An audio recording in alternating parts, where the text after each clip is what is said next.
Graduated from Rowan University in the spring of 2022 with a sports communication and media degree. I got to actually call minor league baseball and G League basketball games while I was in school. And then I graduated, and as soon as I graduated, I went to NFL Films in Mount Laurel, New Jersey. And as much as I loved that experience, I miss putting on the headsets. I decided, you know what, talk is cheap.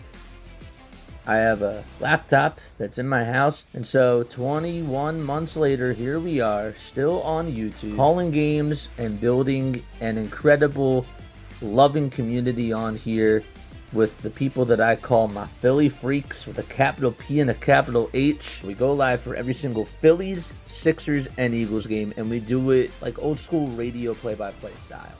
I'm Jason Joseph, and this is Play-by-Play with JJ. I showed a swung on barrel. Get out to right field. Bye-bye baseball. That baby is long gone.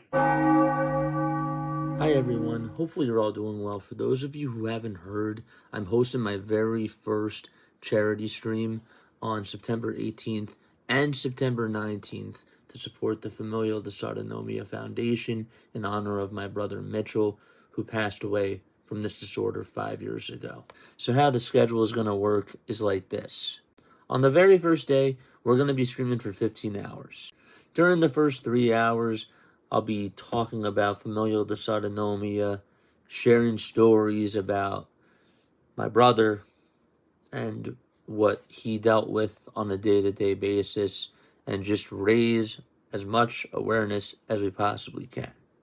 Then during the next 12 hours, we got MLB Diamond Zone, and we will be on doing our regular Diamond Zone stream. For those of you that don't know, MLB Diamond Zone is something that I came up with, and basically it's like NFL Red Zone, but it's for baseball. On the very next day, we'll do Diamond Zone again. That'll be from 6 o'clock up until 9:30, and then we got the Phillies game. They play at 9:40. They're taking on the Arizona Diamondbacks. So in short, we're going to be on for 22 hours. No ads will be played during those 22 hours. I am aiming to raise $500 during those hours of streaming. Again, no pressure to donate, but if you can, every little bit does help. If you could just spread the word, share the post that I posted on my community tab, I would really appreciate that. I'm just looking forward to making a difference together with you guys and doing this in honor of my brother Mitchell. I think he'd be really proud, and I'm really excited about this. Let's do some good. Okay, so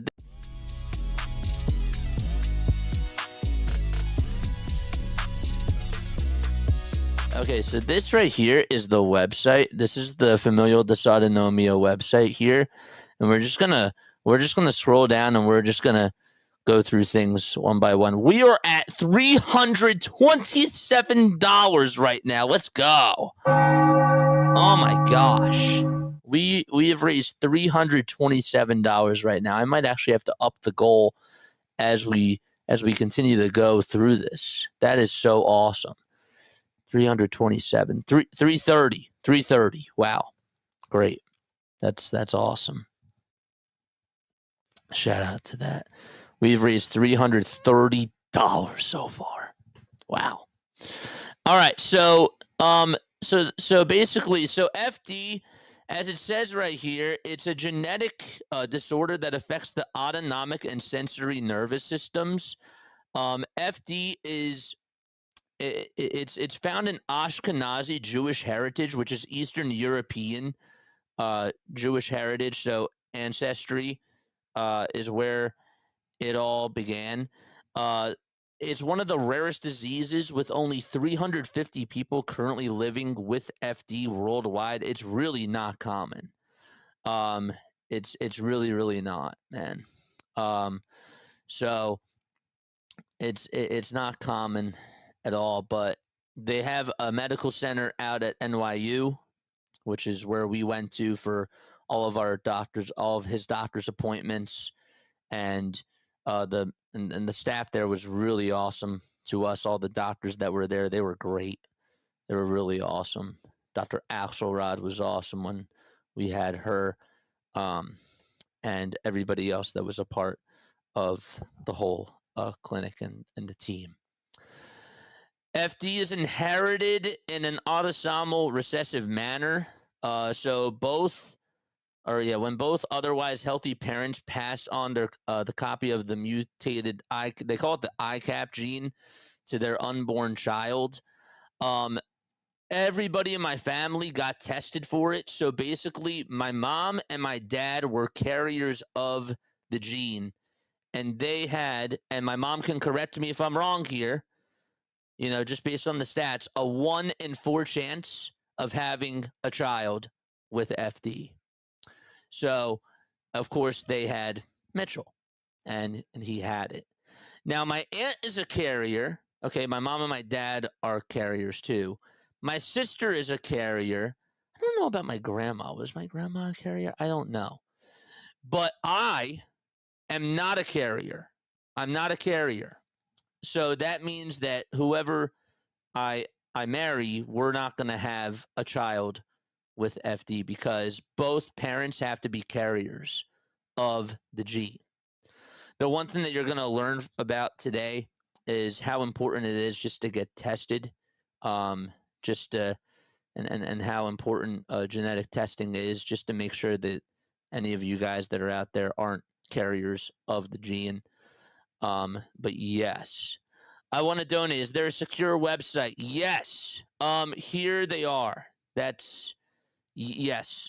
Here it is. Really quickly. I'm so sorry. Let me post it again. Oh, there it is. It's right. It's where is it? One sec. I'm gonna just keep the email up really quickly. And let me put it on this browser. One sec. I do have a timer that goes out that should be able to show you the link, but I posted it for every 5 minutes. But yes, 1 second as I find it. There's my channel. Here's the link right here. Yes. Okay. This is the link right here. It's also attached at the very, very top of the chat, too. There it is.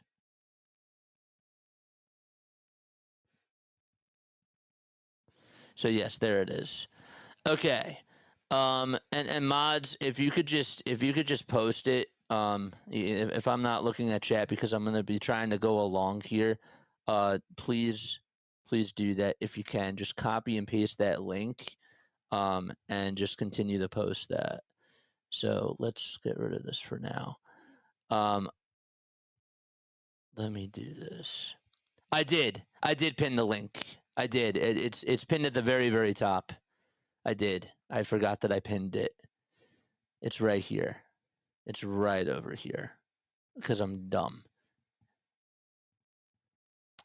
What did mom say? You got 2 good copies of this gene. Mitchell got the 2 bad copies. We never heard of it before he got his diagnosis. Correct. Yes, I'm happy that you did say that. So yes, there's the link right there. I'll just remember to copy and paste that. Going back to this screen right here. It says on the site, so infants are born unable to sense information coming from inside their own bodies. All the normal bodily functions we take for granted are gone, already in people with FD. So basically, he could not feel temperature or pain, okay? The most striking symptoms of FD are reduced sensitivity to pain and temperature. So again, if he were to go touch a hot stove, he wouldn't know if he burned himself. He wouldn't know if something was really, really cold, and if it was, like an ice cube or like just the temperature of that type of a thing. So the one thing that we also had to remind him of, because also he couldn't feel pain, was he would bang his hands, and he would also bang his legs too.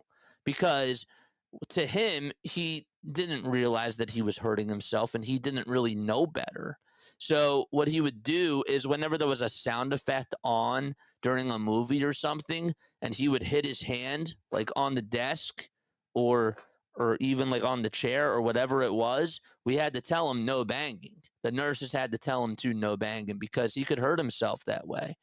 And we had to, I mean, my gosh, we had to take him some of the time to, to get x-rays and just to get checked up on, because sometimes he couldn't even tell us if he hurt himself, so he couldn't really communicate that. How would he know if he would hurt himself? And so we always had to look out for signs just in case something was weird, like if he was walking oddly or if something just wasn't right, we would have to get that stuff checked up on. And so that was kind of scary. I mean, that's the best way that I could put it. So yes, he couldn't feel temperature or pain. He also couldn't produce tears as well. So he couldn't cry. That's just something that comes with the disorder. So he had to get eye drops, the theta tears, to help him, just get water in his eyes and get the fluid in there. That was really important. Sometimes he would also, going back to the whole temperature and pain thing, he would actually put the DVD player. So he had a personal DVD player that he would use, that he would actually put right to his eye directly. And he actually got a corneal abrasion from that. And we were really lucky because we had some awesome doctors, including the eye doctor who we still talk to a lot. She's awesome.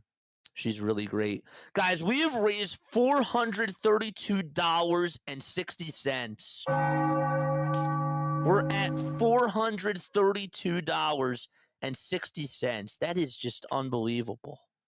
Wow. We're like only an hour into this, man. Just an hour into it. And we're already at 432. It's insane.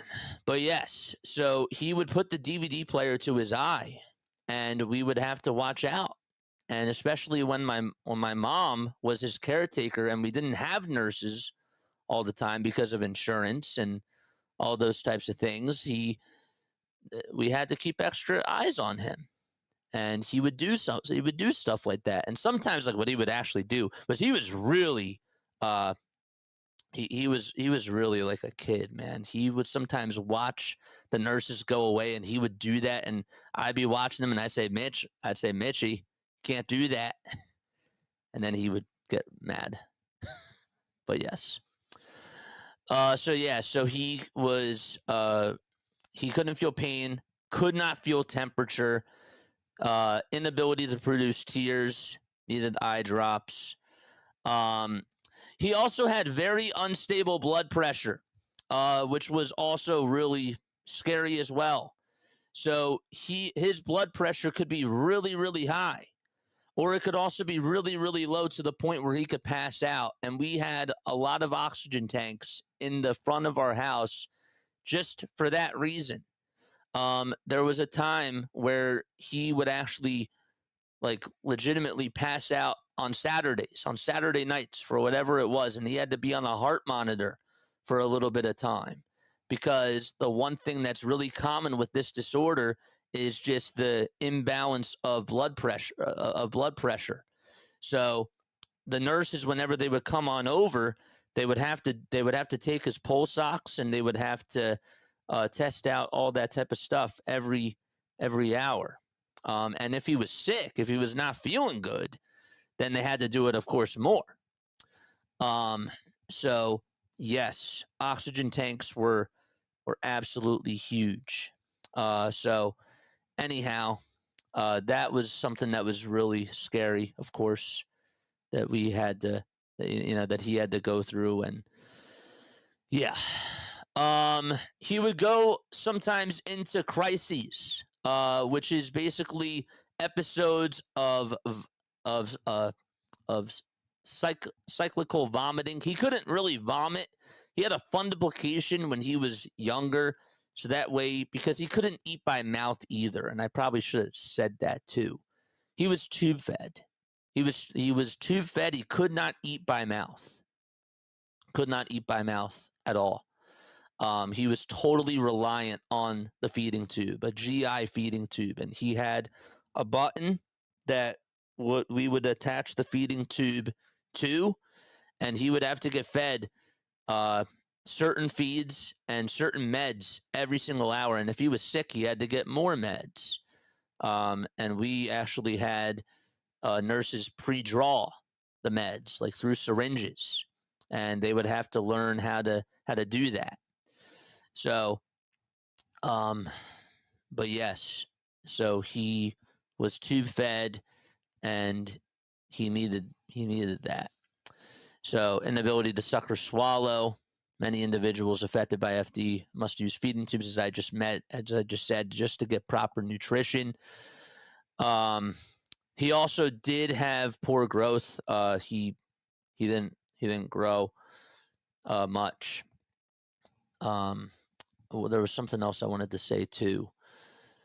I forget what it was, but yeah, it was a lot to deal with. It really was. Vision problems as well. Some people that have FD are blind, and most certainly do have vision problems. Mitchell didn't go blind, but he definitely did. As he got older, he did have more vision problems. I'm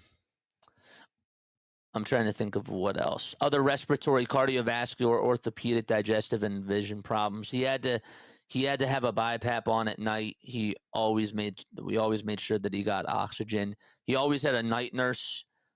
Sometimes it would really suck because the night nurses would call out sick, or if the weather was really bad or whatnot, guess who had to stay up and watch him, even during the night?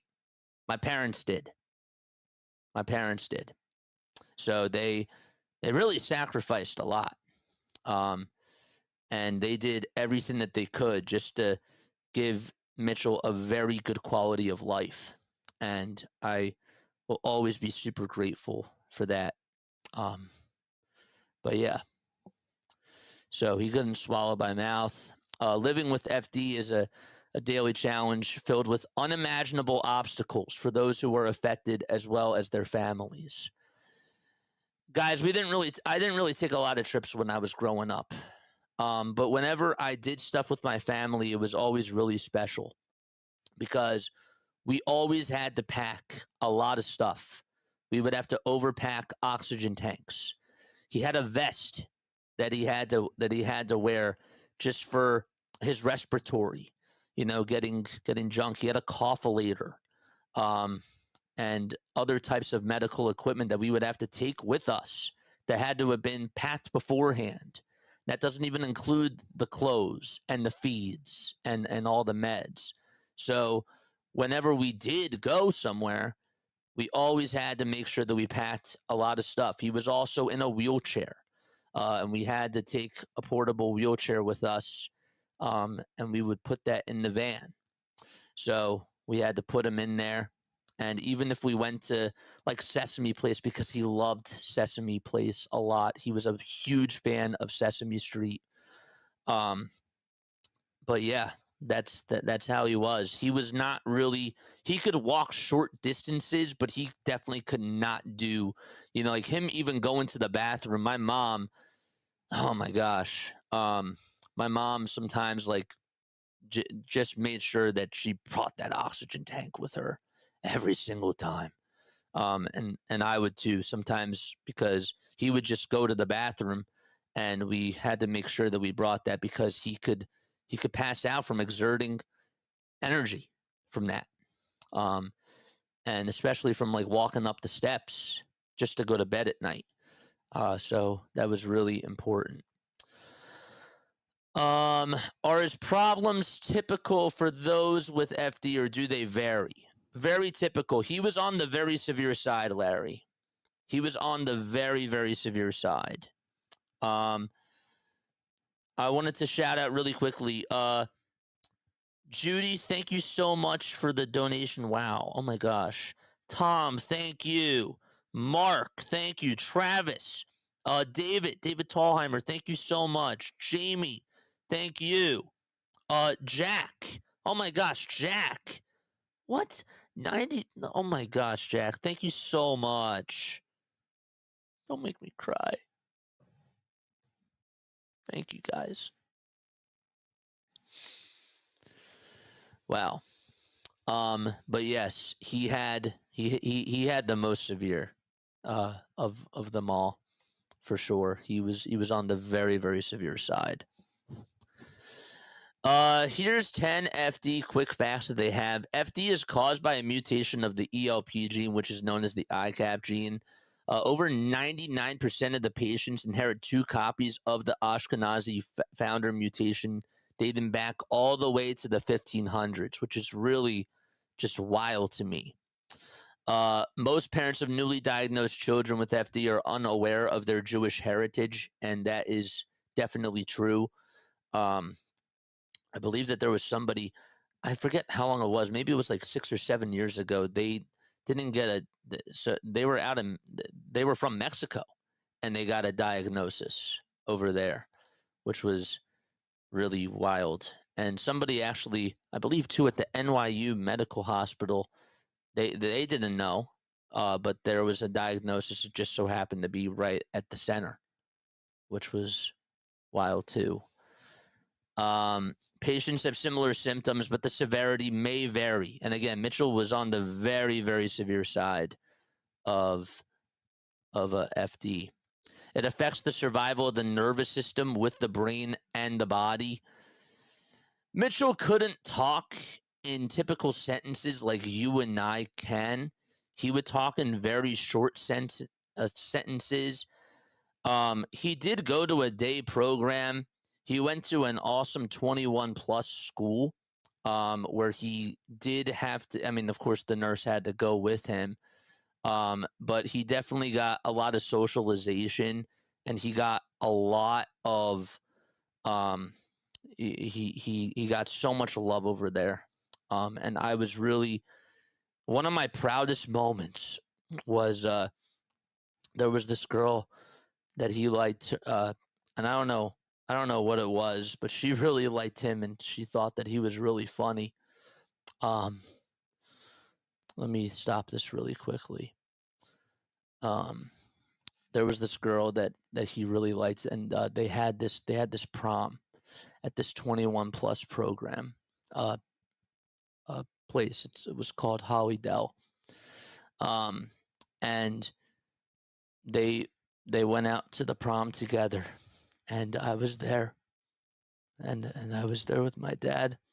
We got him up out of the chair, got him away from the DVD player, and he was dancing, and he, like, looking into his eyes, he was so happy with her, you know? And just to be able to see that was just one of my favorite moments. I didn't expect to get choked up, but just to get him away from the DVD, just to get him standing up and not even have oxygen, that was one of my proud moments. So, I hate crying. I figured I was gonna cry. But yeah, that was really, really cool. Oh man, I need to take a sip of water.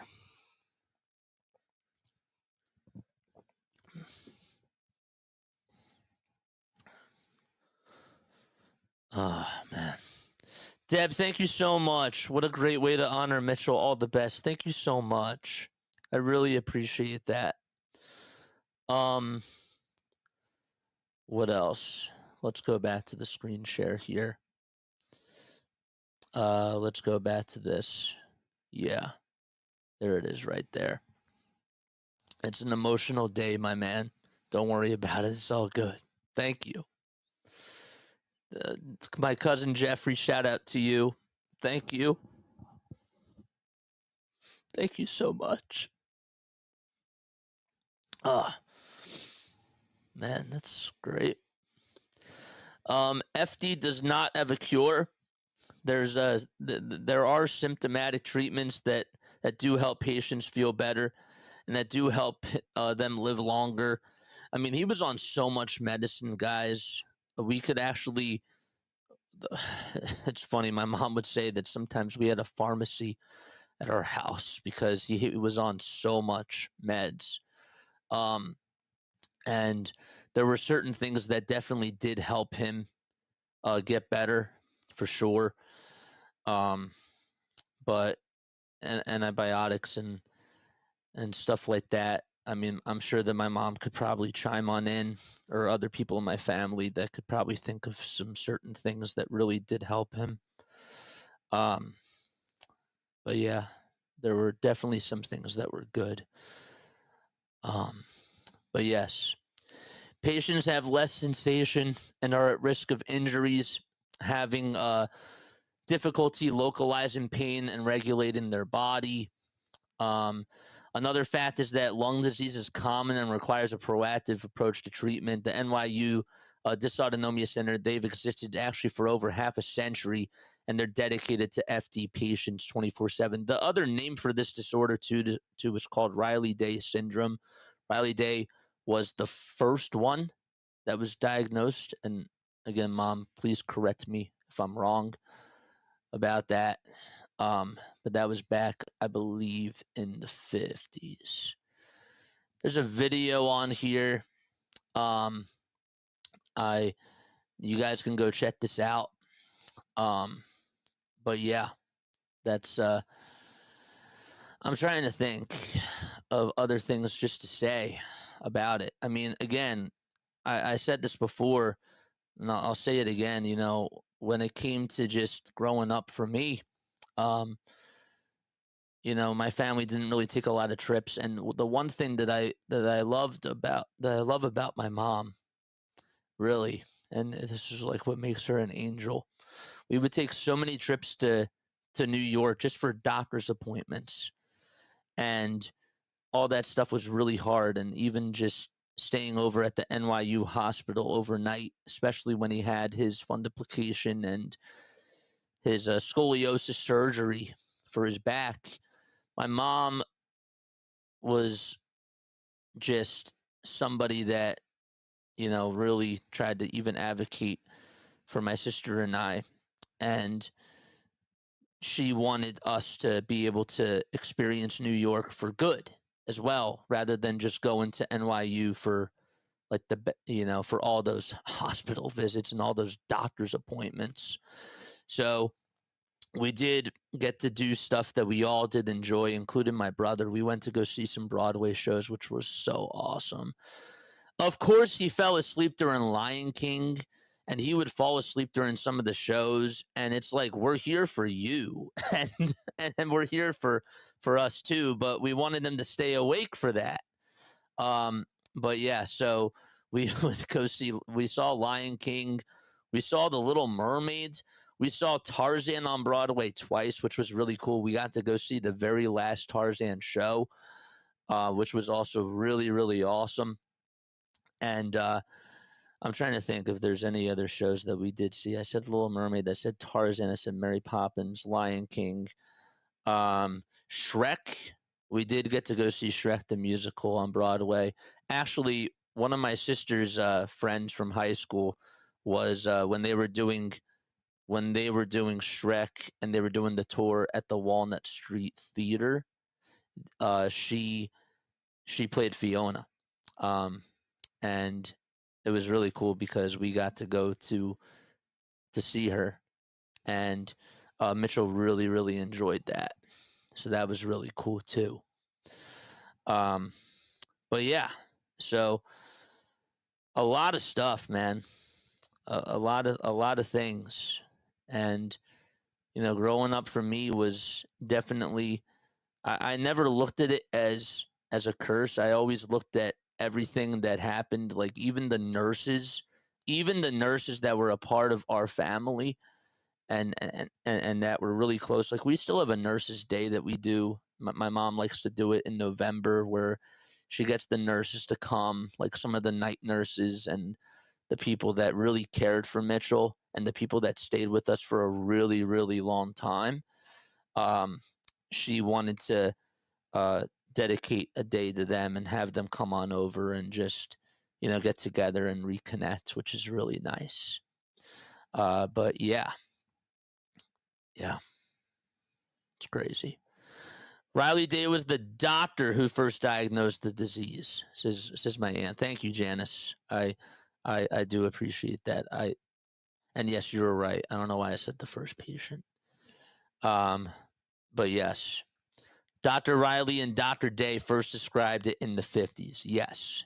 Now I do remember. And see, this is why I'm really happy that I have my family on here too, because it's a lot for me to even just carry by myself, and there might be some things that I mess up on, but I'm hoping that I'm given pretty much all the facts. If I don't really hear too much else, I think I'm doing a pretty good job. We did get to go to Disney World. That was really cool.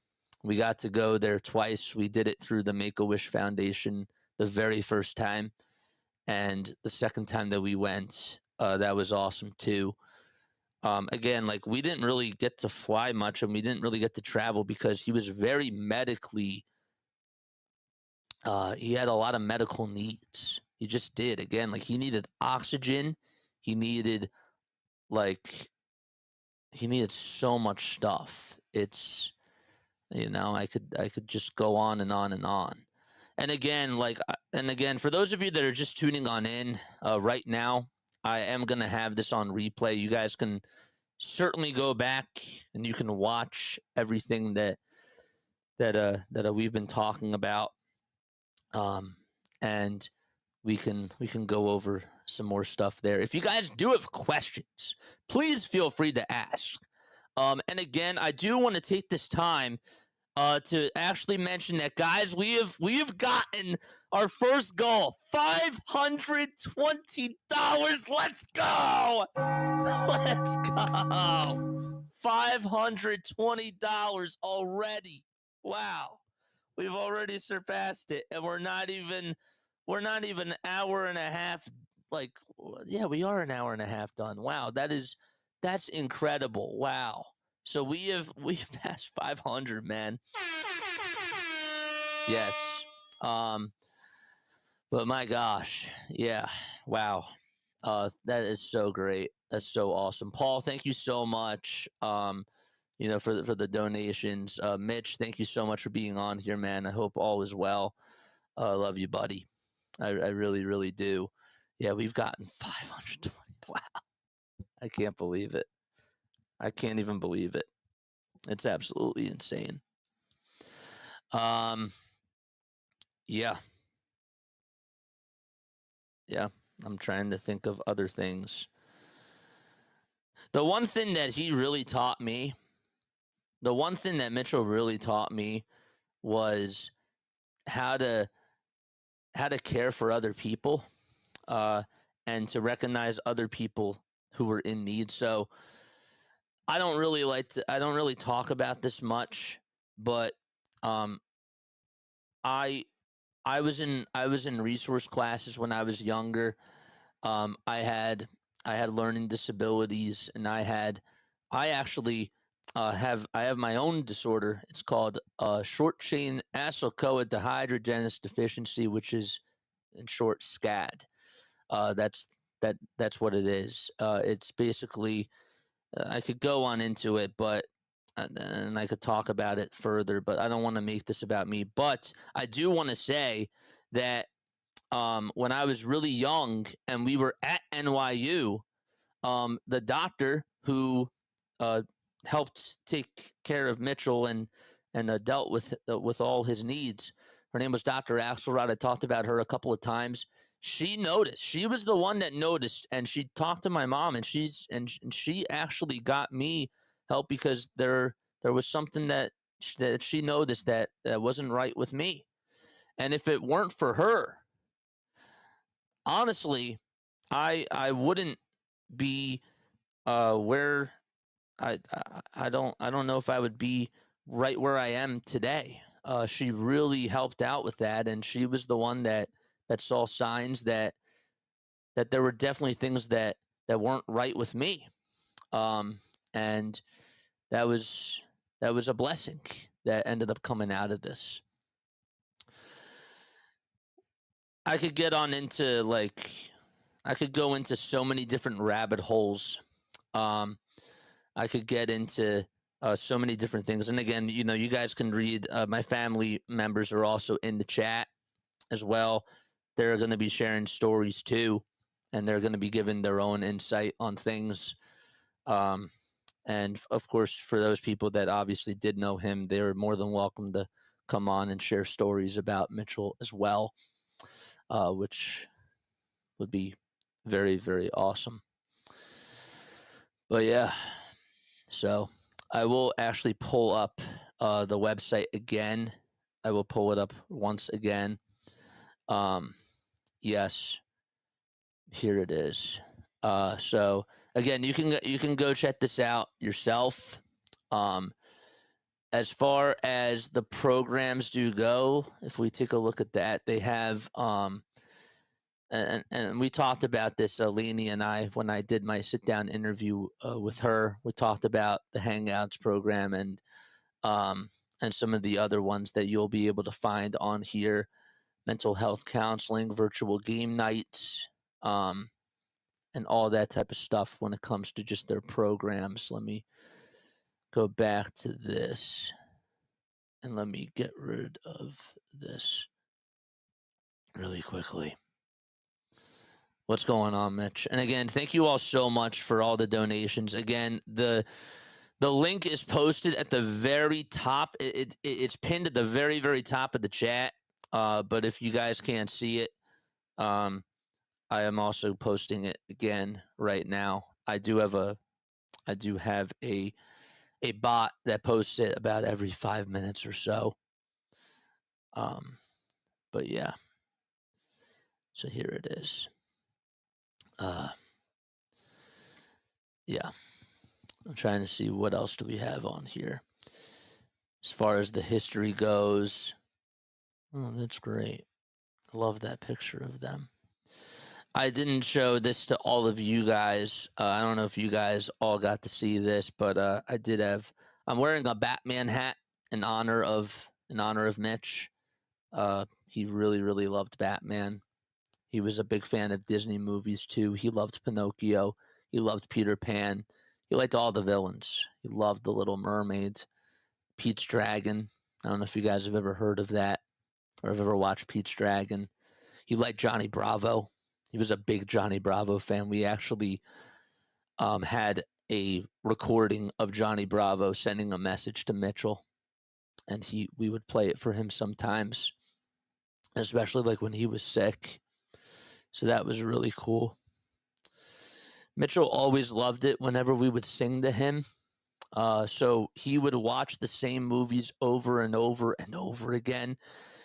He would call all the movie characters to like all the Disney movies. He would call them his friends, which was like so sweet.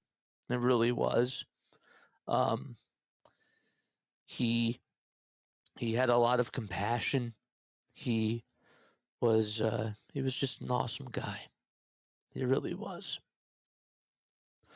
But yeah, so he always loved it. Like when Alyssa and I would sing to him in the car, my dad made him when they had CDs in cars and stuff. My dad made him a whole bunch of songs from like all the soundtracks, like Beauty and the Beast, Hercules, and Aladdin, and so many of like his other favorite movies, The Jungle Book.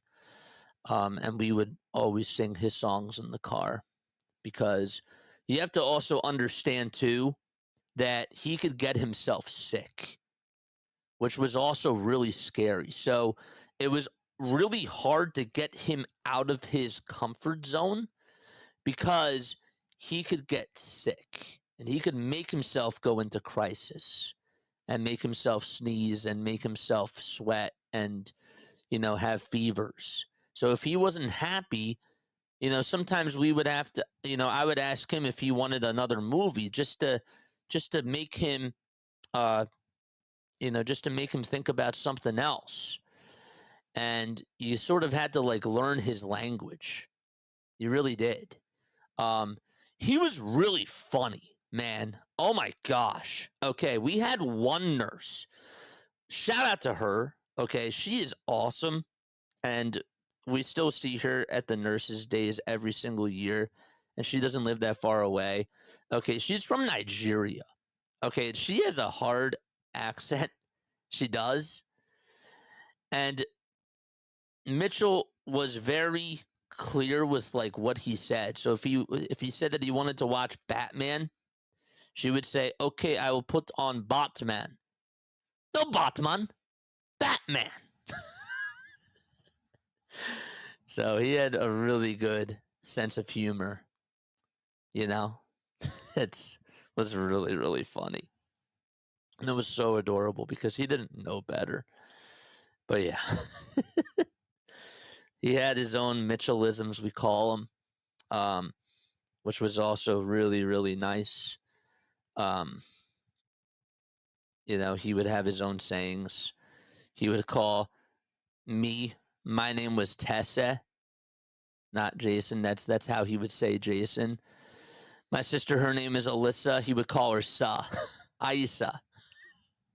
That was how he pronounced her name. And again, I do have a video, and I have a documentary that I did on him when I was a senior in high school that that you'll guys be able to see in a little bit. And then, of course, the interview that I did with Laney. And we go more in depth with just the Dysautonomia Foundation. We talk about the new research that's been done and get more into the technical side of things rather than just talk about the disorder itself. But yes, so it's really, really cute. But yeah, we always had to sing his songs in the car. We did. And Alyssa and I would like recite lines, and we would know every line to like all the Disney movies that he watched and even all the Batman movies because he would just never get tired. He would never get tired of them. Guys, we're up to $571.65. And again, everything that's donated through the foundation is getting doubled. It's getting doubled. So really, right now, we've raised over $1,000. Wow. I guess I needed to set the goal higher. And I am going to change the goal. I will do that right now. Oh my gosh, Jack with a $50 super chat. Jack. Oh my gosh. JJ, your accounts of Mitchell's challenges is a reminder that no matter how bad you have it, there are many others facing even bigger challenges. My daughter was born with a hole in her heart and no right lung. She's 38 today. We're blessed. Man, shout out to Jack, man. And shout out to your daughter. Wow. Jack, thank you so much. Wow. That's insane. I'm gonna, of course, keep track of the YouTube stuff too. Thank you so much, Jack. All right, I will answer questions. If you guys do have questions, please feel free to ask, whether it's about FD itself. Again, I will post this whole part in a separate VOD, so that way you guys can understand and go back to the whole video yourself, in case those of you that are not here or missed it, you'll have access to that stuff. Jack, thank you so much. I really appreciate that. Appreciate your heart, man. You have wickets bigger than JT. Wow. Yeah. He loved Johnny Bravo. Yes. I'm trying to think. The one really cool thing too was that when we went to go see Aladdin the musical, my aunt was always so good at trying to track people down to see if they could stay after and come talk to him. Mitchell to get Mitchell away from his DVD player. You have no idea. It took so much, and Jafar she tracked down Jafar, and we stayed after, and we got to go see him, and he was so happy, so happy to see Jafar, and he was still in his makeup. It was the actual Jafar too. It was the actual actor Jafar. It wasn't, like from the films Jafar. Yes, and he had the voice and everything, and his face brightened up so much. It really did. It was so awesome. So, Kathy, oh man, ugh. Hey JJ, I'm tuning in from Arizona this morning to support you, your family, and your efforts to bring awareness of FD. Much love. Glad to hear you already met your goal. Keep reaching for the stars. I'm going to change the goal right now. I want us to get to 1,000. I got to keep pushing that goal.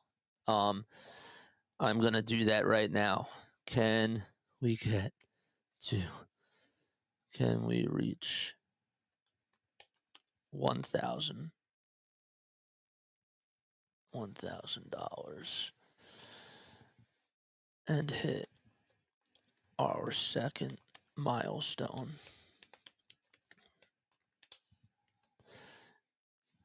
Absolutely. Yes. Let's do it.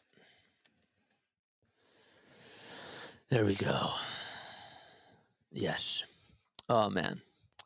Kathy, thank you so much. And again, Jack, thank you so much. Jack, what you said is right. Jack, you're the freaking man. Thank you for the $50. Yeah.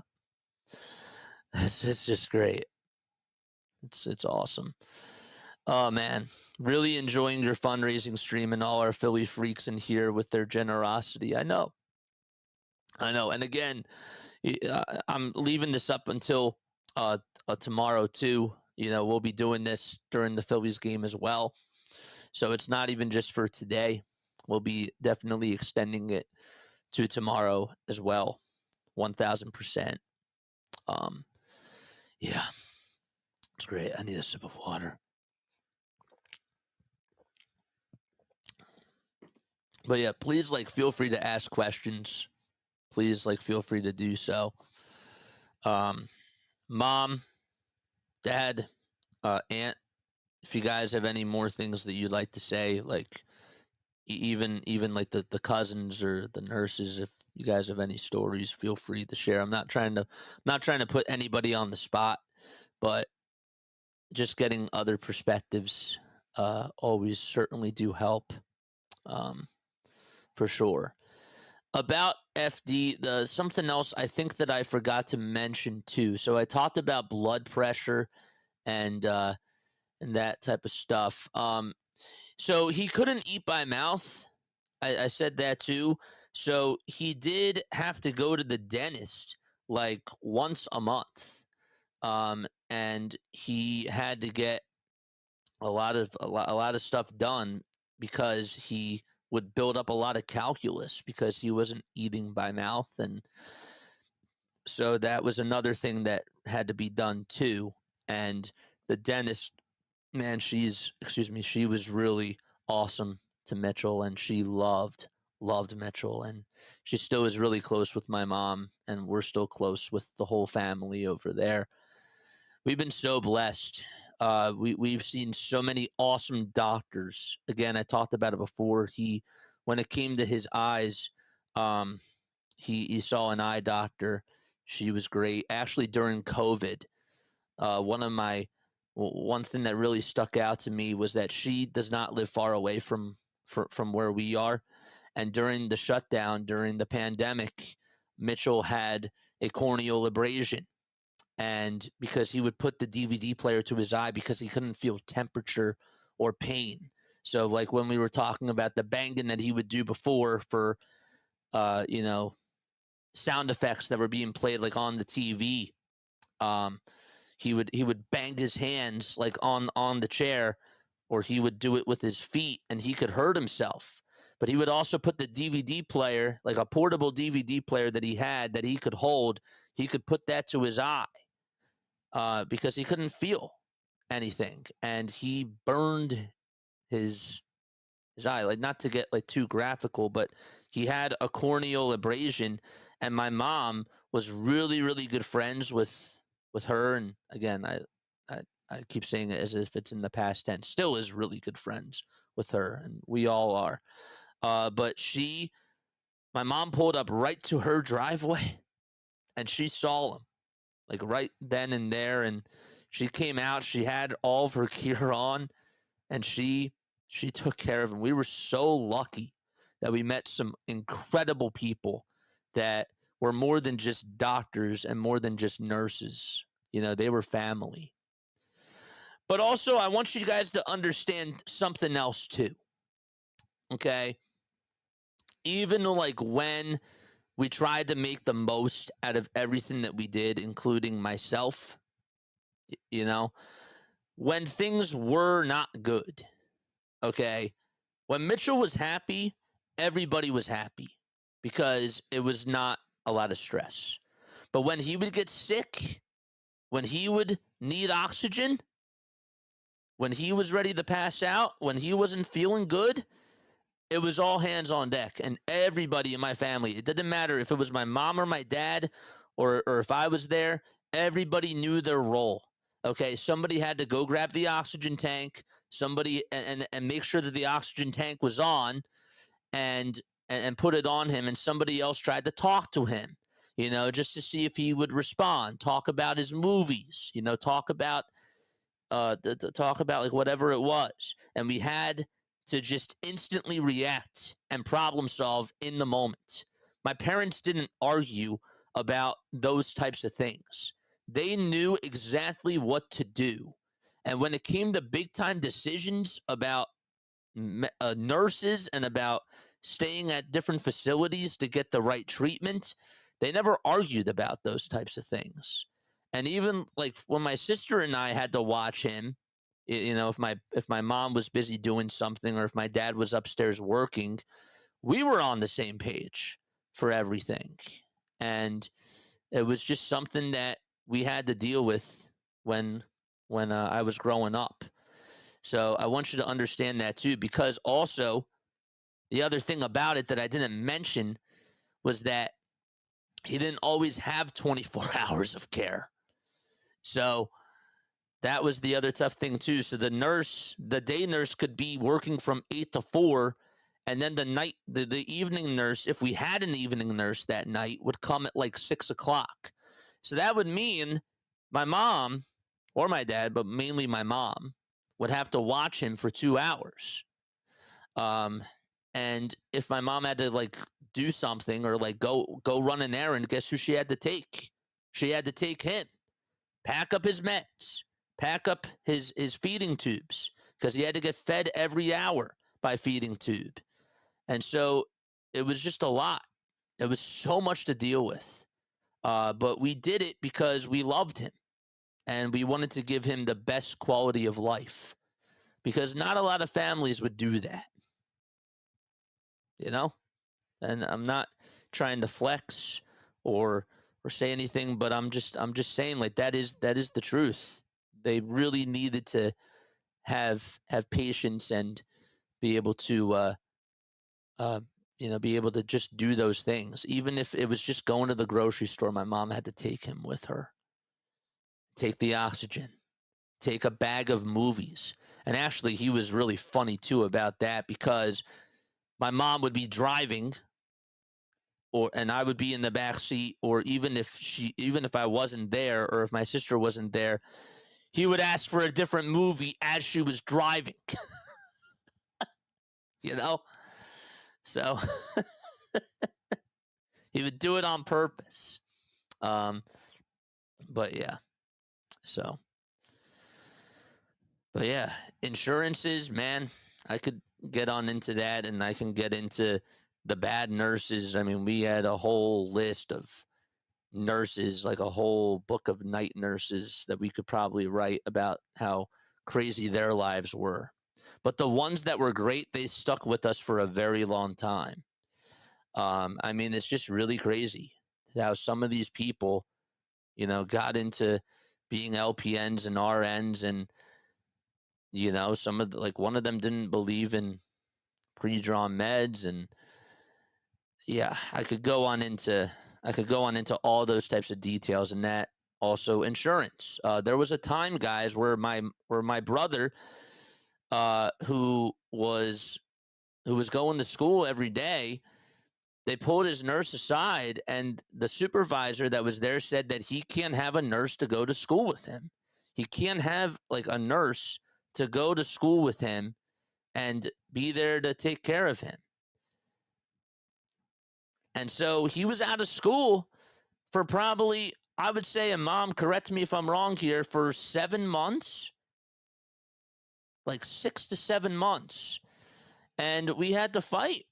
We had to fight for that. And like he couldn't just not go to school without a nurse. And even if there was, like an aide there or whatnot, they didn't know who he was. They didn't know about his condition. They didn't know what to feed him, like what to take care of or how to take care of him and all that type of stuff.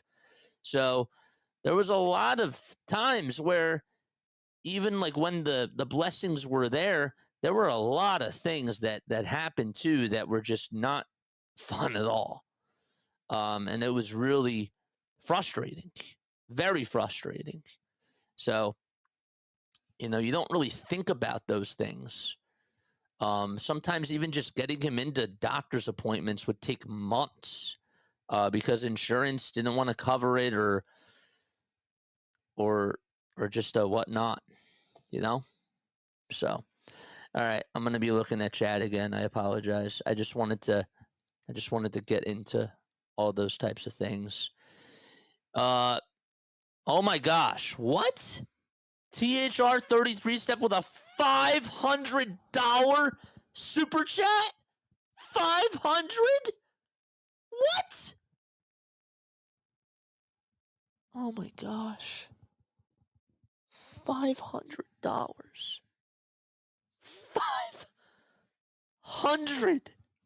$500.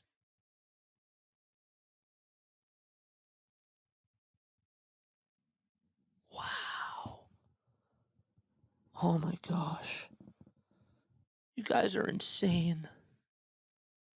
500? Oh my gosh. $500. Gotta head back to work. JJ, peace, everyone. Oh my gosh.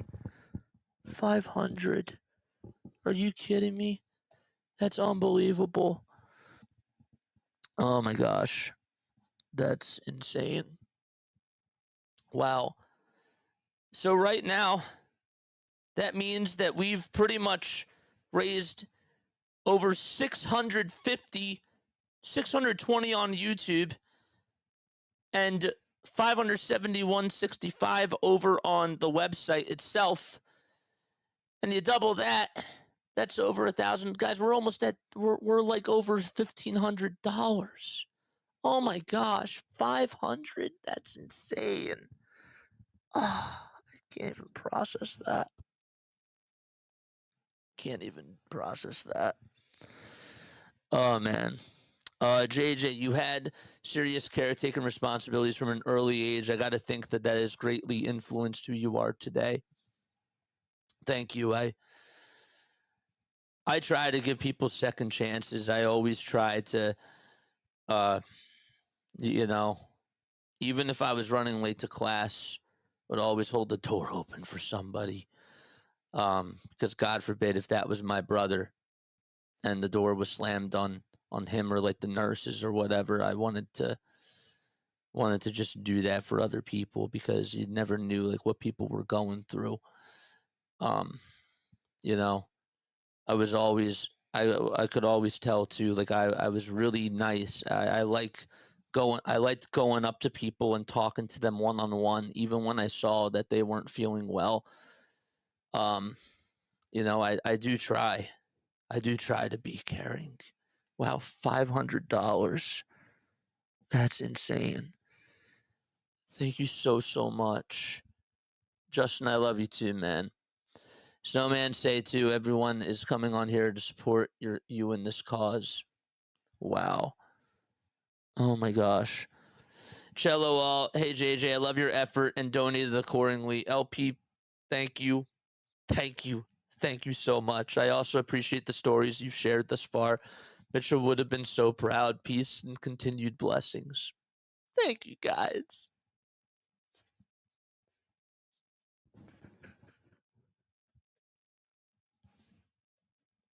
Don't mind me.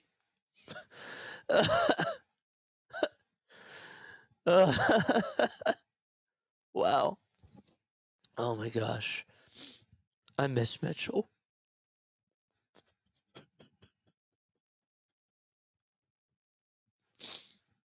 I did too. He did. Absolutely, he did. Oh man. Um, Several months seemed longer when it came to him not being in school. That was not fun.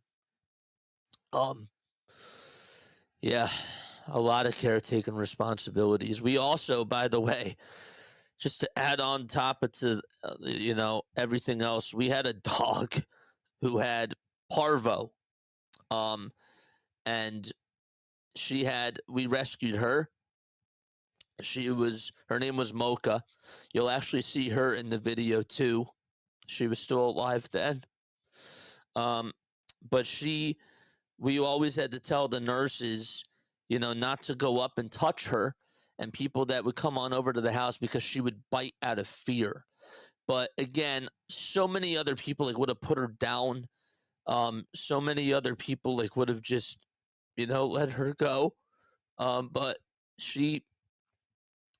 I think that we definitely, my whole family, I feel like that we did the right thing, giving her the best quality of life. But I bring her up because she did bite Mitchell too.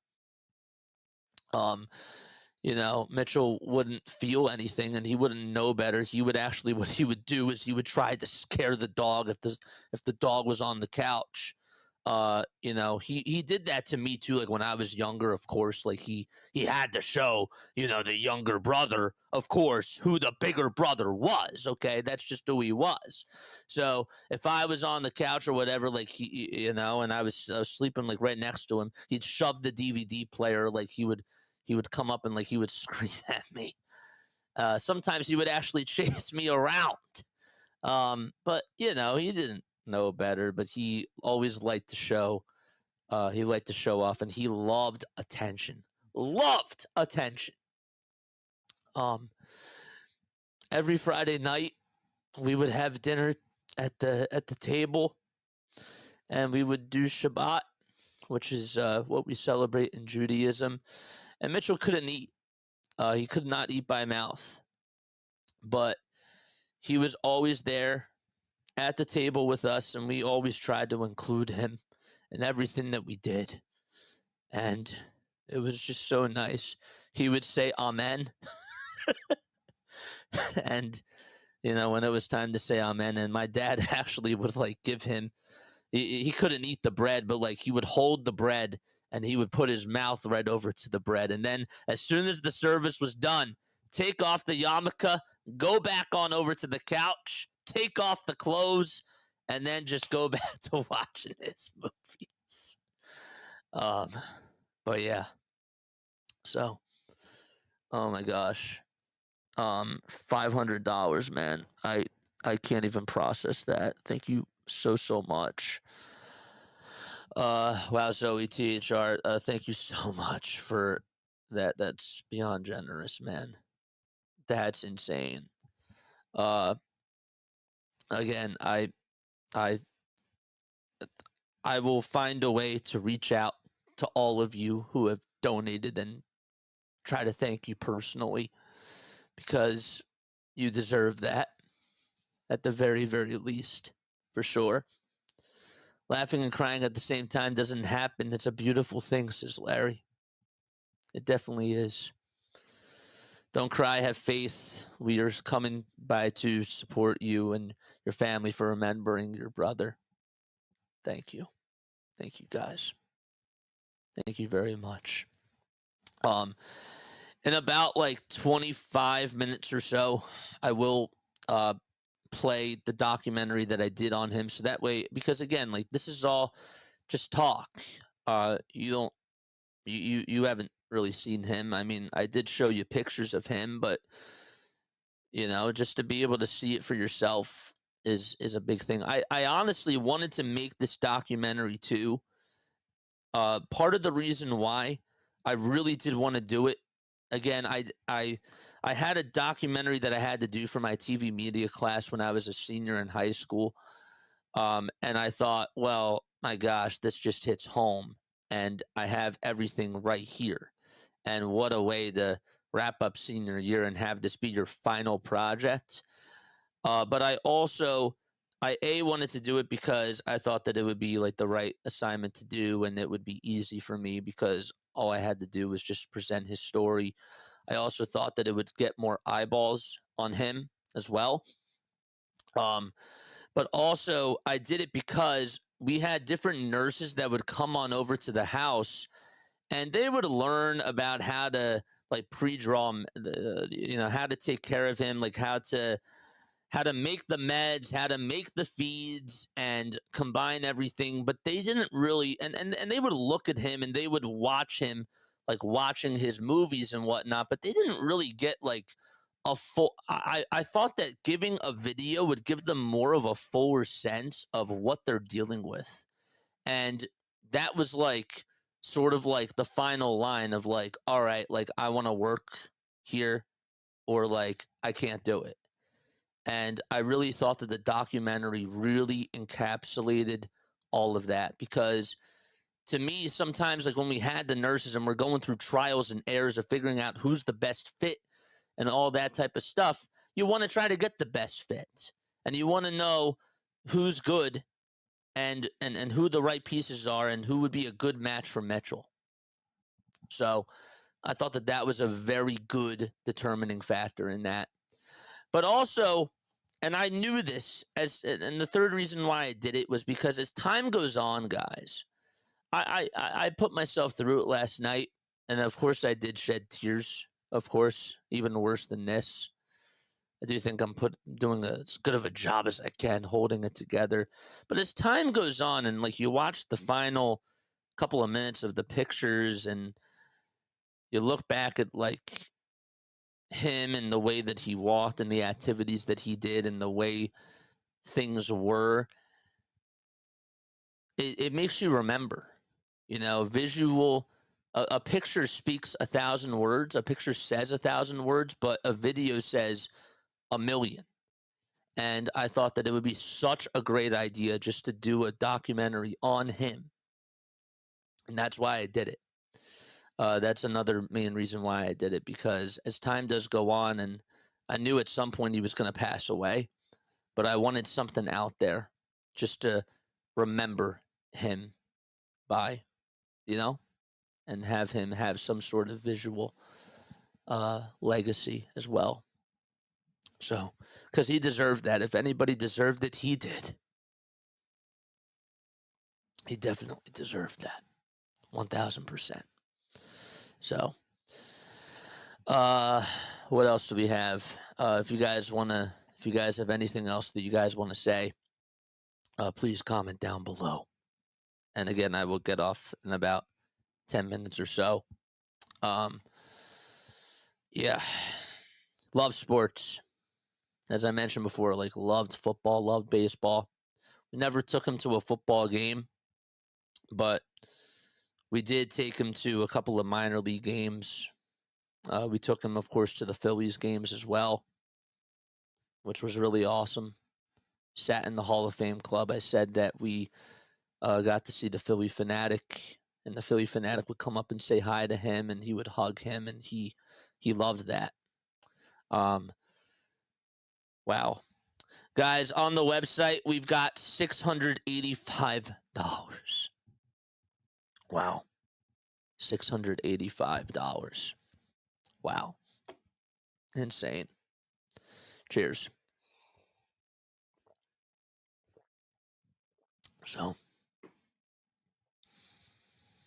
I do hope that all this stuff was valuable.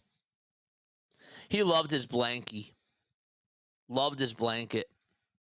He had a blanket that had cows on it. He would grind his teeth. He couldn't eat by mouth, so that was just something that a lot of people that have FD do. And he did that, and we had to tell him no teeth because you can't do that. But yeah.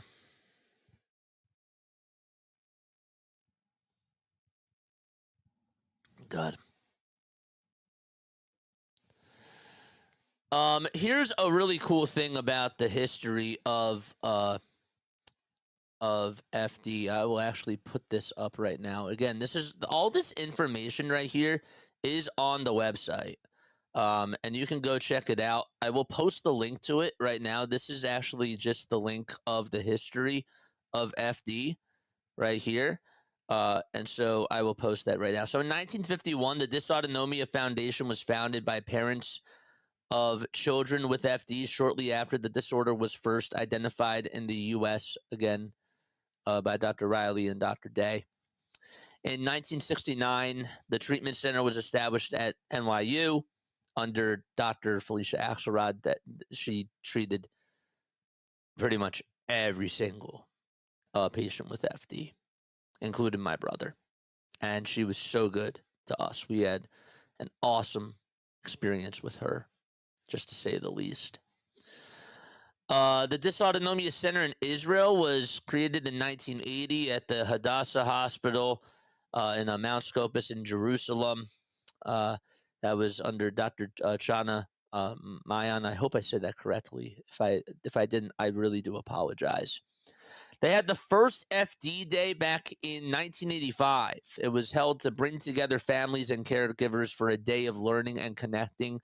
And what was also really cool about FD Day when they had it in person was that they would have like a breakfast with everybody, you know, at the parents, the siblings, and the patients themselves. And everybody got together and we would talk and we would, catch up with people and see how things were going. But then what they would do is after breakfast, they had like bagels and lox and different types of stuff. They would then have the patients go upstairs and the kids go upstairs and they would work on like different arts and crafts and they would socialize together, which was always a really nice thing. Mitchell, of course, was watching his DVD player, but he would show it off to other people and other people would come up to him and ask him like what he was watching on this DVD. And of course, the nurse would be upstairs or my mom would be upstairs too. And then my dad, for the most part, would go with the adults and they would talk about all the research that's been done over the last year and all the milestones that they've been able to accomplish and that type of stuff. And then afterwards they would have brunches and they would get all the different doctors and all the different representatives that were there to go from station to station and talk, I believe, for like 25 to 30 minutes or so, just to give their expertise and talk about what types of science was being done, what type of medical tests and whatnot were being facilitated, and those types of things. So it was always really intriguing to me. And especially as I got older, I've always been really fascinated in learning more about the gene, learning more about the disorder itself and what new research has been done. So that was something I wanted to add. In 2001, scientists discovered that the FD gene mutation was the ICAP within chromosome 9q, ushering in a new era of population screening and prenatal diagnosis. That was a big year for them. In 2007, Dr. Kaufman, a professor of neurology, he saw my brother too, joined the center's team as the head of the new dysautonomia research laboratory. They did construction back in 2008. Again, like there's so much valuable information on here. I didn't what was I going to say? the Dysautonomia Center expanded eye research, adding a state-of-the-art laboratory back in 2013 to examine the interfacial of the eye and the visual function. Yeah, I'm trying to think. What? Oh my gosh, Mitchell had keratoconus. Mom, just to put you on the spot here, can you explain to the chat what keratoconus is? I can't really, like, right now. I'm sort of, my brain is starting to get a little bit foggy. But can you explain what keratoconus is in the chat if you are still tuning on in? Thank you very much. But yes, that was he had keratoconus. But yeah, it's all really wild stuff. But yeah, you can learn more. You can learn again. You can do the research yourself. I think we spent a good amount of time talking about it, and I'm really happy that we were able to do that. I'm willing to take any questions in the chat right now. Let's stop the screen share. If you guys have any questions for the next couple of minutes, please feel free to ask down below. I also wanted to thank Dr. Solomon. Man, Dr. Solomon, thank you so much. Lawrence Pearson, thank you so much for your donation. Paul, thank you for the donation. Deb, oh my gosh, thank you so much. Claire, thank you. Really, thank you all very, very much. It means the world to me that you guys are here to support everything that we're doing today. What else do we have? What's up, David? What's going on, man? How are you? I'm watching from school, JJ says Philly Sports. Don't get yourself in trouble, man. That's all that I ask. Don't get yourself in trouble. Again, as the day does continue to go on, I'll continue to, of course, show things that Mitchell had that he really liked, like toys, and that type of stuff. You know, the last song that I sang to him when he was in that hospital was "You'll Be in My Heart."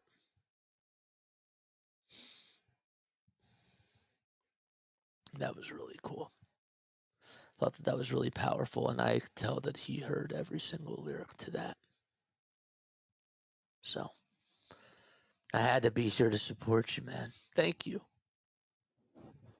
Thank you very much.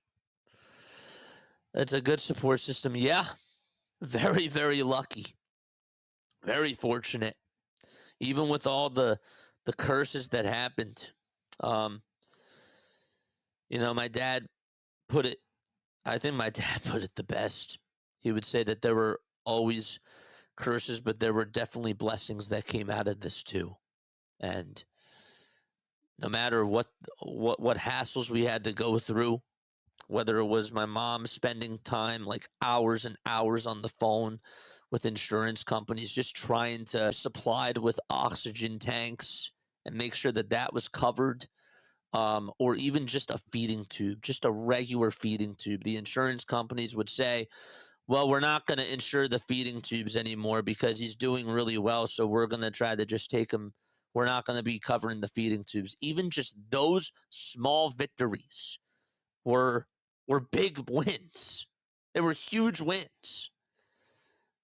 Like, you guys have no idea. Just to be able to get a certain medicine covered was a big win. Or even just syringes. Like, my gosh, syringes. Sometimes they would say, we're not going to cover you because we don't think that he needs the syringes. And it's just like, what are you talking about? Like, he needs it to survive. Come on over to the house, see it for yourself. We invited them. And did they ever come? No. 9 times out of 10, a lot of them didn't come.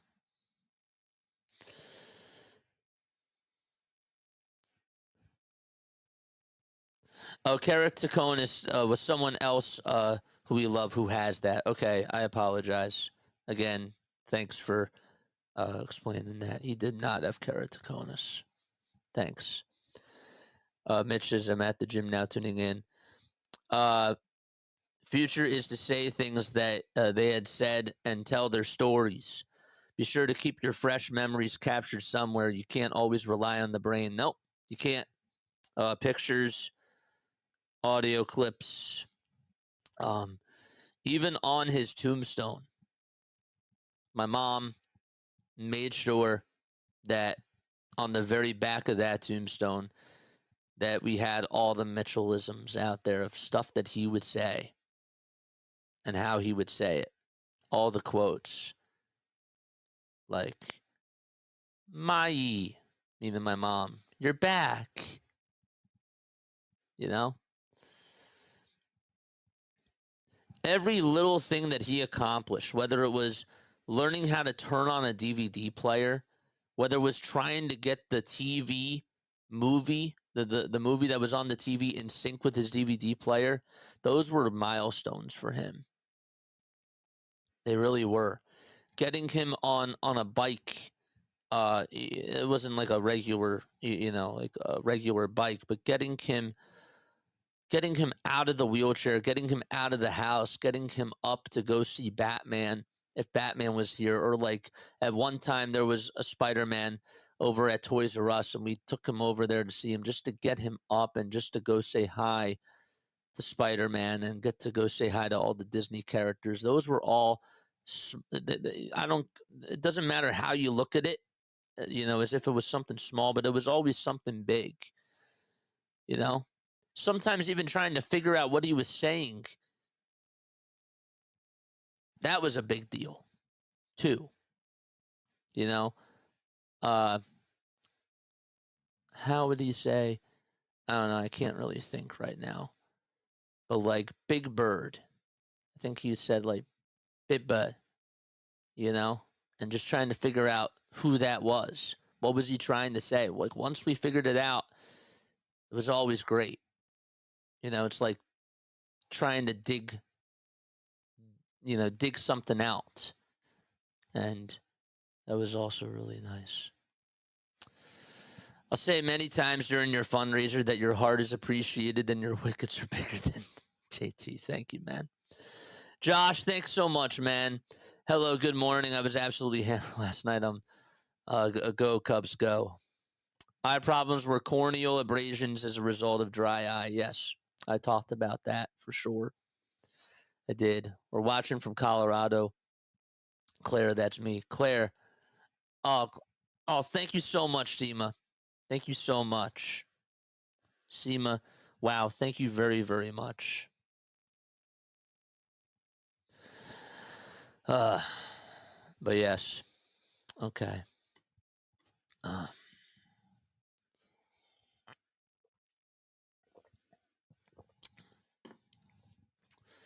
Mom, how did I do? Be honest with me. If there was anything else that I missed, please correct me if I'm wrong. Please fill in other things. If you guys want to donate again, it's right here. Scott just posted it. Mods, you guys are the best. You guys are so awesome. You really are. So in total right now, guys, we have raised $685 on the website, $685 on the website, and we have gotten, I believe, $625 just here on YouTube. Again, Jack with the 50, excuse me. Like, thank you very, very much here on YouTube. Everybody that donated on the website, Dr. Solomon, Lawrence, Seema Fox, Deb, Kyron, I hope I said that correctly, Judy, Jack, who else? Jamie, Mark, Travis, Tom, David, and everybody else that donated. Faith as well, Dr. Fran, thank you. And to those people that also donated last week on YouTube too, thank you all so, so much. We're continuing to go. And again, this is going to continue to go on into tomorrow. as well. And of course, how could I forget about our $500 super chat too? That's just absolutely wild. From THR33 Step. You guys have big hearts, and it means a lot to me. So, I love you guys too. Did I scroll down? Mom says I'm doing great. That means that's a good thing. Remember how he'd get frustrated when someone didn't understand what he was saying. He'd yell, "Mom, my!" Oh my gosh. It also makes me think sometimes too, when we were at the dinner table, right? We could be eating. My mom could be asking me a question. She could be asking me, "Jason, did you take the dog out?" Mitchell would yell in the other room, "No." Wasn't talking to you, Mitchell. I know. Oh man. You need to put your goal up with the money that you want. I did. It's in the poll question, man. Yes. Well, LP, I heard my name too, but it could have been another Claire too. No, it was you. I believe that it was you. I'm pretty sure it was you. One sec. Claire, why am I not seeing this right now? It was definitely you. What the heck? Was that at the bottom?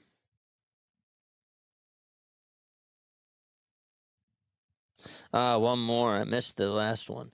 Claire Martin Claire Martin Anderton. Yeah, that's why I said SEMA. So, yeah, it was definitely you. JJ, I may have missed this, but what was Mitchell's birthday? How old was he when he passed? Did he have a favorite team? Yeah, so he was a Packers fan. He loved the Packers, and of course, he loved the Philly fanatic. He liked watching the Phillies play as well. But his birthday was October 9th. He passed. He would have been 30 in 2020. So that he was 29. He was 29 when he passed. It was September 1st of 2020. But yeah, good questions. Your impression of Mitchell is perfect. Thanks. Thanks. Shout out to Max. What's up, Max? Thanks so much for coming on here. I really appreciate it. So again, we've raised over, and again, like we've only been doing this for like a couple of hours. We've raised over $1,000, like well over 1,000. We've gotten to $1,500, and again, everything that was donated via the website, which the last time I got updated was 685. That is being multiplied by 2, because the foundation is doubling that. So that is $1,350. It's pretty incredible. So essentially, we've gotten over 2,000.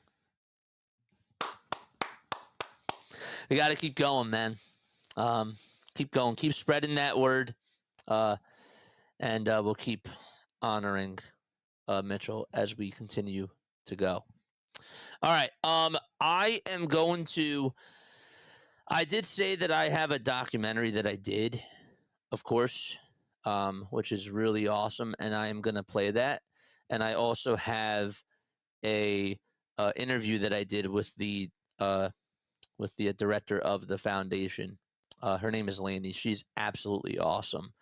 You got to bear with me for 1 second to make sure that I have the right thing up. I got to pull up OBS first, right? Do I have to pull up OBS first? How was I doing this? Yes, it was through OBS. So let me pull up OBS really quickly. Say yes to this. Okay. And we will get that up and running. Okay. It'll be like about an hour, 8 minutes. And then we're going to get on into Diamond Zone. So we'll talk about the baseball matchups for today. We got baseball for 12 hours, and we're going to, again, continue to honor Mitchell and continue to raise more money for the foundation. And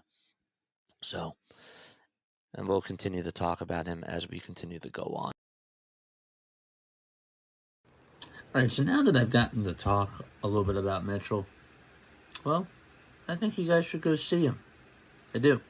And you should hear from not only just me, but from other people that were really involved with his life. Enjoy.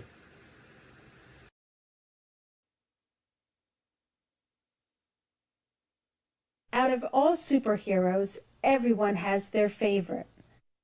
Some people say it's the Flash. Others say it's Wonder Woman, Superman, or the Hulk. But there's no dispute for Mitchell Joseph. It's definitely Batman. He loves the Batman movies. His all-time favorite is Batman. Batman. He loves Batman. Started out as Batman and still is Batman today.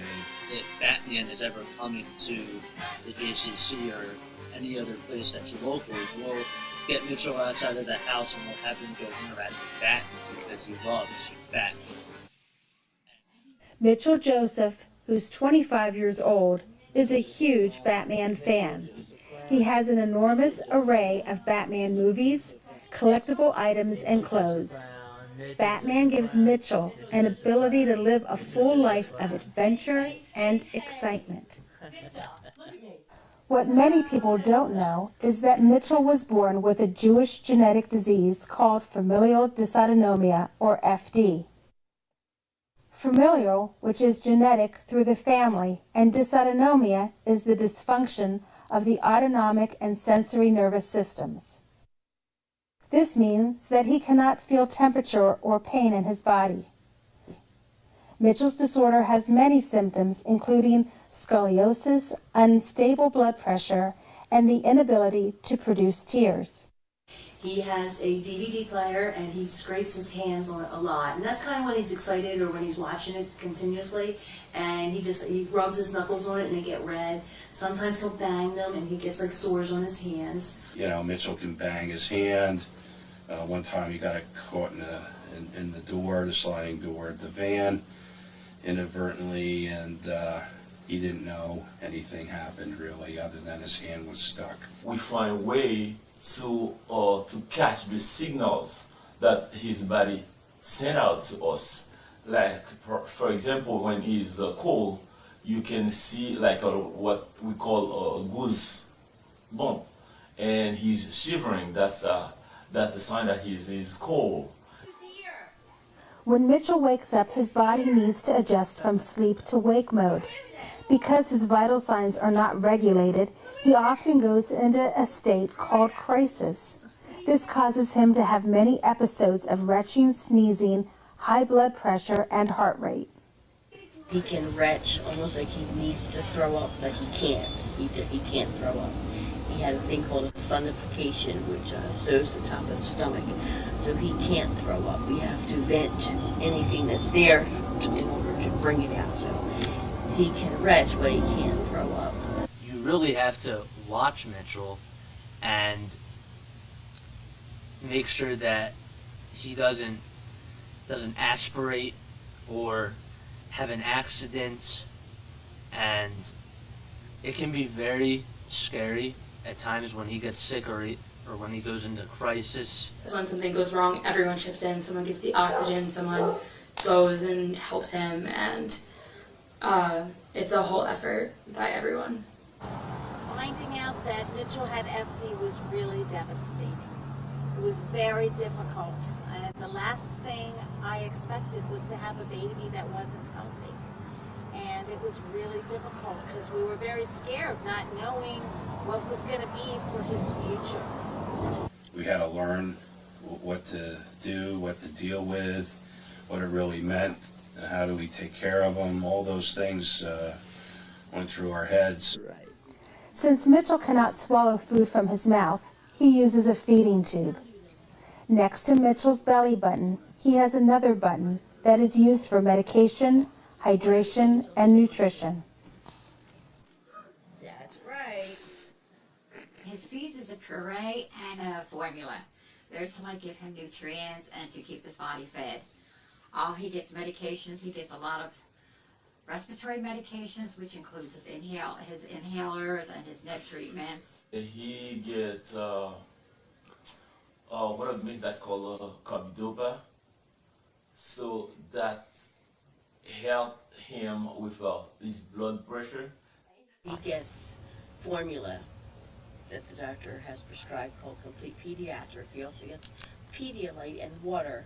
But we also, Mom has always wanted him to eat food that his brother and sister eats as well. So when I make the feeds, there's scrambled eggs, there's peaches, sweet potatoes, carrots, avocados, peanut butter, and this powder called Scan to Shake, which adds a lot of calories to the food. In order to get to know him better, let's take a look at a day in the life of Mitchell. Around 6:30 a.m., Mitchell usually wakes up. With the help of either his mom or one of his nurses, together they walk downstairs. Then his morning routine begins with respiratory treatments, including a nebulizer medication, a cough-a-lator, and vest treatment. We start with breathing treatments and nebulizers, and then he has a vest treatment, and then he has a cough-a-lator. All of these things help with trying to clear his system so that he doesn't aspirate into his lungs. The vest that we put on is called an API vest. It shakes his chest. We used to do chest compressions where we used to go like this. It's called cupping on his back to loosen secretions that are in his lungs. One is to shake everything up basically so that when you go to do the cough-a-lator, he can cough, and if he has any secretions, he can bring them up. He wears what's called a BiPAP, and it's a breathing machine that gives him oxygen if he needs it, just to keep his oxygen level up. A lot of times at night, some people will either skip a breath, not necessarily Mitchell, but their just breathing becomes more shallow when you sleep. And in order to keep his oxygenation at a certain level, that we put that on him at night. Once Mitchell is up to date with his medicine and treatments, it's time to pack up and go to his 21 Plus program. During the weekdays, Mitchell attends this program at Hollydale High School in Washington Township. Mitchell's mom and nurse help him get to the car safely. He loves to travel, singing along with his favorite tunes. Mitchell's mom meets up with the bus driver at a designated bus stop, who takes Mitchell and his nurse to the daily program. When he doesn't want to work, he does nothing. But usually you can persuade him. He will work on puzzles, matching shapes, matching patterns. He counts money. Activity-wise, he is now starting to ride a bike. It's a specialized bike where he can steer, but in the back there's a handle that you can help him steer. At his program, Mitchell interacts with other students and teachers. He has developed a great support of friends. When they take attendance, Mitchell takes attendance. He has to point to everybody, so he knows everybody's name. He finds it hard to make friends, but he's very compassionate to other kids that are in wheelchairs. It's strange. He knows that they need more help than he does at times because he's not wheelchair bound as much. So he also likes to help people that are in wheelchairs. He likes help pushing them. He likes touching their hands and asking them if they're okay. So he has his own way of having friendships. Coming home from his program, it's time for his afternoon routine. He once again gets respiratory treatments. So Mitchell loves the villains, like to every Disney movie and even to some other movies that he watches. Like he loves the Joker, he loves the Penguin, all from Batman. He loves all the Batman villains. He loves Shere Khan from the Jungle Book, Scar from The Lion King, Ursula from The Little Mermaid. Thumbelina. So he loved that, and he watched SpongeBob also. He loves Disney. He really loves villains and other like things that aren't Disney. So like Ghost of Oz or Chitty Chitty Bang Bang. When you speak the lines to him, you develop a bond that's like, I don't want to say it's unreal, but it's just, it's an interaction with Mitchell that you can't have with any other person. Definitely participating in his world and in those films. Mitchell loves that, so he loves when everyone sings his songs and really creates that like community with him. Always get a hello, a smile. He's always happy, singing. He likes to be read to at night, which I do. It's just amazing how happy this child is. Mitchell has overcome many obstacles and has become a superhero himself. Every day he battles with FD and wins.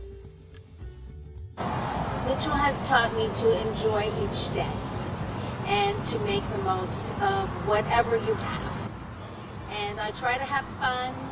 It's hard to be a caretaker and a mom. That's one of the most difficult things that goes with this for me. It's hard to just step back and be a mom because there's so many things that I have to look out for his well-being.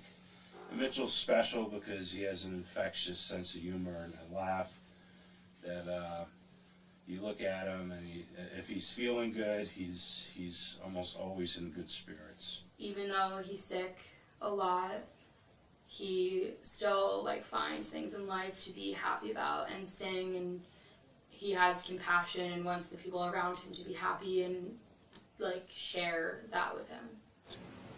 What makes him unique? Because he's Mitchell. Mitchell is, well, first he's taught me patience.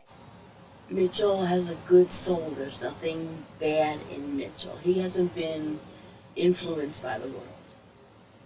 We need to take a lesson on that. He's helped me realize that these kids are special, but even though they are special, have special needs, they need to be treated like a normal child. They do something wrong, yes, they need to be corrected. But there are certain ways and to do this, but with Mitchell, you just have to say certain things and he follows through.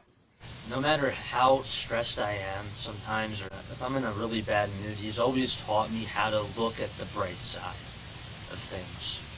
And he's also taught me how to interact with other special needs kids and make an impact in their life. Advocating for Mitchell means that I am fighting for his rights because Mitchell can't really speak for himself. And he deserves a quality of life that is as good as everyone else's. And he needs certain supplies, and he needs to go to certain doctors, and he needs different kinds of appointments. And all of those things need to be done. A lot of times it's a fight for the insurance company because they don't want to provide you with the best health care. They just want to give you the minimum services that they have to. So I speak up, and I don't like to quit, and I don't like to lose. So I keep fighting, finding a way.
I really hope that you guys learned a lot about my brother Mitchell in that video.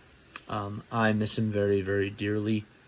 And just from watching that video that I did back in 2016, it brought me back a lot of memories, of course. And it was actually kind of interesting to visit memory lane, for sure. And there's things that obviously you don't forget, but there's other things that you're just like, wow, I kind of forgot about that. And yeah, so up next, I got an interview with Lainey, who is the executive director of the Familial Dysautonomia Foundation. I do hope that you guys enjoy that and that you learn something about that too. We discuss a little bit more in depth with things that are going on with the Dysautonomia Foundation, and less just about the disorder itself of FD. But I do hope that you guys learn a lot from this too, and let me know what you guys think down below.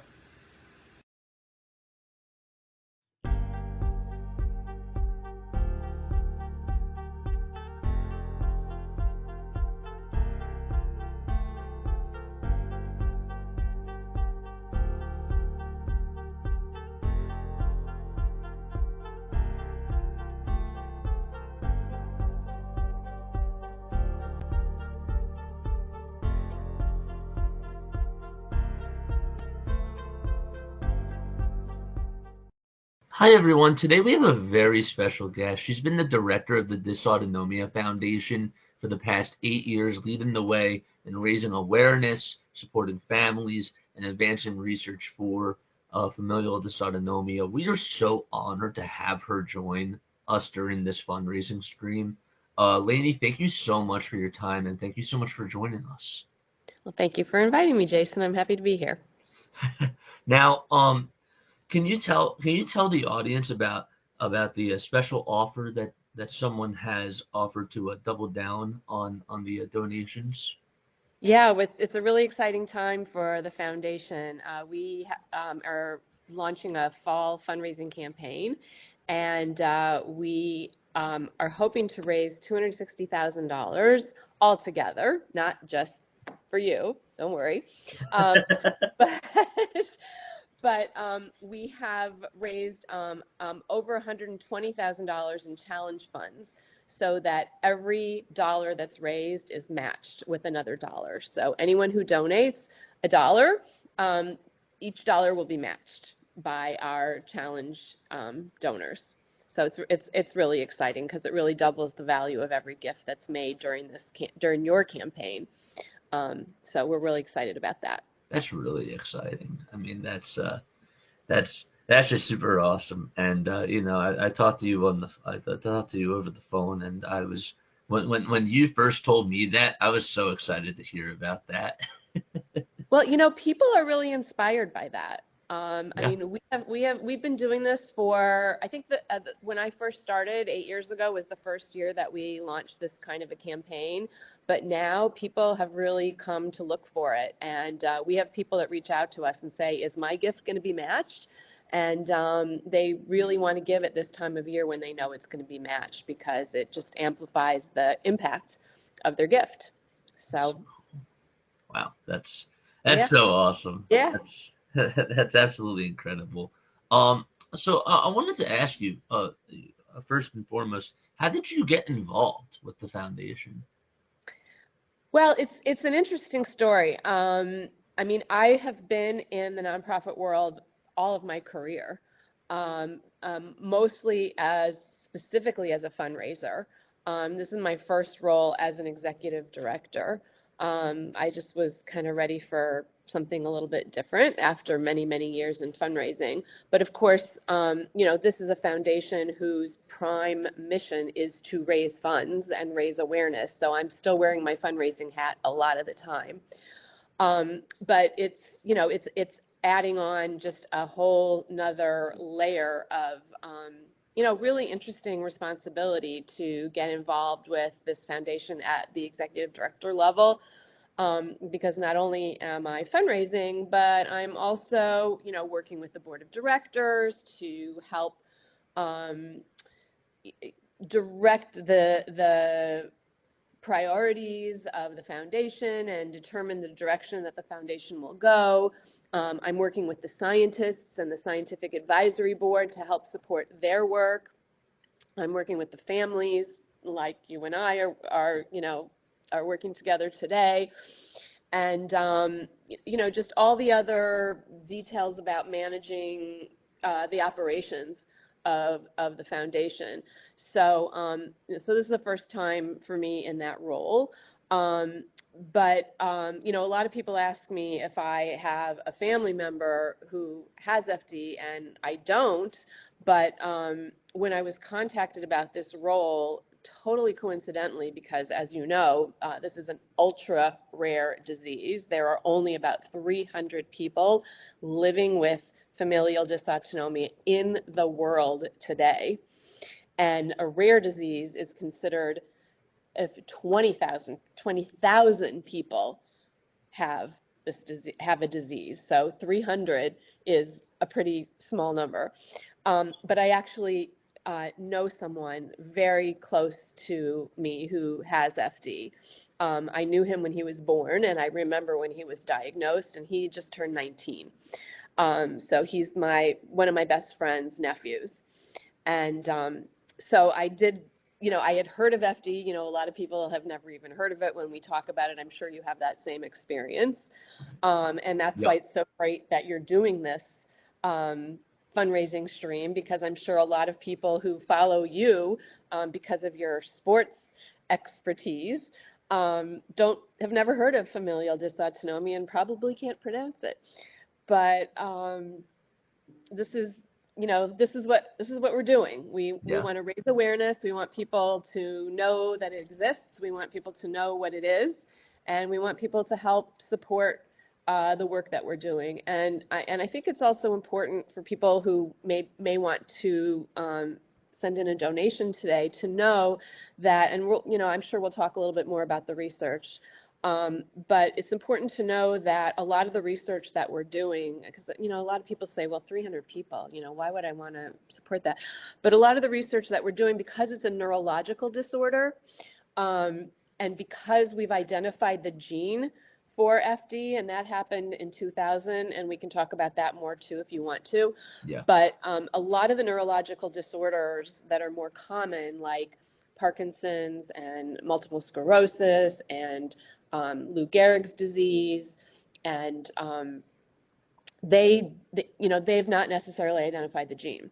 So a lot of the research that we are doing can help the research for some of the more common neurological diseases. So it's important for people to know that they're not just helping people with FD, but they're helping us learn more about neurological disorders that can be applied to other people, and where millions of people are affected.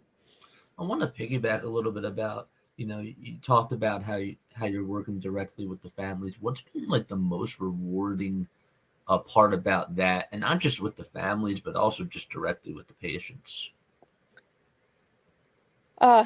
Well, I mean, I could take your family as a perfect example. I love your parents.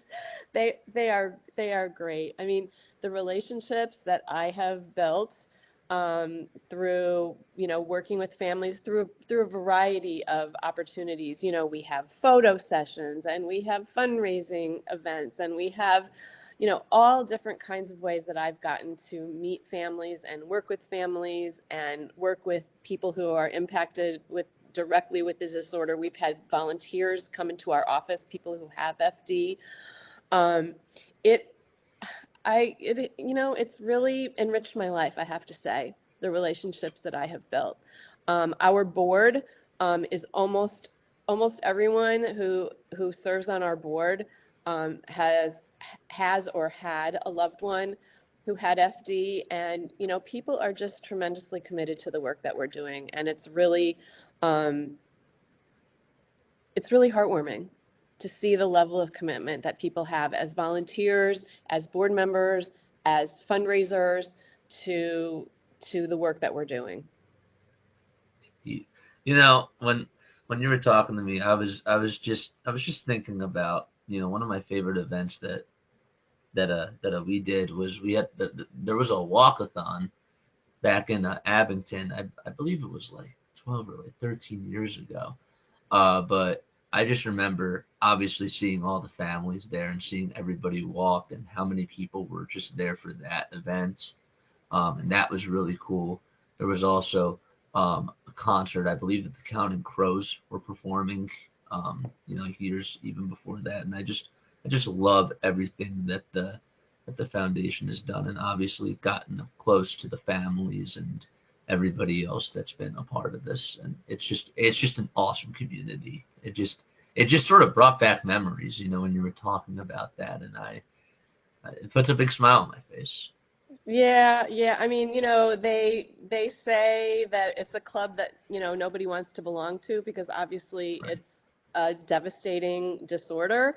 For sure. But Absolutely.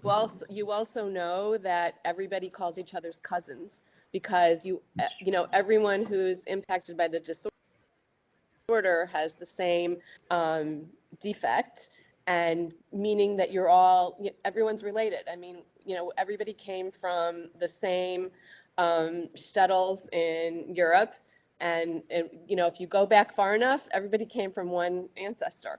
So they all call each other cousins, and it's really, it's rather heartwarming because everybody supports each other. There's a parents chat group, and they're all, sometimes they're venting because something horrible is going on in their lives, and Right. sometimes they're celebrating a triumph, and either way, they're there for each other. And Yeah. and I'm sure you went through that. I mean, you had a tragic loss, unfortunately, and I'm sure you felt the love and the support of the community because that's just who they are. They're there for you Absolutely. in the good times and the bad times. I've seen it. So Yeah. Absolutely. Yeah. I know that my parents are still highly involved with that too, and it's something that's just never going to be lost or forgotten about, and yeah, yeah. it's awesome to have that support. I did want to ask too. You talked about how you work with the scientists and with the research department. What types of research have come out over the last couple of years that have been really intriguing to you? Well, I have to tell you, I was never a science person. I barely made it through science in high school, but now I've learned so much about gene therapy and genetic disorders. So I've really learned a lot. I mean, I've sat through. We have brilliant scientists from all over the world who are studying FD. In Israel and in France and all over the United States. And we have a scientific advisory board of people who are very, very committed. And, I sit in on these meetings, I organize these meetings, and, I absorb a little bit and try to understand what they're working on so that I can, write a grant proposal or explain Right. to other people what's going on. So basically, what the scientists are focusing on now is to repair the genetic defect that causes all the damage in FD. And if they can repair the genetic defect, they can, I mean, it happens, whereas like some diseases develop over time, right? Like you Sure. maybe have a cancer that doesn't hit you until you're 40 or 50 or 60 or whatever. But this disease really develops in utero, right? It's a genetic defect that you're born with. Babies are born and they show the signs right away. They can't suck and they can't swallow and all those kinds of things. So, and it just gets worse from there. But if they can repair the gene wherever that person is in the trajectory of the disorder, they can at least prevent the damage that continues in the trajectory of the disease, because it gets worse as people get older. And I'm sure you probably saw that in your brother. Yeah. So that's what they're focusing on. They're focusing on repairing the gene. And right now, they're coming at it from 3 different angles. So one is a small molecule, and that is a pill that is being studied at Harvard.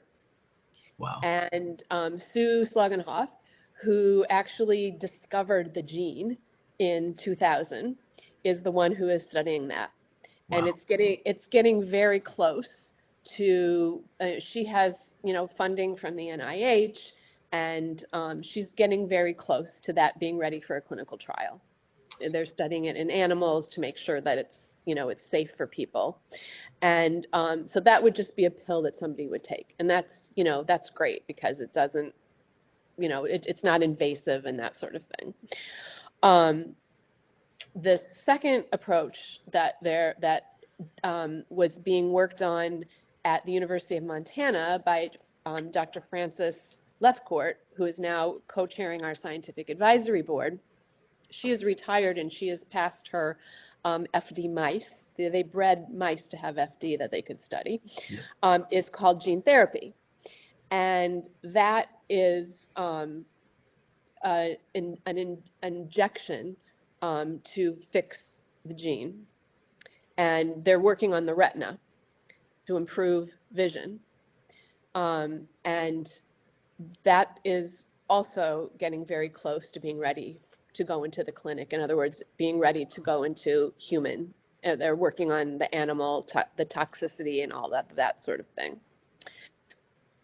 The third way that we're approaching this is called an antisense oligonucleotide. And that is actually, we started clinical trials last year. And that is a systemic treatment that, so it's being injected into the spine. And the clinical trials are happening at NYU, where we have our world-class treatment center. And that has been in existence for 50 years. That is funded by this foundation, and that GIFTS, will continue to fund. That technique was perfected at Cold Spring Harbor Labs on Long Island in New York, and has been very successful in other disorders. And now they're trying it with FD.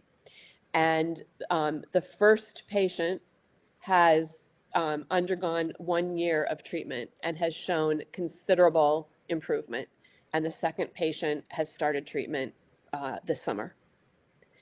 And based on very positive results, it is very likely that more people will participate in that study.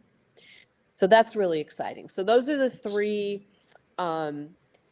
gene-altering therapies that will hopefully prevent further damage and potentially even reverse some of the damaging effects of the disorder.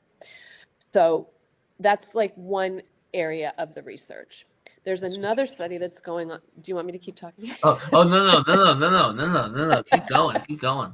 I was just saying to myself, like, that's like really interesting, because I'm thinking about Mitchell, and I'm thinking about, obviously it was hard for him to produce tears, and I'm thinking about his vision, and I think that, not to get off on a tangent, but I personally believe that his favorite color was green because he could see it. And I'm just thinking about all that stuff, and I'm like really fascinated about. Yeah, no, it's I don't know, did you watch FD Day this year at all? I did not get to watch FD Day. I mean, if you have any interest, I mean, all the scientists, I mean, as I said, I'm not a scientist. I have a very basic understanding of all of this, but if you want to learn more, we had scientists, the actual scientists who are doing these studies, presented their work in a way for the layperson to understand it. I mean, they present it differently when they're talking to each other than when they're talking to people. Yeah. But we have a program called FD. I mean, you know about FD Day, but just to explain it for everybody else, FD Day once a year, the scientists and the doctors who take care of our patients come together and they present to the families the latest advances. And, we used to do it in person in New York every year, but since COVID, it's been virtual, which is actually better because people are tuning in from all over the world and all over the country. And, everybody can watch it and learn. But the recordings are on our website.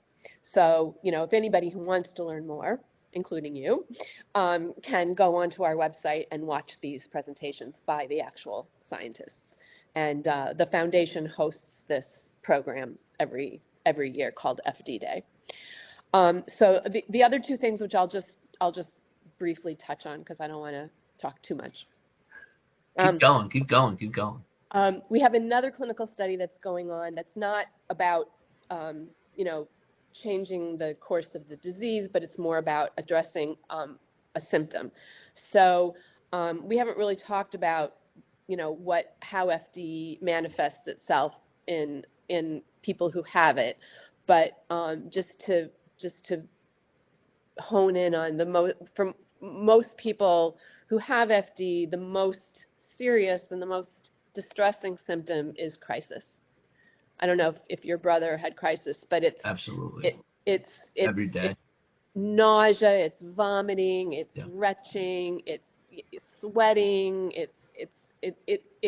I mean, I've seen it, you've seen it. It's miserable. I mean, when nobody should have to experience that.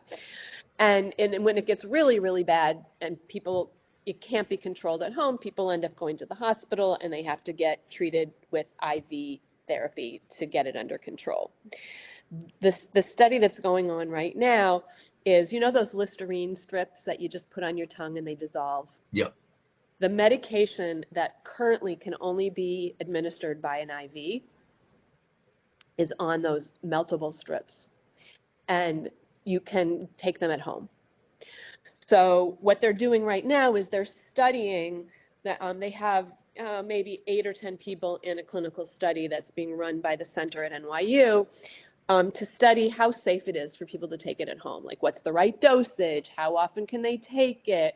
What do they, what do they need to watch out for? All those kinds of things. And if it's proven to be safe, then we can prevent a lot of hospitalizations. I mean, if people can be treated for crisis at home, how great if they don't have to go to the hospital and be on IV and be in the ICU and all that sort of thing. So it's a different approach. We're treating a symptom as opposed to affecting the course of the disease, if that makes sense. Yeah. No, absolutely. Yeah. And then the other research that I'll just touch on briefly, I know CRISPR is like a buzzword right now in science, and we do have we recently made a grant to a scientist also at Harvard. She actually studied under Sue Slagenhoff, who I was just talking about before, and she's looking at a CRISPR approach to FD. I mean, her research is not as far along as the other three, because the other three are either in or very close to being ready for clinical trial. This is more of an exploration, but CRISPR has been shown to have a lot of promise in gene therapy. So we're really excited to see how she and we have like this is a junior investigator grant that we were able to make thanks to one of our benefactors, because we realized, gee, a lot of our researchers, like, one of them retired, one of them is, has been working on FD for 45 years. We need to inspire the next generation of researchers. So we were able to launch this young investigators request for proposals, and we awarded the grant for this. So, and all the stuff that I'm talking about is made possible by gifts from our supporters. So that's really wild. What got the grant started? Just out of curiosity. With the young investigator grant? Yeah. Actually, we had a meeting of our scientists. We brought them in from all over the world, And they all shared where they were at with their research. And they kind of looked around the room and they said, who's coming behind us? And some of them brought some of their junior people, but we realized we need to provide a pathway for them to carry on, to carry the torch, and continue the important work that's been done for the last generation. So, we had a benefactor that established a fund, and we were able to put this grant out. And we had, it was a competitive grant process, and we awarded one of the grants for this study. So, yeah. Wow. Yeah, So cool. yeah. We're very, very fortunate as a very small disease to have super smart, super committed people working on this disease. That's just incredible. I know. It really is. It really is. I wanted to ask you, so where would you say donations have the biggest impact, whether it's research, patient support, awareness campaigns, or is it just a combination of all of it, or would you say that there's like one specific part that it directly has the biggest impact on? Yeah, no, that's a really good question, Jason. I mean, for the research, obviously it takes millions and millions of dollars. So, it's hard to say, oh, your $100 donation or your $25 donation is going to make a difference. But what we have tended to do when it comes to research is this foundation funds sort of proof of concept. Like we'll give a starter grant to a scientist who comes to us and says, I have this idea, I want to see if it's going to work. And so we might give, a $30,000 grant or a $60,000 grant or something like that for them to just prove that their idea has legs. And then they can go to the NIH or the FDA or a pharmaceutical company sometimes and get, the big bucks. But they have to still be able to first demonstrate proof of concept. And that's where we can make a difference.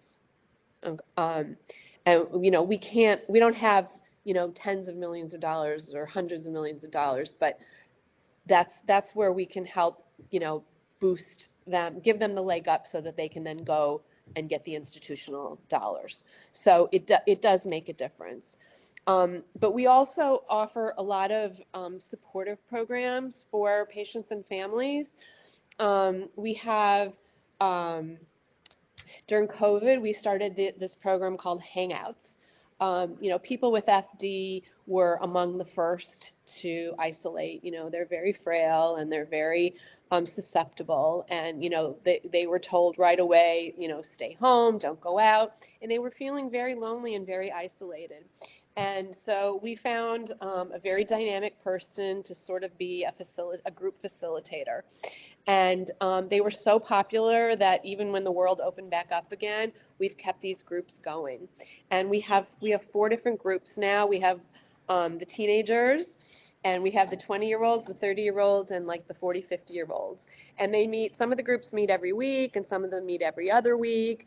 And they meet for like an hour, and they chat and they play games and they talk about serious things sometimes and fun things sometimes, but it's just bringing together people from all over the country, and they've gotten to know each other better because sometimes they didn't really have relationships with each other, and now they've made friends.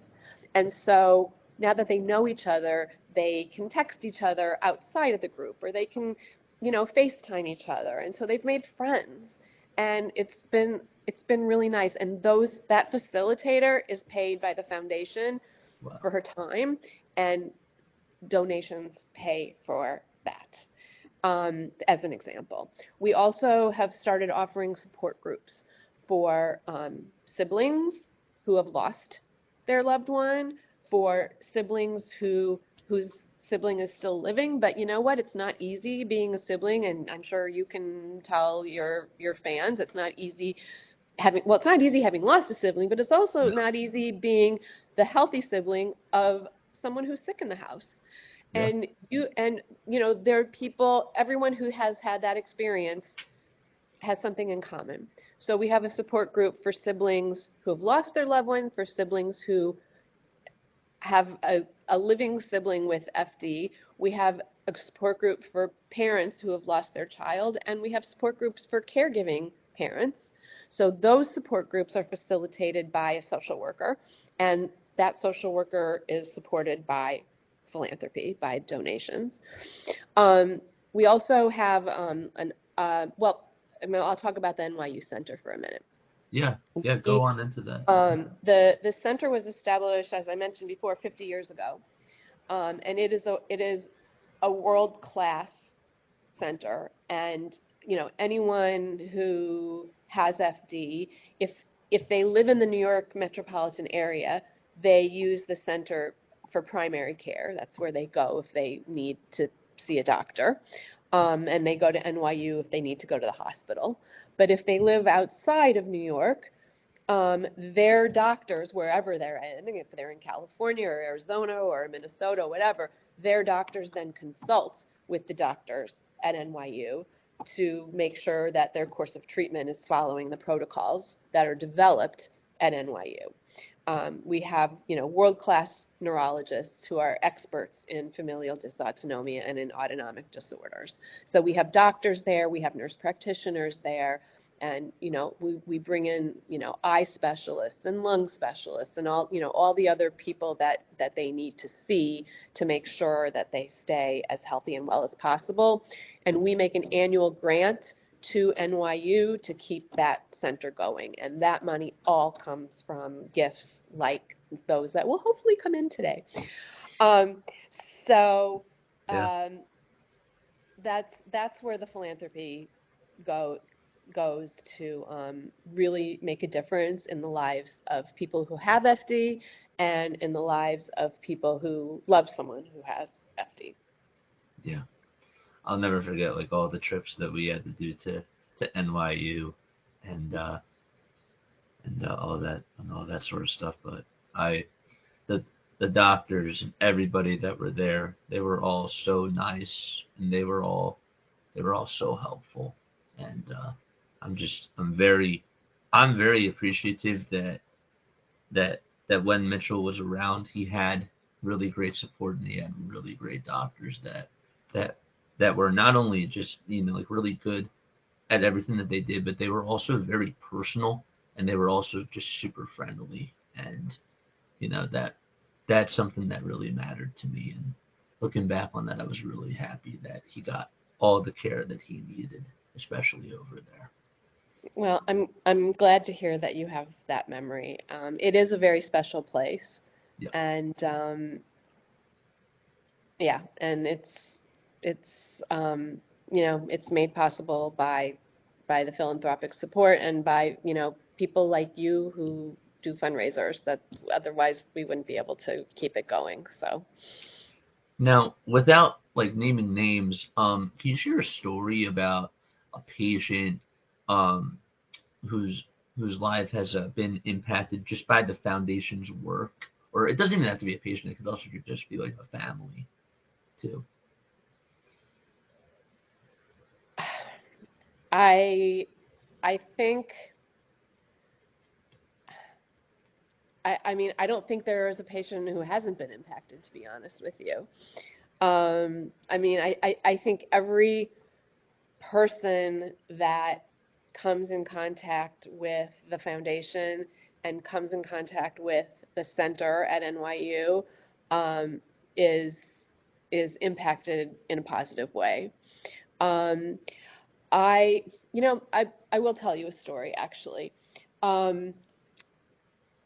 We recently heard from a family in South America, and their son came to America to have spine surgery, and they tested his blood and discovered that and gave him an FD diagnosis, and he was 11 years old.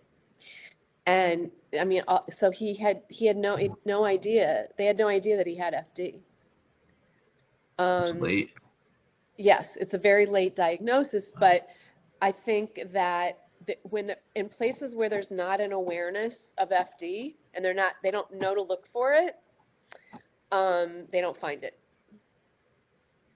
So, and the parents reached out to the foundation immediately, and we were able to immediately connect them with other parents, because the parents, even the doctors have a certain level of expertise, right? And the nurse practitioners are there to provide the medical care, but it's the parents who have been in the trenches with these kids. And they are the ones that say, this is the food that the feeding tube food that you provide, and this is what you do when this happens, and this is where you get that, and this is, and we gave this family a community right away.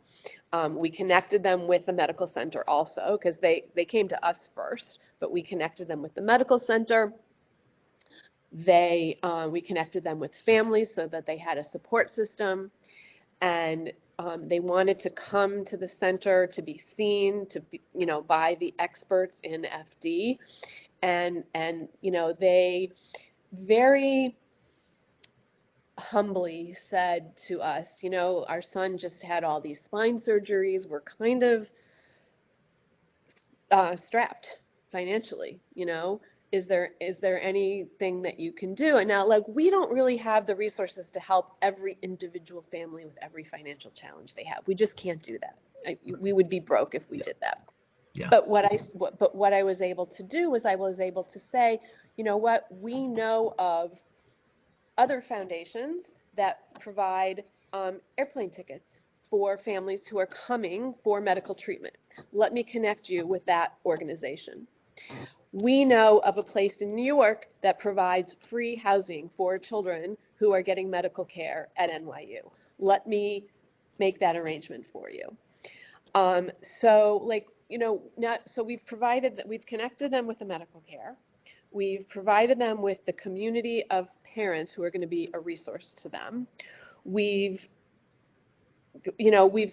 given them, I don't want to say hope, because that's not really what we did, but we gave them the resources that they needed and the support that they needed. And I think that they really felt, it was like a port in a storm kind of thing. Like all of a sudden they had this horrible diagnosis and they just didn't even know where to turn. And they sent us an email on our info page, and all of a sudden they had all of this information and support provided. So I hope that's kind of what you were looking for. That's a really wild story. I mean, 11 years old. That's late. That's so late. That's insane. I wanted to also ask, what would you say are some of the biggest challenges that the FD community right now is facing, and what are you guys working on to try to I don't want to say cure that, but as far as problem solving goes? Well, I would say that to a certain extent, we're a victim of our own success. I mean, our goal is no new babies born with FD, right? So aside from raising money to support the work that we're doing to make the lives of people who have FD better, right? We also want to make sure that people know about genetic testing, get tested, and know. I'm not a carrier. I'm the only one in my family that's not a carrier. and know your carrier status. Yeah. So, I mean, if you're not a carrier, great.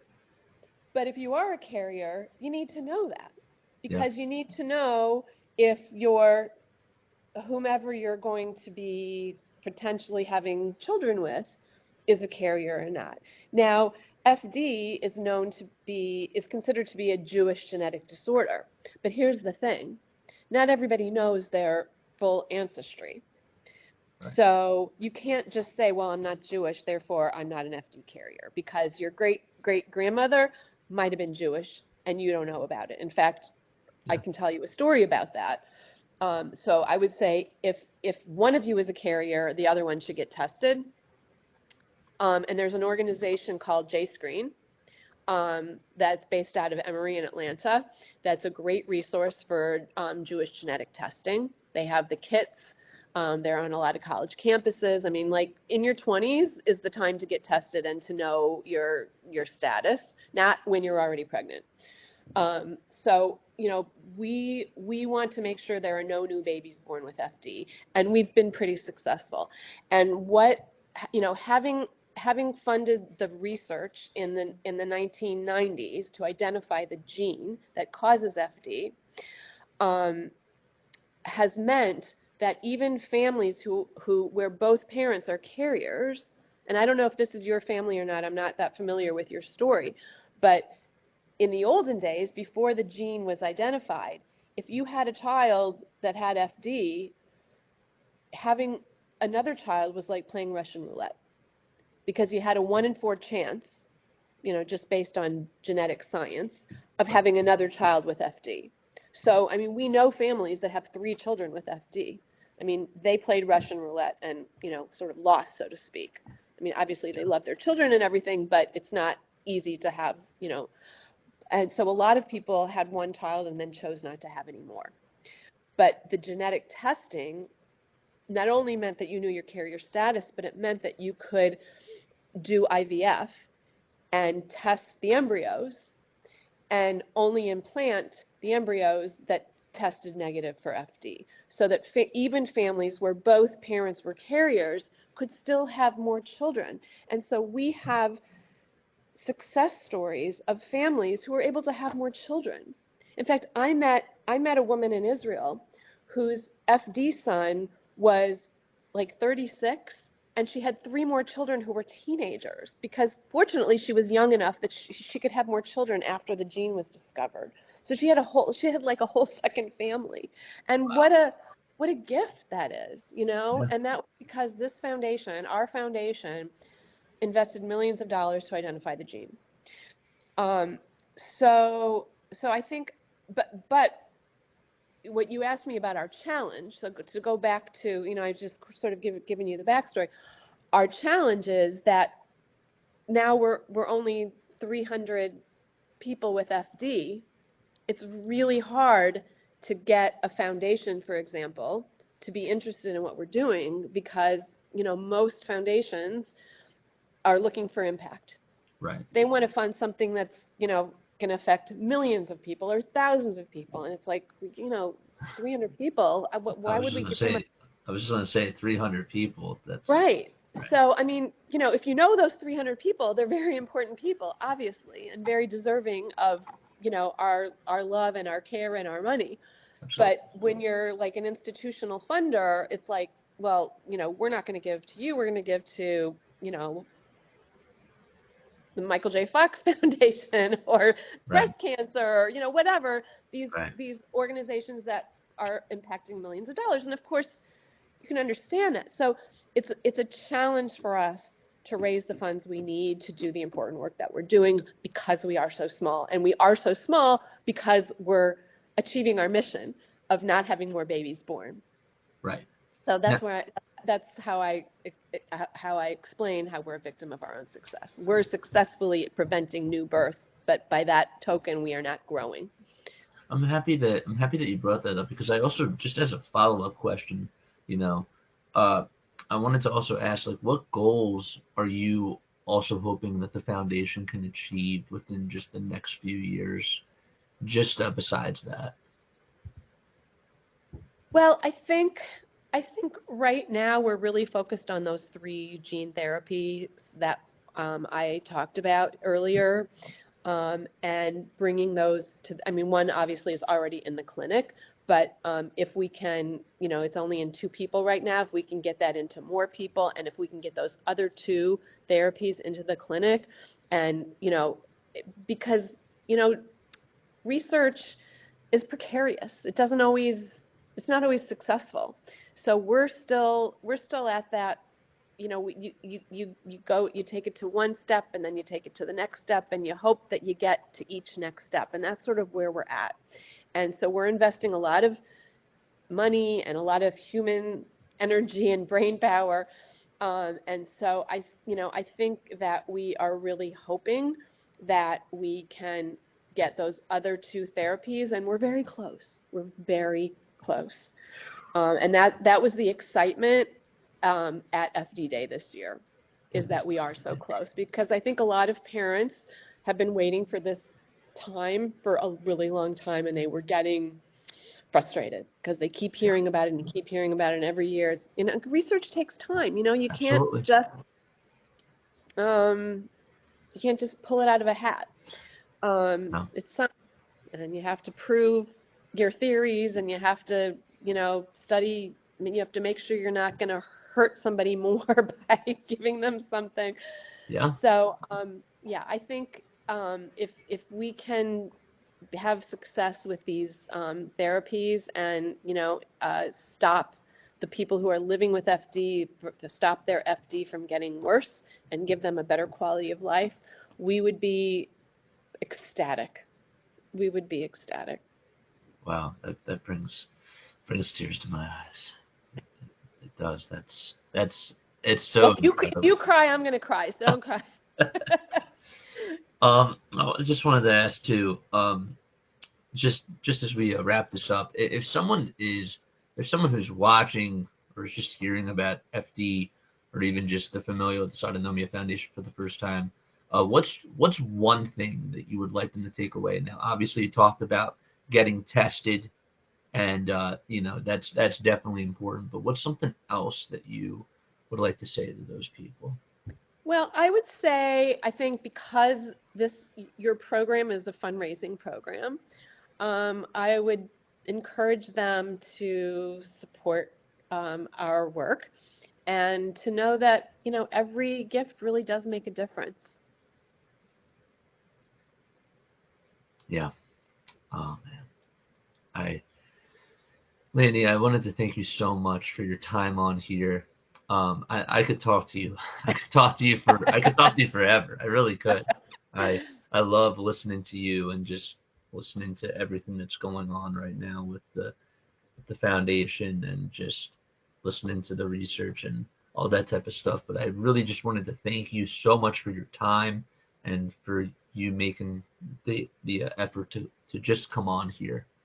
Means a lot. Thank you, Jason. We appreciate what you're doing as well. So it's been a pleasure to be on your show. So. All right, guys, that's going to wrap it up for this interview. Thank you all so much for tuning on in. Again, the links are going to be all posted down below. And I'll see you all very, very soon.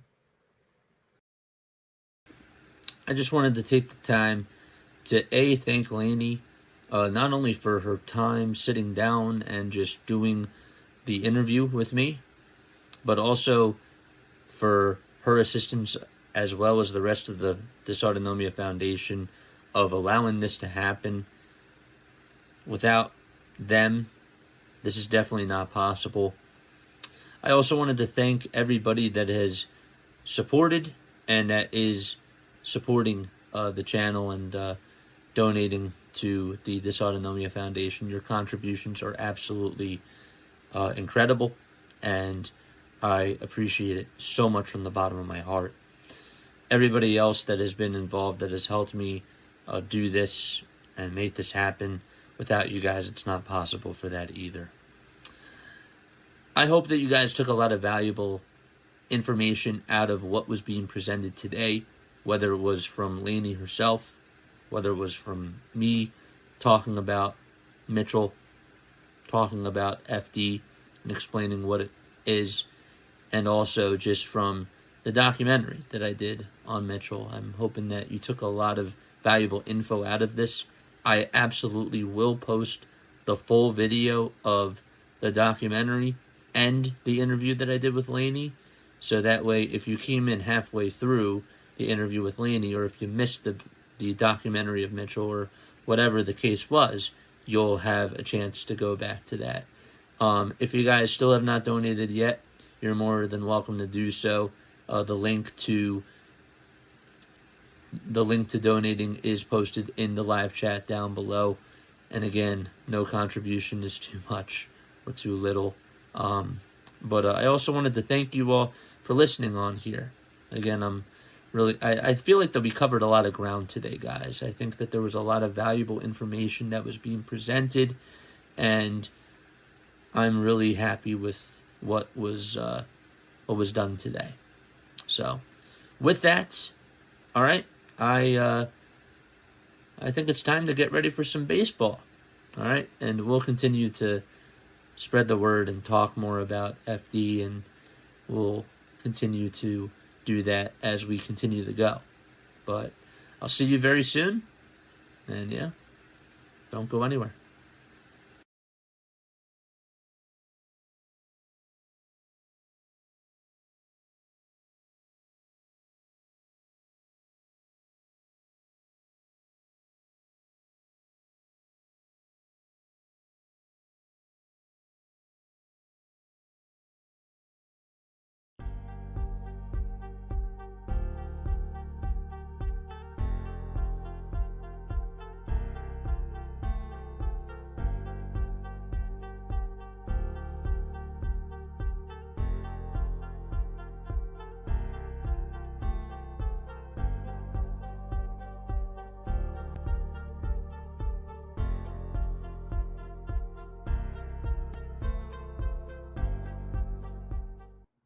What's going on, everybody? I brought on a special guest with me today. Okay, this guy is absolutely awesome. He really is. Okay, he and I go way, way back, and he also has a Philly sports channel that he does. He focuses mainly on the Sixers and on the Eagles, and also wrestling as well, too. Yeah. You know, he puts out a lot of content with that.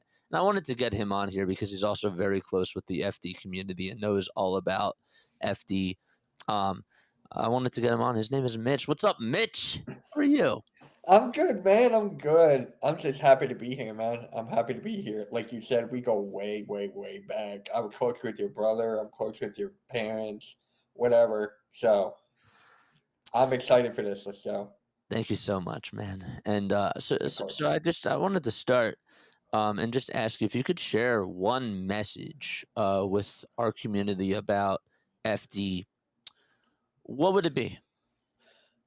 The one thing I would share with your community about FD, well, just like people too.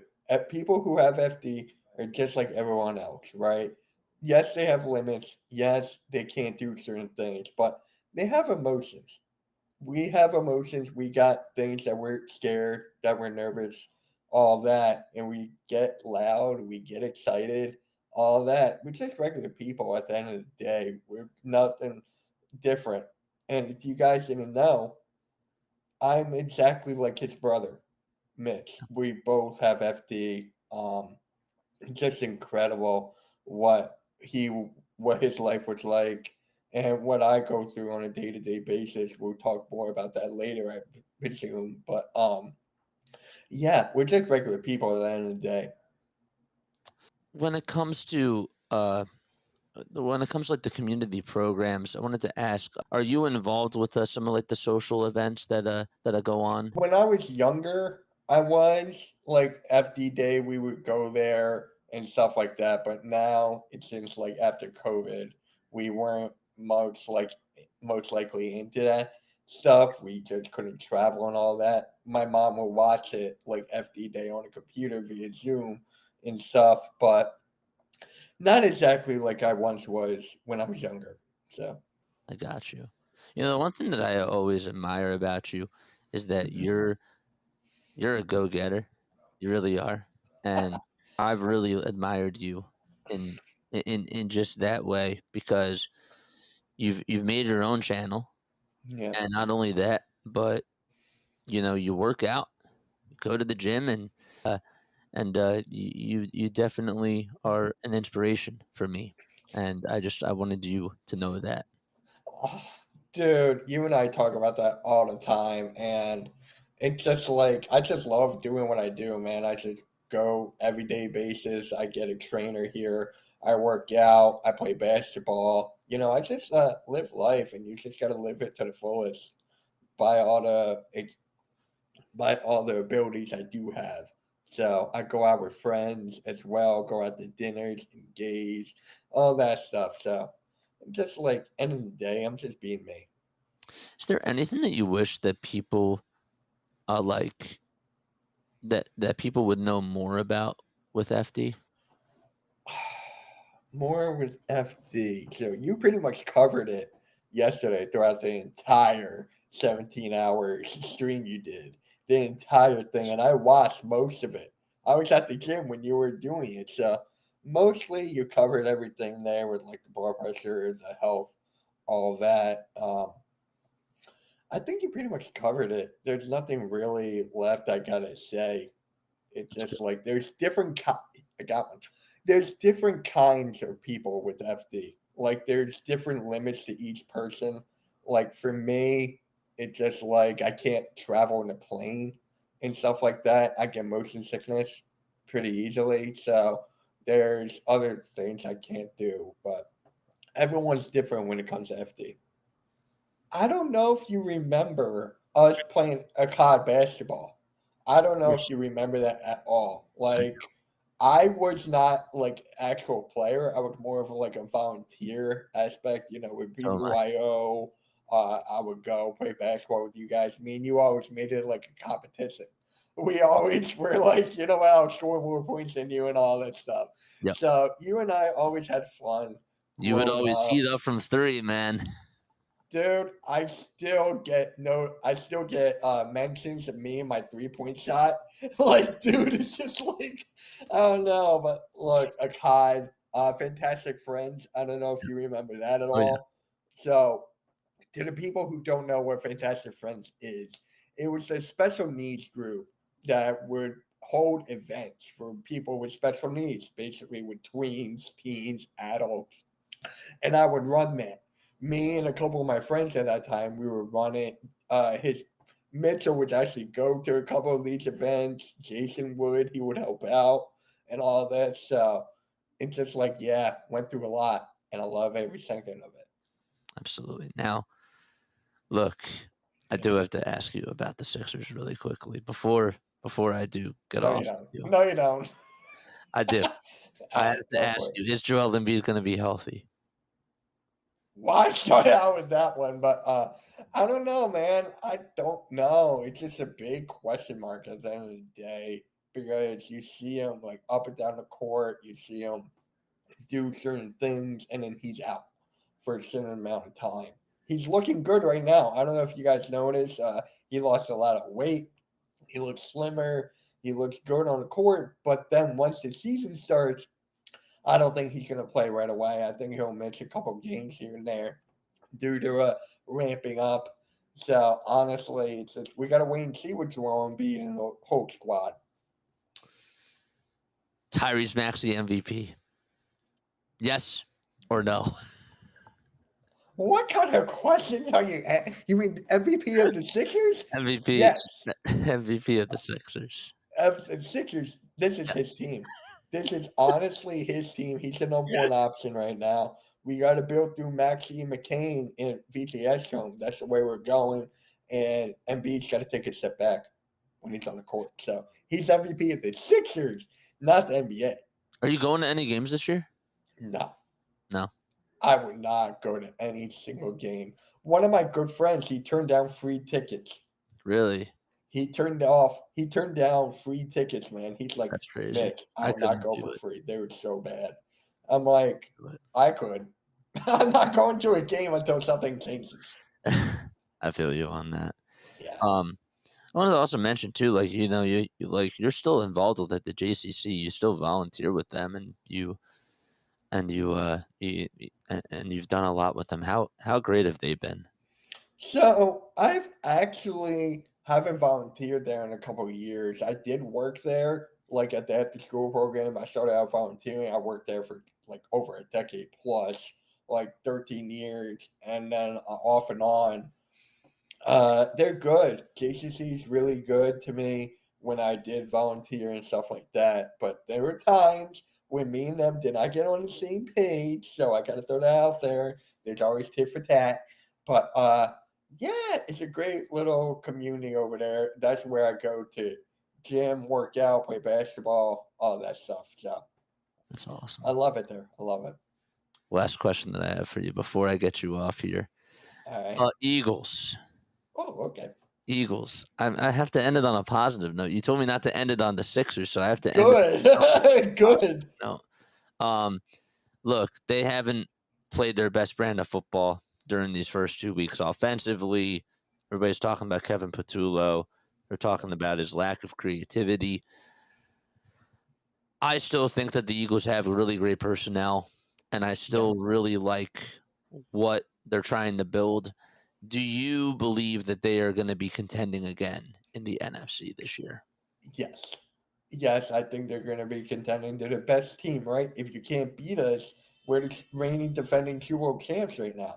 The next team is Green Bay Packers. They're right there ever since they got Michael Parsons.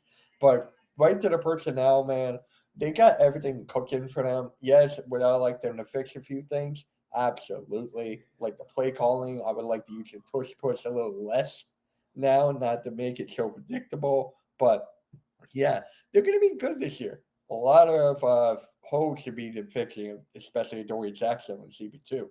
But yeah, they're doing their thing. Mitch, I'm going to post your plugs down below, of course, but where can people find you?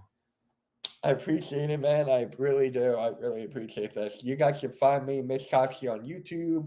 MK Mitch World is my second channel. Hardcore Sports Network, Stream Punk Sports PA. Most of my Eagle stuff goes there. And yeah, that's where you can pretty much find me, guys.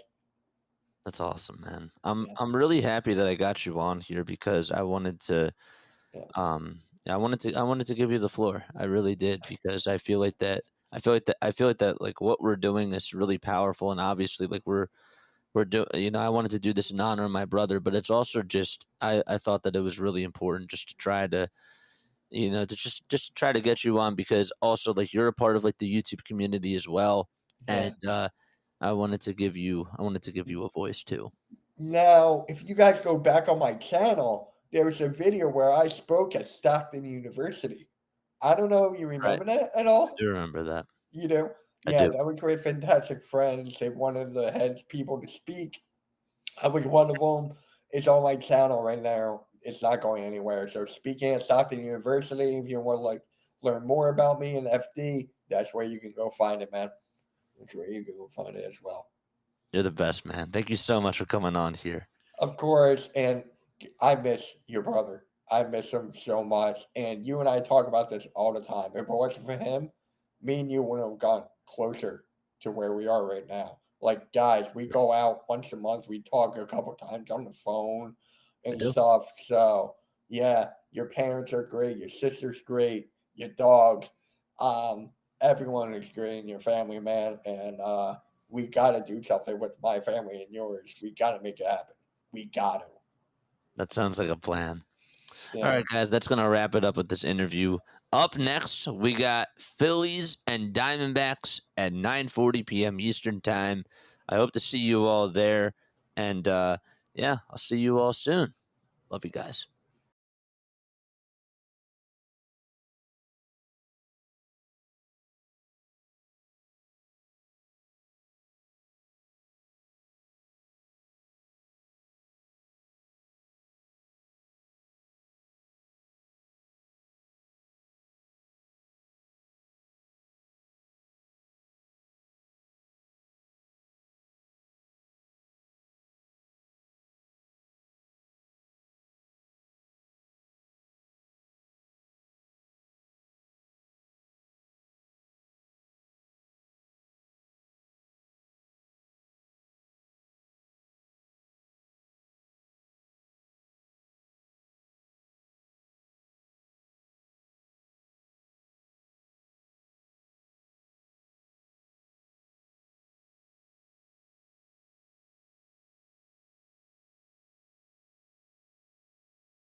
graduated from Rowan University in the spring of 2022 with a sports communication and media degree.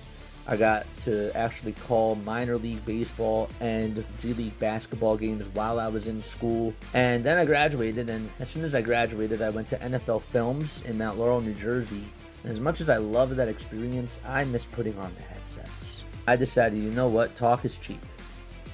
I have a laptop that's in my house, and so 21 months later, here we are, still on YouTube, calling games and building an incredible, loving community on here with the people that I call my Philly freaks with a capital P and a capital H. We go live for every single Phillies, Sixers, and Eagles game, and we do it like old school radio play-by-play style.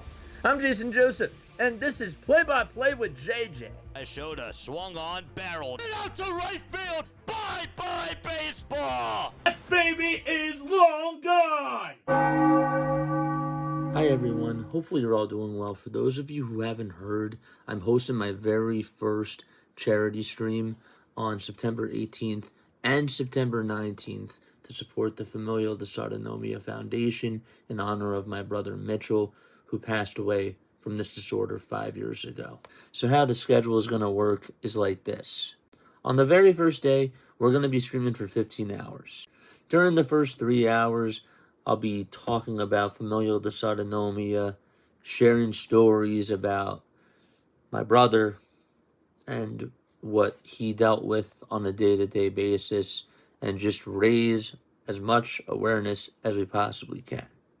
Then during the next 12 hours, we got MLB Diamond Zone, and we will be on doing our regular Diamond Zone stream. For those of you that don't know, MLB Diamond Zone is something that I came up with, and basically it's like NFL Red Zone, but it's for baseball.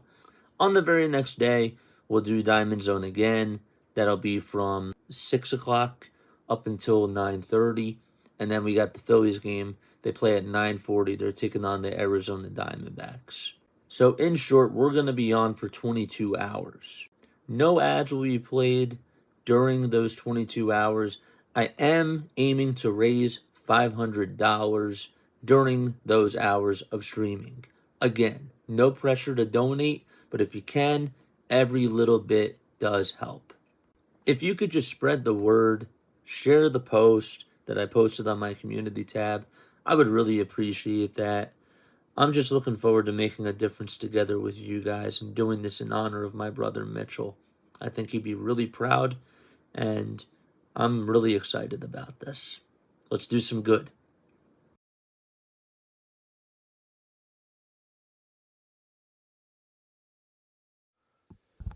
What's going on, everybody? Hopefully you're all doing well and having yourselves a very, very fantastic day. My name is Jason Joseph. This is Play-by-Play with JJ.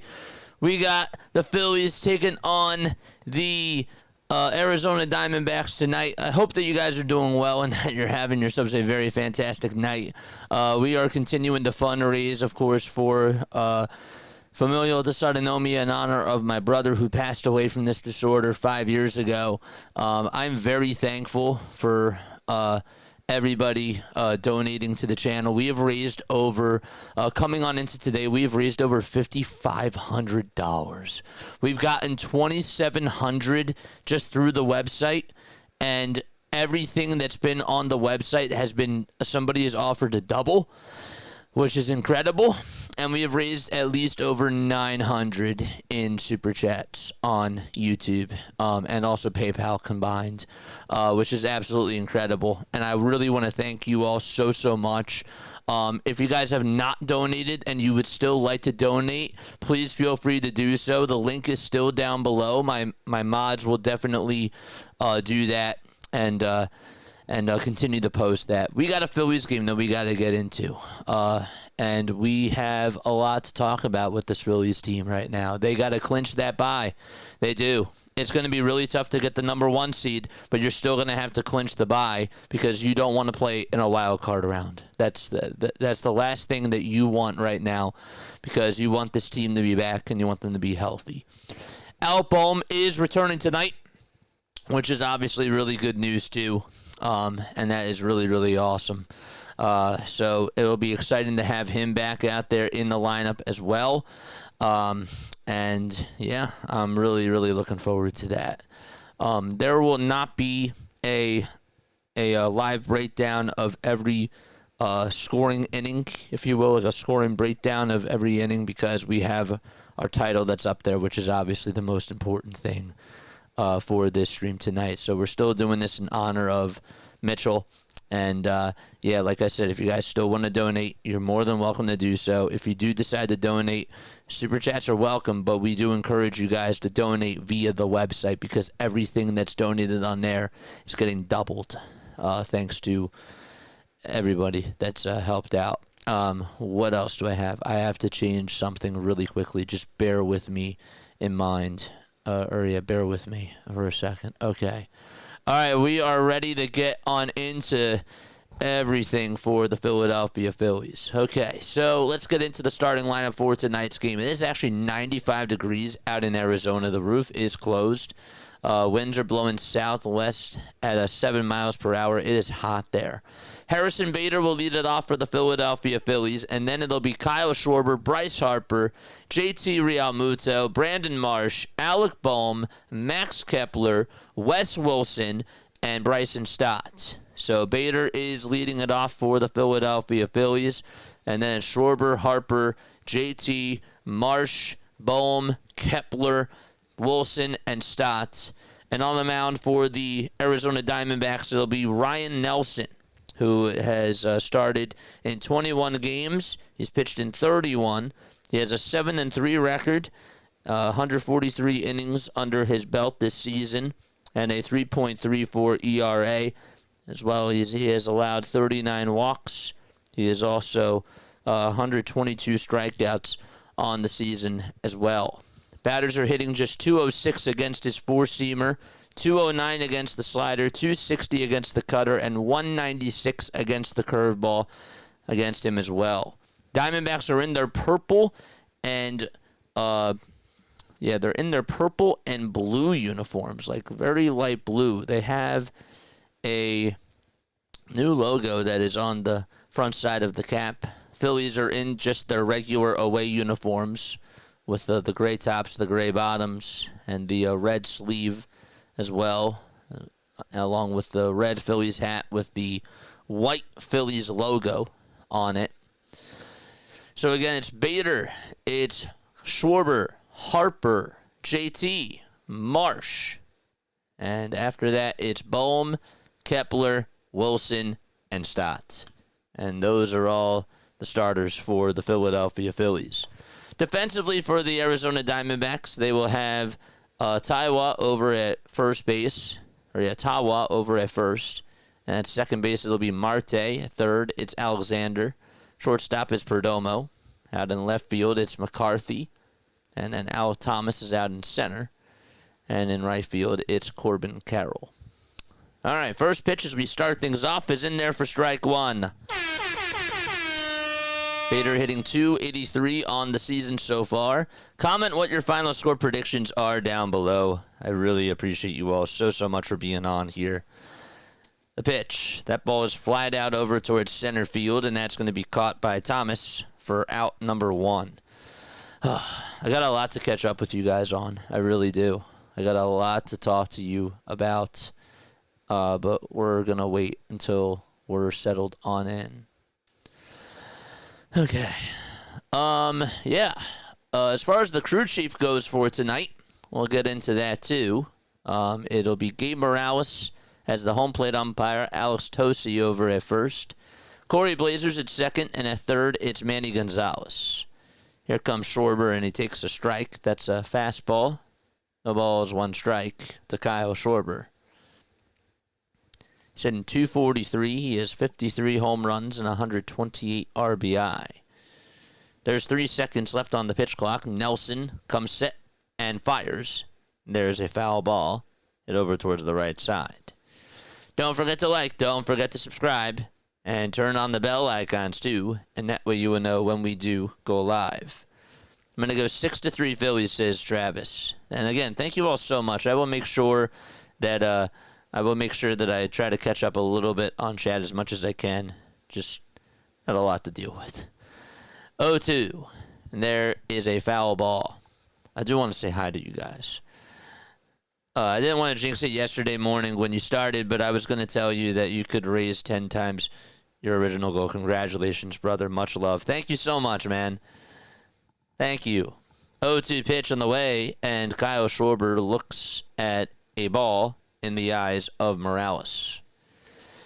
The Diamondbacks are 40-35 at home. They have a 77-76 record on the season.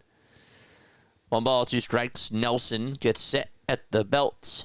He kicks. He deals. And that pitch is outside for ball 2. Diamondbacks currently standing. They are 6 games behind the San Diego Padres for second in the wild card. But as far as the final team goes, they are 2 games in back of the Mets. 2-2 pitch. Ground ball hit over to second base, and the throw over to first is in time. Nice sliding stop there made by the second baseman, Ketel Marte.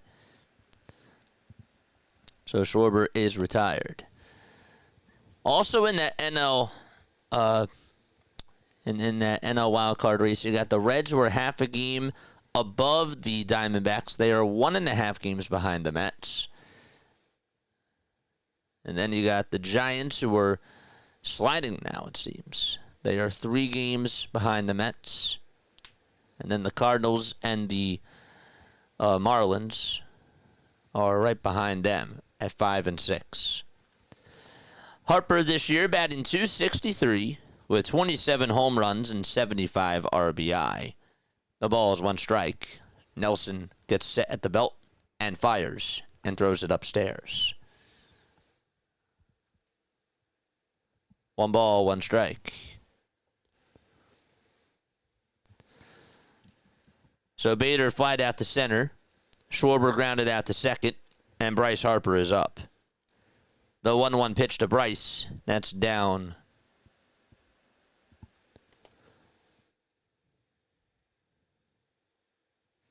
I see that Spencer Steer had 2 homers against the Chicago Cubs.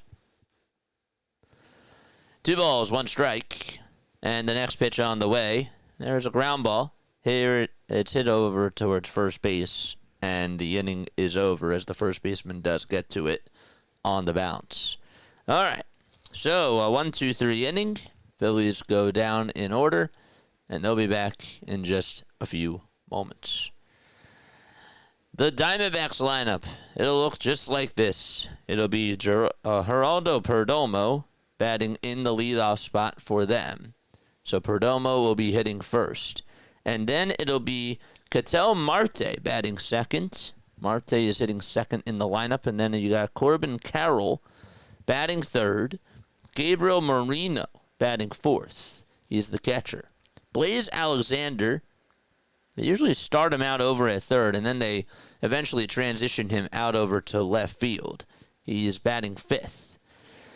And Adrian Del Castillo, he will be batting in the 6th spot and batting 7th. Right behind Del Castillo will be Alec Thomas. 8th will be batting 8th for the Arizona Diamondbacks. So you got Tim Tawa batting in the 8th spot. And in the 9 hole for Arizona will be Jake McCarthy. So just to recap, it's Perdomo. It's Marte, Carroll, Marino, Alexander, Del Castillo, and then Tawa and McCarthy. So that is how the lineup looks for the Arizona Diamondbacks. Defensively for the Fightins, over at first base, it's Bryce Harper. At second base, it's Wes Wilson. The third baseman is Alec Boehm. Bryson Stott's over at short. Catching is JT. And, of course, in the outfield, you got Bader in center, Marsh in left, and in right, it's Kepler. So Castellanos is on the bench. And on the mound, of course, is Taijuan Walker for the Philadelphia Phillies. Walker does have a 4.17 ERA, a 5-8 record.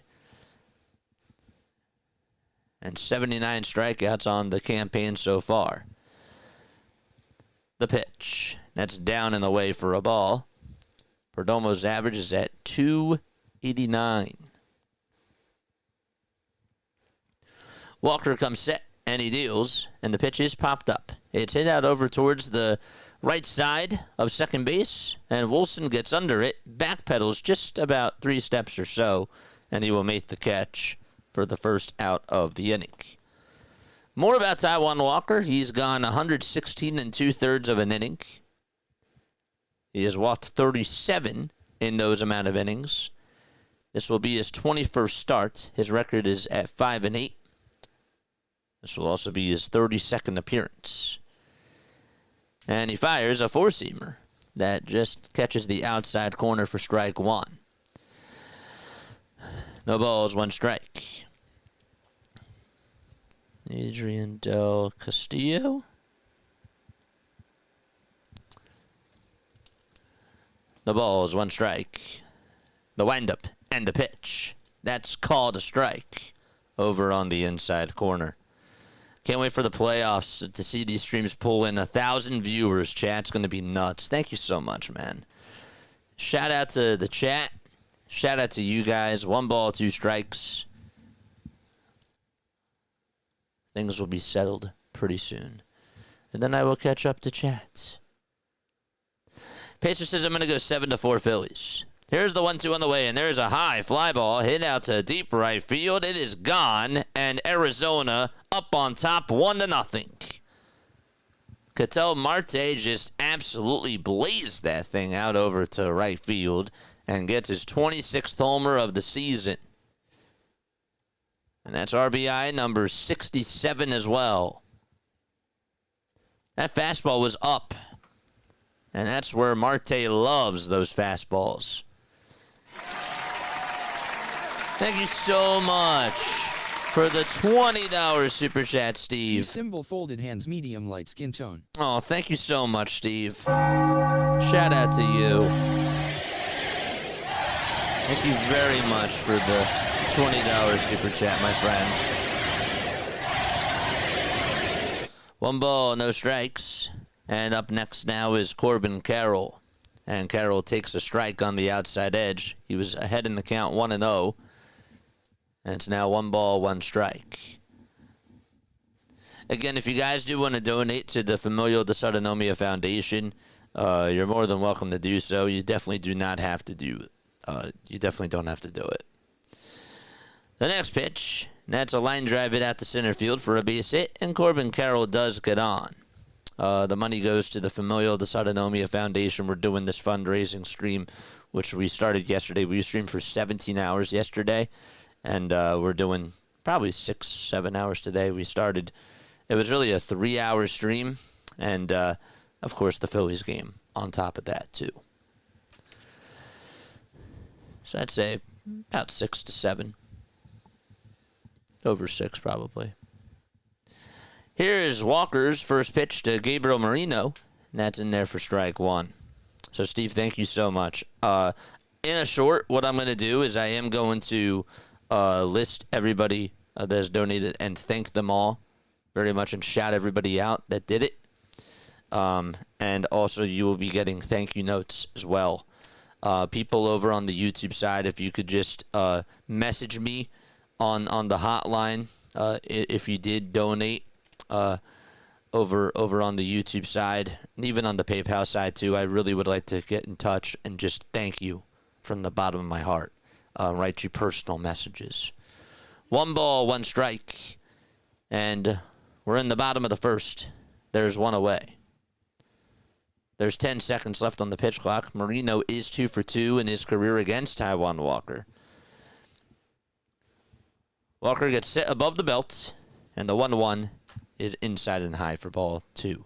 Disney says I'm going to go 28-10 Phillies.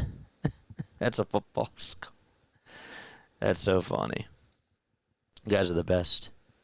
5-2 Phillies, Schwarber MVP. 2 balls, 1 strike.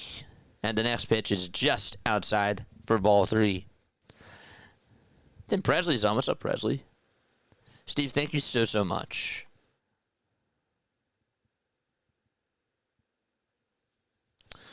3 balls, 1 strike. Walker gets set above the belt, tosses it back over to first, and Carroll dives back in there safely. Marte hit a solo homer here in the bottom of the first off of Taijuan Walker. And Carroll got on with a single. There's 1 away, though.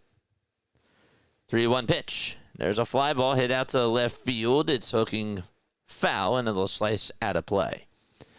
And now the count is full. Phillies did win the first series against the Diamondbacks back in early May. They played a 3-game set out at CBP, and they ended up taking the first 2 games. And they lost the third one in a heartbreaker. That game went into extras. 11-9 was the final score. 5 pitches in this at-bat, and so the count is full. And the pitch. Ground ball hit over towards the right side. Almost hit the runner, Corbin Carroll, and it goes out to right field for a base hit. And Carroll does round second. He does head on over to third, and Kepler will just throw it back over towards the mound. And so back-to-back singles allowed by Taijuan Walker, and Blaze Alexander is coming up. That thing was lined really sharply. He took a hop, and then Carroll just jumped on over it. He hurdled over it.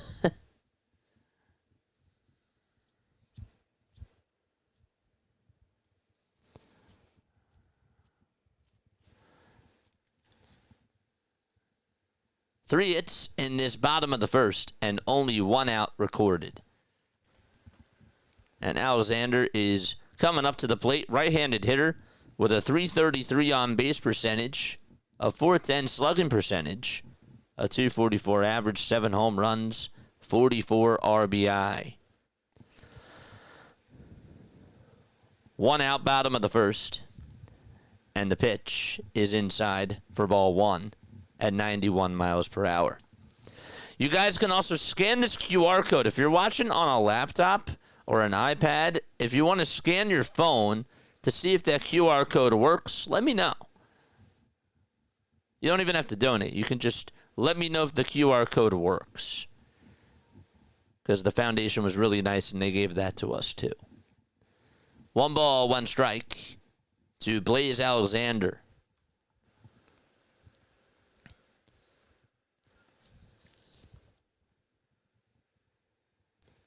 1-1 pitch. Ground ball hit over to shortstop. The flip over the second. There's 1 to throw to first, and that is in time. Alexander wants a review here. Let's see if Torey Lovullo will challenge. There's Stott walking back over towards the dugout. He's walking back. Sort of stopped. Well, they just cut to a replay. Let's see again if he beat it out or not. Yep, he did. They have a case. So Arizona will challenge. He got his foot in there.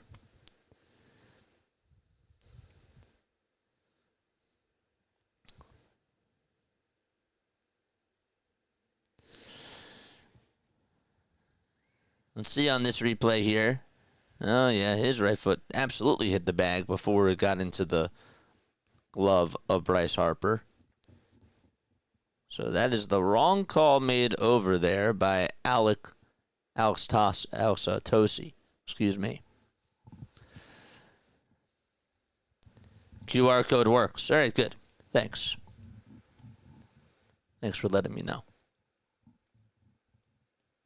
So who gets the bye most likely? The Brewers and the Phillies? Yes. All right, so the call is overturned. He is safe over at first. That's going to go down as an RBI fielder's choice. And Adrian Del Castillo is coming on up to the plate. 2-0 Arizona. And a runner over at first. We're so close to getting 90. Let's go. Let's go, chat. Toss back over to first base. It is not in time.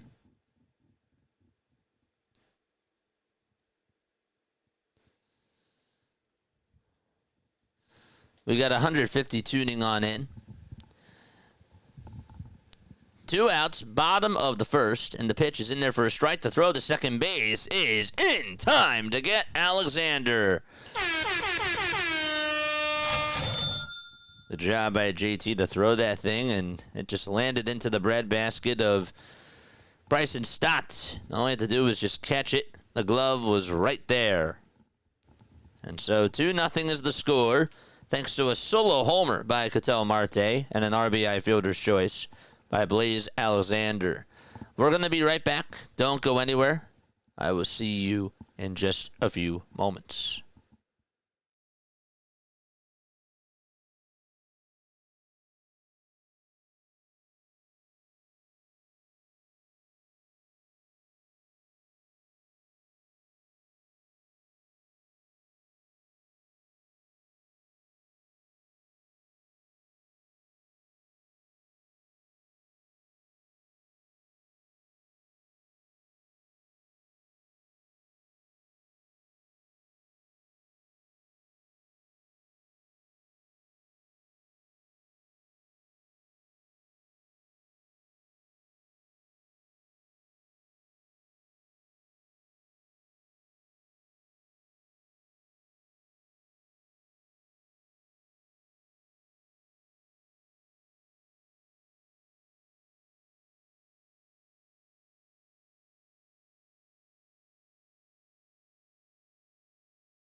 All right, JT Realmuto is coming on up to the plate. And JT stares at strike one. That's at 96 miles per hour. The ball is 1 strike to JT. His average is at 261. He has 12 homers and 51 RBI. 34 years old. 0-1 is the count. And the next pitch is taken down for ball 1. All right, chat. What's going on, man? Yeah, the bots are going off. We're so close. Who do you have going yard tonight, JJ? 1 ball, 1 strike, and the next pitch to Realmuto is taken inside for ball 2. Tonight we have I don't know. I don't know who I have. I'm gonna go Kepler. In the 2-1. There's a fly ball hit that over towards right center field. And Thomas is there, and he will make the catch. I will also go with Bader tonight.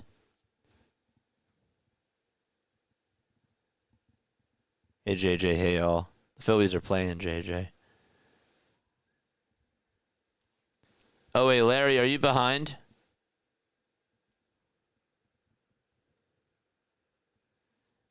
Are you actually joking? I couldn't tell.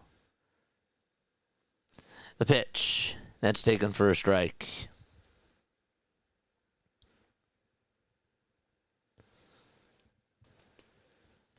Kepler, Bader. That's it.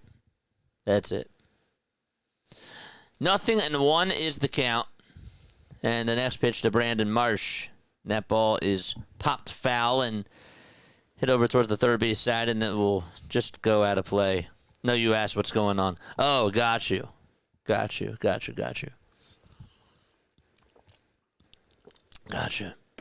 Makes sense. Chat, what a day for me. What a day. It's kind of insane.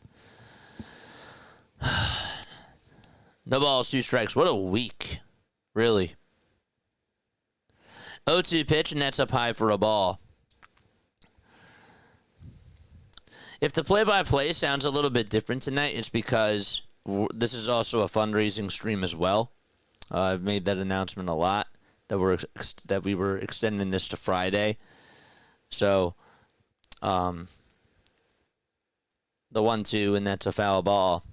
So we might still be bringing up more plugs as far as where people can donate and talk more about Mitchell as we continue to do this.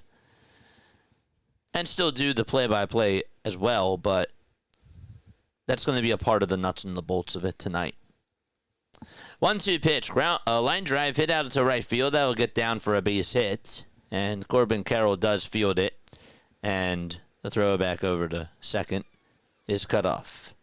And so Marsh does break the ice for Philadelphia. Steve says, I'm very stoked. Got a nice late game to watch. Got a healthy chat. Got JJ's fundraiser stream. It's going to be a good night, says Steve.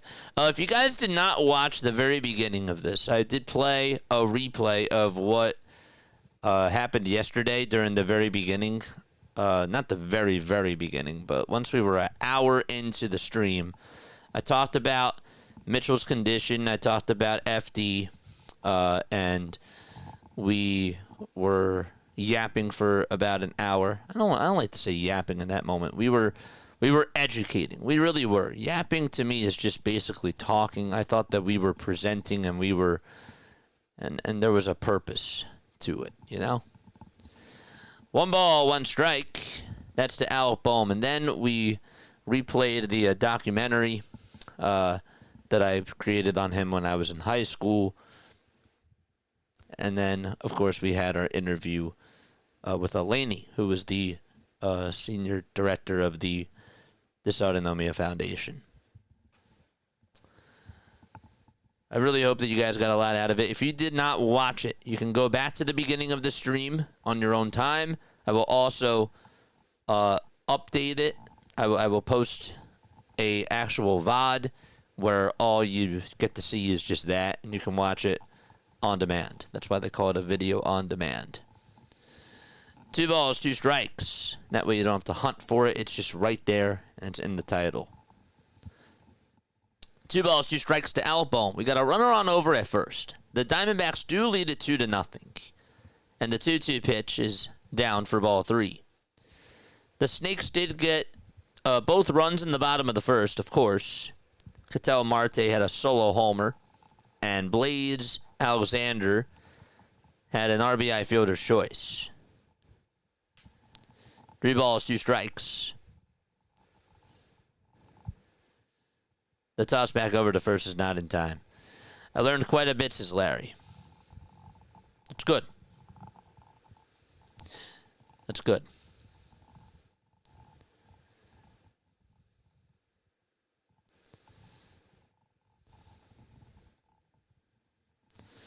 Three-two pitch. That ball is fouled away.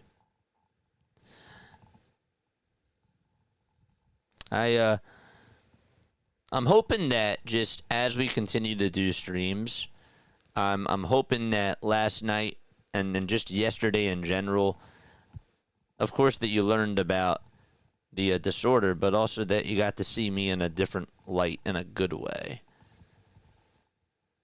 Or if your perspective did change on me, I hope that it was positive. You know.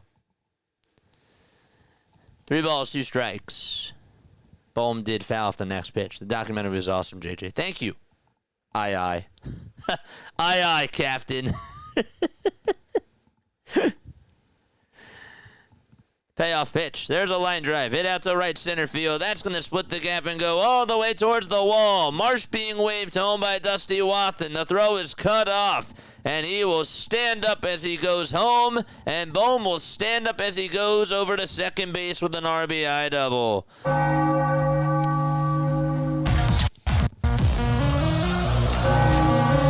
right. 2-1. Good swing by Boehm.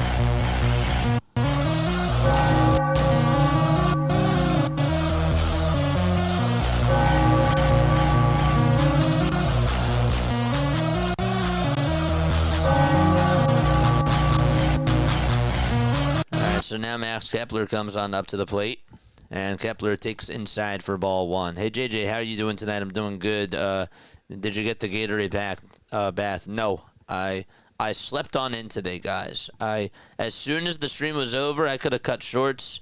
I didn't get any sleep. I got like maybe 2 to 3 hours of sleep combined over the last 2 nights. I'm not exaggerating, and I need my sleep. But I slept in today, and as soon as I crashed the bed, I was out for at least like 11 hours. 1-1 pitch. There's a fly ball hit out over towards shallow right field. Carroll's going to be there. He'll make the catch for out number 2. So there's 2 away. And you can even ask Gabe that. Gabe came on into my room this morning. He was fixing my computer, and I just fell right back to sleep. And he was just doing his thing. He's been awesome. I'm not doing any of this without the people that have really helped me. Even just during the stream yesterday, Gabe was just so helpful. The mods have been so great. And obviously, my parents have been so awesome. Here's the pitch, and that's a cutter that's in there for strike 1. You almost made me cry at work first thing in the morning at work yesterday. That's good. Well, maybe not crying in front of your boss. That's probably not a good thing. I'm not trying to get anybody fired. 0-1 pitch, ground ball, diving stop at Perdomo. He gets up, he throws it over to first. What a bang play that was. That is unbelievable. Geraldo Perdomo just took away a base hit, and he got up as he shot out of a cannon just to make that throw over to first, and that did not even take 1 bounce to get on over to Tawa. And the inning is over. Okay. So we go to the bottom of the 2nd inning. Yes. The video is good for us to see this, Ken. Yeah, again, you can listen all you want. You can listen to me speak, but seeing how things were and watching the nurses, not even just watching him and how he walked and just the way that he looked, but get a view of my mom, get a view of my dad, get a view of my sister, and watch how he went up the stairs with oxygen and, him getting out of the car, him riding a bike, all those things, and looking at the pictures. It definitely gives you a different perspective, for sure. The music is a little bit glitchy. Yeah, it might be a little bit glitchy tonight. Couldn't sleep last night, so watched your stream, and it was really nice that you had your friend Gabe on. Yeah, I wanted to get him on. I figured that when there was 1 game left, it was a good thing, and I wanted you to meet him. And you saw me in a different light there, too, because that's me with somebody else doing color, So I kind of miss having a color guy. It made me realize that yesterday. The pitch, and there's a swing and a miss to Adrian Del Castillo. Bottom of the 2nd. And Walker kicks and fires, and the pitch is swung on and missed. It's so different when you're doing it virtually. When it's in person, like that's where the magic happens with the color commentator.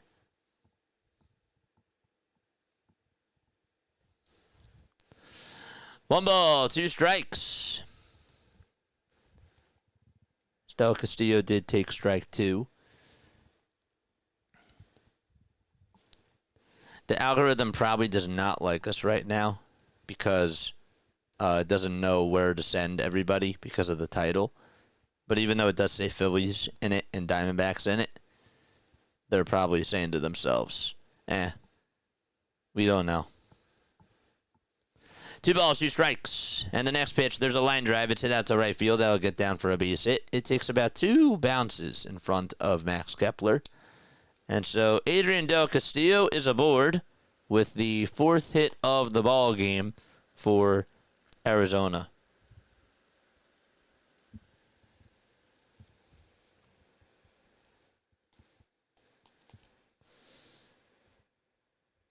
So that brings up Alec Thomas to the plate.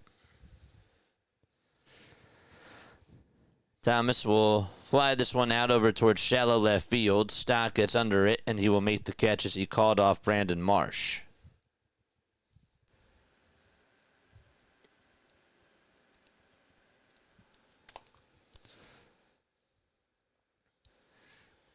Question.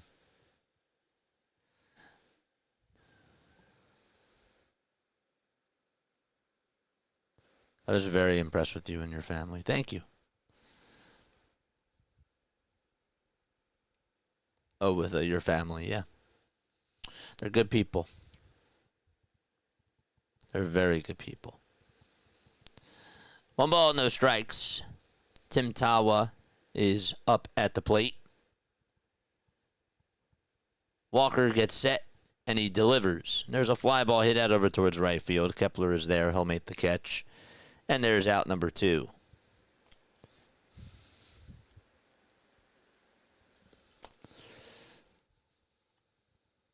I agree, Wayne. Steve, thank you. Thank you very much. What did Scott say? I gotta keep. What sort of pizza did you have, and is there any pizza left in the oven box? I actually did get pizza today. I did not eat any pizza. I might get some a little bit later, Gabe. Not right now. 1 ball, no strikes to Jake McCarthy. Not right now. There's the 1-0. There's a ground ball hit over towards shortstop Bryson Stott, and the throw over to first, and it's scooped up by Harper. That was a nice play there. The throw was actually in the dirt, and Harper had to just scoop it up very quickly, and so the inning is over. We are going to go to the top of the 3rd inning. It's 2-1 Arizona.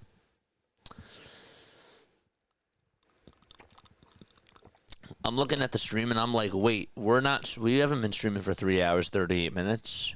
And then I'm like, well, yes, we have. The game has just been very short so far. I had sweet red pepper pizza with a wheat crust. Yes, there is half left in the fridge. Nice.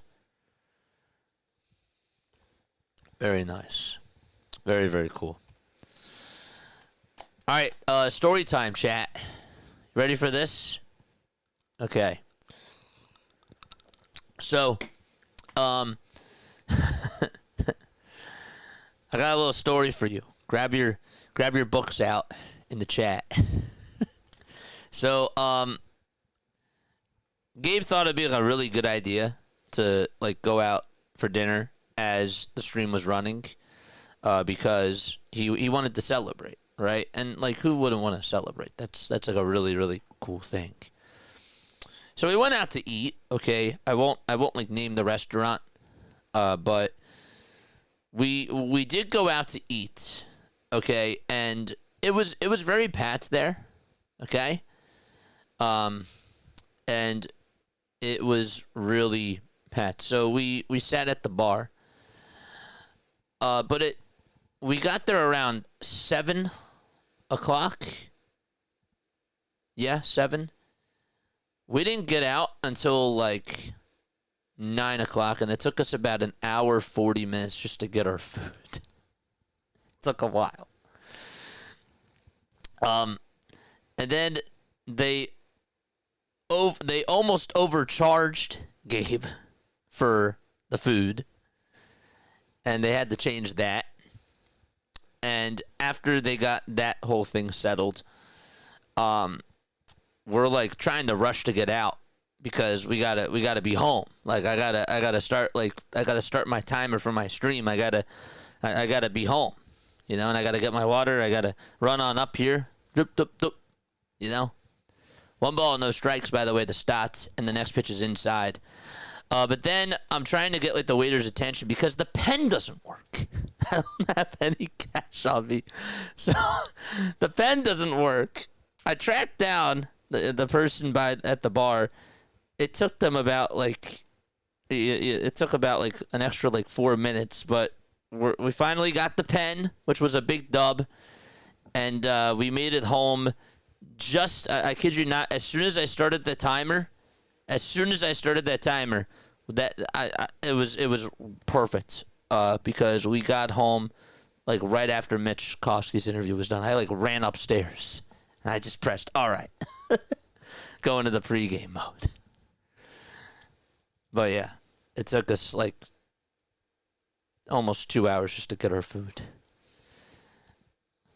So 1 out and the pitch to Bader, and there's a high drive hit out over towards left center field, but that's going to get down for a base hit as it bounces on the track, and then it hits off the wall, and there is a double. It was really more of a line drive there, but had a chance, I thought, of going on out, but it just died on the warning track, but Bader's able to get a double out of it. That was a mistake thrown right down the middle of the plate, and Bader is over at second base.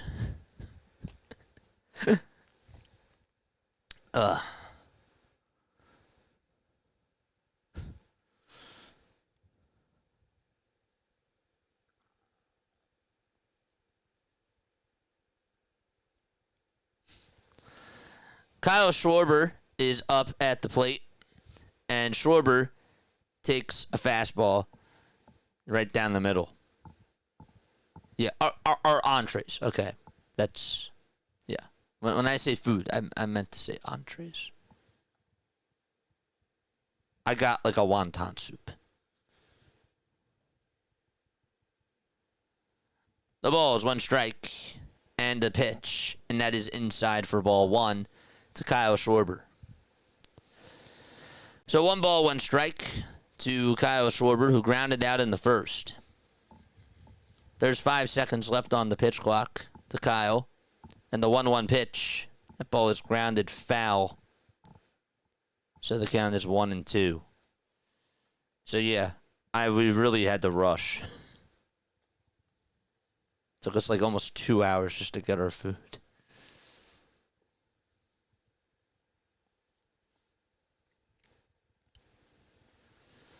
Five seconds left on the pitch clock.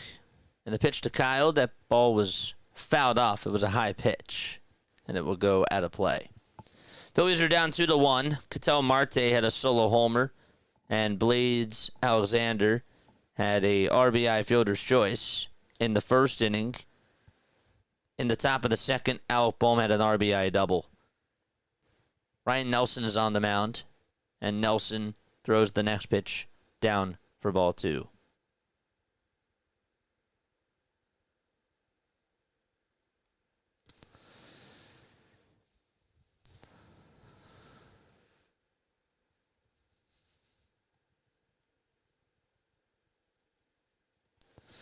Two balls, 2 strikes to Kyle Schwarber.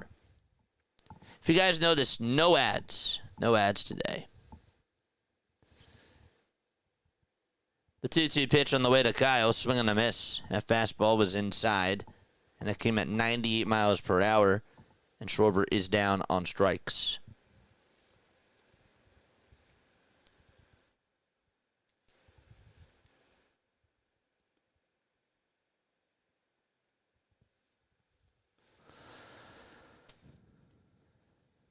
You deliver?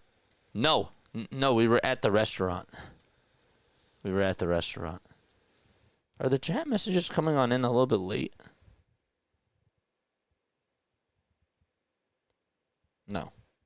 Okay. Just wanted to make sure. 1 ball, no strikes to Bryce Harper.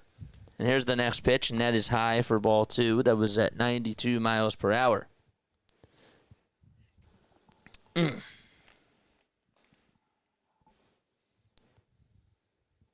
No, I ate right there. He wanted to go out. 2 balls, no strikes. And that is inside for ball 3.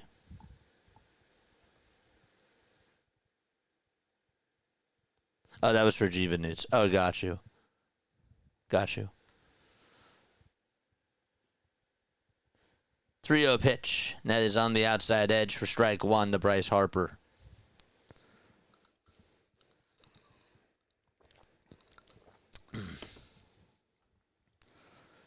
All right. Bryce 0 for 1. He did ground out over to first his first time up. And he takes down low and away for ball 4. And he is on with a 2-out walk. All right. Hit that thumbs up button, folks. Subscribe to the channel. Turn on the notification bell icons, too. And that way you will know when we do go live. Andrew is here. What's up? What's up, my friend? Again, guys, if you do want to donate to the Familial Dysautonomia Foundation, obviously you certainly do not have to. But if you would like to donate, make sure that you do it by clicking on that link. So make sure that you guys do that, because every donation that is delivered towards that is going to be doubled. 1 ball, no strikes to JT Riamuto. Nick, thank you very much for the $5 super chat, man.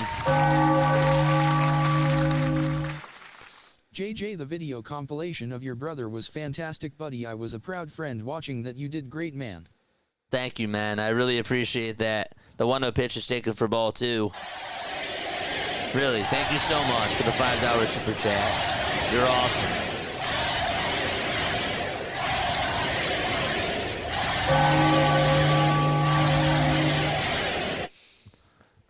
Guys, on YouTube just tonight on YouTube, we have raised $25.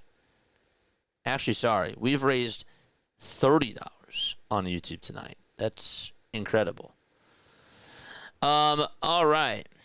JJ, how sore were your legs this morning? Really not that sore. I've been exercising, so it was really good for me to just do that. It's definitely not sore. But thanks for asking. Thank you for asking that. The 2-0 pitch, and that's taken on the outside corner for a strike. I was more so just so tired after yesterday. And I was happy that I did that, because that made me more tired, just from all the, and the 2-1 to JT. There's a fly ball hit out over towards right field, and that is going to be caught for out number 3 by Corbin Carroll. So there are 3 outs, and we are going to go to the bottom of the 3rd inning. Nick with another $2 super chat. Oh, man, thank you so much, dude. You got to come to lunch one day with me and Mitch. Man, I would love that. During the off season, when things are dying down, I would absolutely love to do that for sure. Thank you so much for the $2 super chat. Nick, you've donated like what? $12 tonight, man. That's insane. Thank you so much, dude. Nick just wants to hear the MVP chants again. He just does.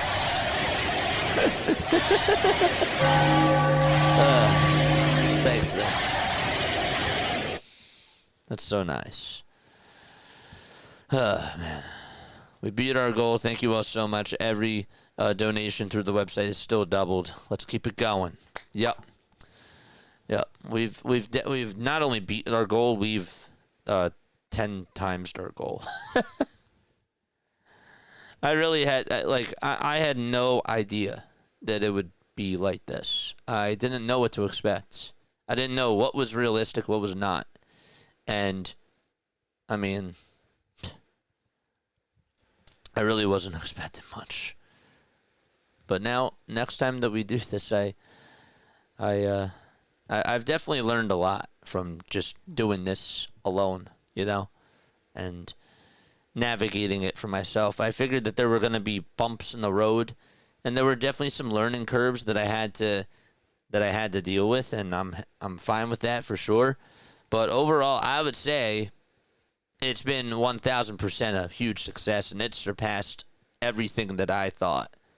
I thought that we were going to hit more obstacles, and we hit some, but a lot of it was not during stream. I thought that there were going to be a lot of mistakes during stream, but a lot of it was just coordinating and me talking to myself, figuring out how I wanted to logistically do this, and that type of stuff. But we got it all figured out.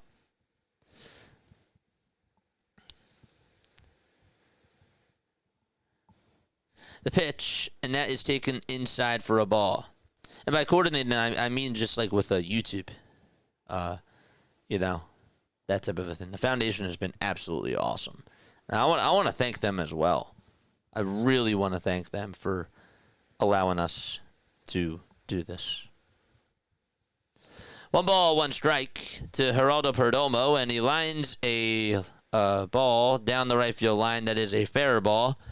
And he will head on over to second base. What a game he's having so far. He had an awesome diving stop over at short to take away a base hit from Wes Wilson. It could have been an RBI single. And he is now standing up over at second with a double down that right field line.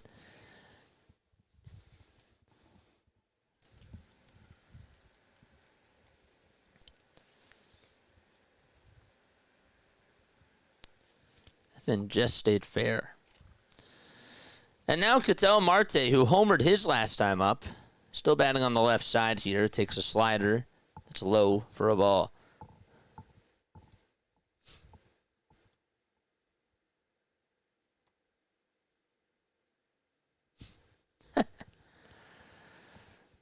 One and 0 is the count to Marte. The next pitch is outside for ball 2. We're only in the bottom of the 3rd inning. 2 balls, no strikes.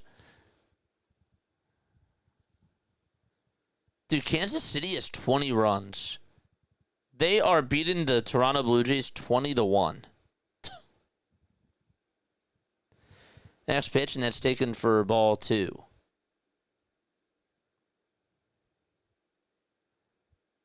The bottom 4 hitters have 3 homers, and they each have an RBI. And Luke Maley, who came on in the pinch hit, is 2 for 2 with 2 runs scored and 3 RBI. It's insane. 2 balls, 2 strikes. They've delivered 14 runs combined, the bottom of the order. 15, actually. 2 balls, 2 strikes. And the next pitch is taken inside for ball 3. 20 runs on 27 hits for Toronto. Or sorry, for Kansas City. Kansas City. Walker thought about throwing it back over to second base. Max Scherzer started that game. He went just 2/3 of an inning and gave up 7 earned runs. Tyler Hyman gave up 10 earned runs on 13 hits in 1 1/3 of an inning. They put up 4 runs in the 7th and 6th in the 8th. Next pitch, swing and a miss to Ketel Marte, and he is down on strikes. And I believe that's the first strikeout for Taijuan Walker. It is. Here's the pitch to Carroll. That's up high for a ball. 1-0 is the count. Carroll singled in the first, and he scored a run as well. Perdomo leads off over at second base. Walker kicks, fires, and the pitch is up high for ball 2. Corbin in his last 6 games, batting .364. He's 4 for 7 with runners in scoring position. Has 4 RBIs, and he has stolen 3 bags. The 2-0 pitch, and that is low and inside for ball 3. And so the count is now 3-0.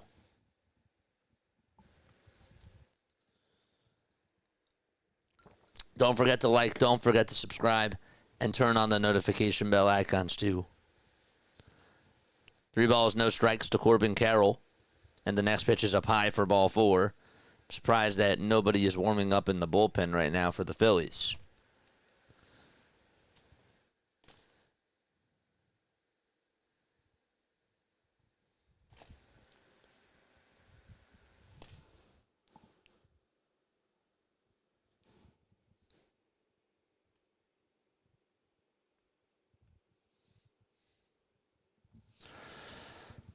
All right.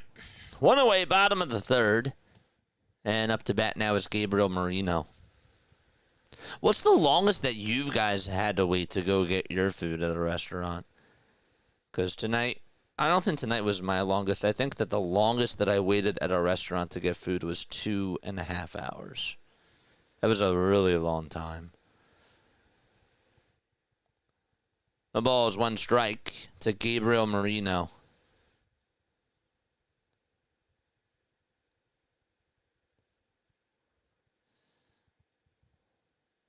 The 0-1 pitch, and that is up high. Ended up getting free food from that, which was nice. They allowed us to.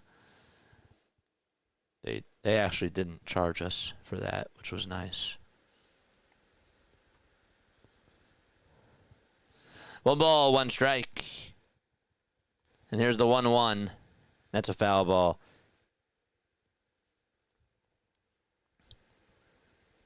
After ordering, yeah. Tonight was an hour 40.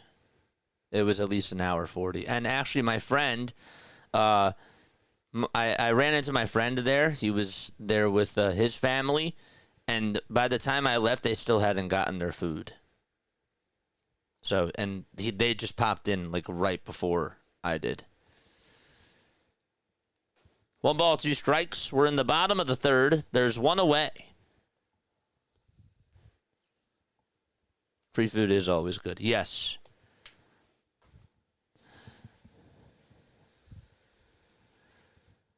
One-two pitch. There's a fly ball hit out over towards right center field. Bader gets under it. He'll make the catch. There's out number 2. The throw is going to be cut off over at second. So there's 2 outs in the bottom of the third. But yeah, he was still, his family and him were still waiting for their food by the time I left. Let me see. Did he text me? He said, yeah. Just cut out. That's insane.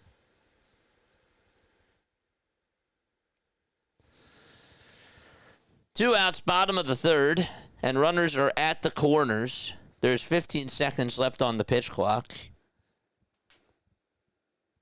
Walker will get set above the belt. He looks over at first and throws it back to first, and it's not in time.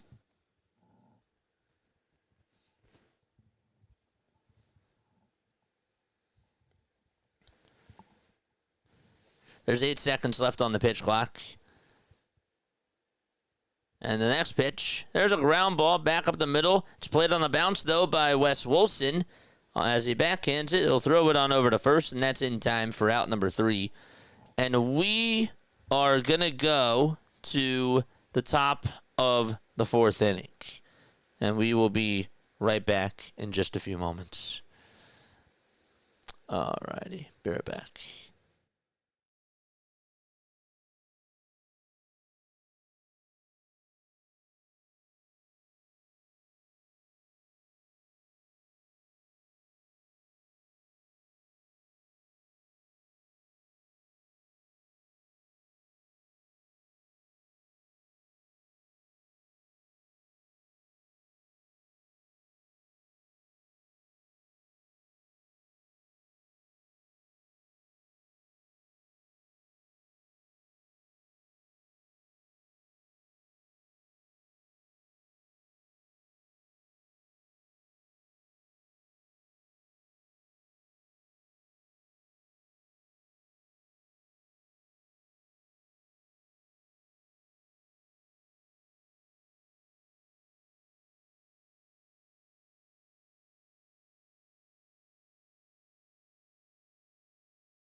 Top of the fourth. Brandon Marsh is up, and the pitch is fouled over towards the left side. So Nelson is pitching. Nelson has 54 pitches. Phillies are down 2-1 against the Arizona Diamondbacks in the top of the fourth inning. The 0-1 is down for a ball. So that makes it 1 ball, 1 strike. Nelson, 3 innings for him, 3 hits allowed, 1 earned run. And 1 walk and 1 strikeout. Where was the restaurant? It wasn't too far from my house. I don't want to say the name because again, I don't want to do that. But it wasn't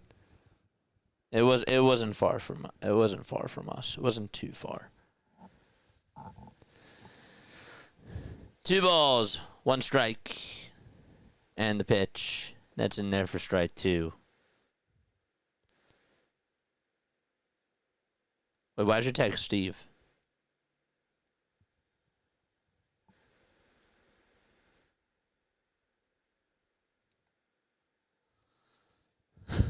Two-two pitch, ground ball hit over to first base. First baseman has it, throws it over towards Nelson, and that's in time as he had to go cover the bag. He didn't mean to tag you, Steve. He meant to tag Kevin.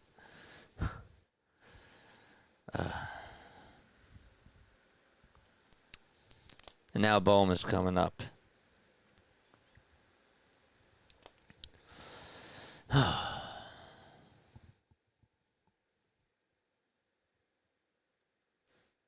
From person, even it's okay. It's funny. First he called my Aunt Angelina. Now he calls Kevin Steve. No balls, 1 strike. Top of the fourth. 1 away. That's one of my best friends, everybody. 0-1. That's down and away for ball 1. Bohm did have an RBI double his first time up. Nelson gets set at the belt. He kicks, he fires, and there is a swing and a miss.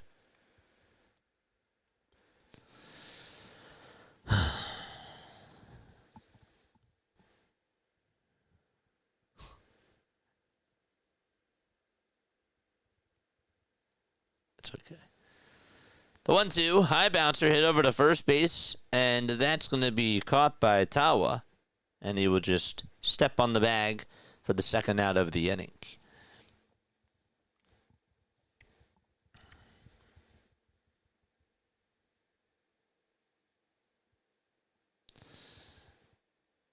Mitchell was actually one of the reasons why I did get on into baseball. I said it yesterday, but one of his favorite movies was Angels in the Outfield. Like, he loved that movie. I would actually put on baseball for him, and I would say, Mitchell, what are we watching? He would say, baseball. I'd be like, yep. 1 ball, no strikes. And the pitch, and that ball is popped up over towards the third base side. Alexander is there, and he will make the catch. And we're going to go to the bottom of the fourth inning. And so the Diamondbacks are going to be coming on up to the plate. 2-1 is the score. But yes, he likes football too. He liked the Packers. He didn't follow football. Like, he didn't know, like, players, names and all that sort of stuff, because that's just not like who he was. He had a hard time comprehending that, but he loved watching the game. When it was on. Until he wanted another movie.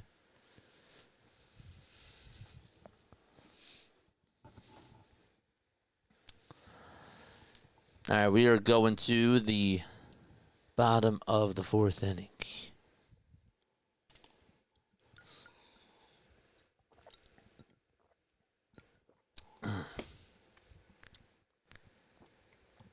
That's cool. One of my favorite baseball movies as well, even though I don't watch movies that much to Scott. It's a good movie. It really is. Like it's a very good message, and I don't know. I feel like that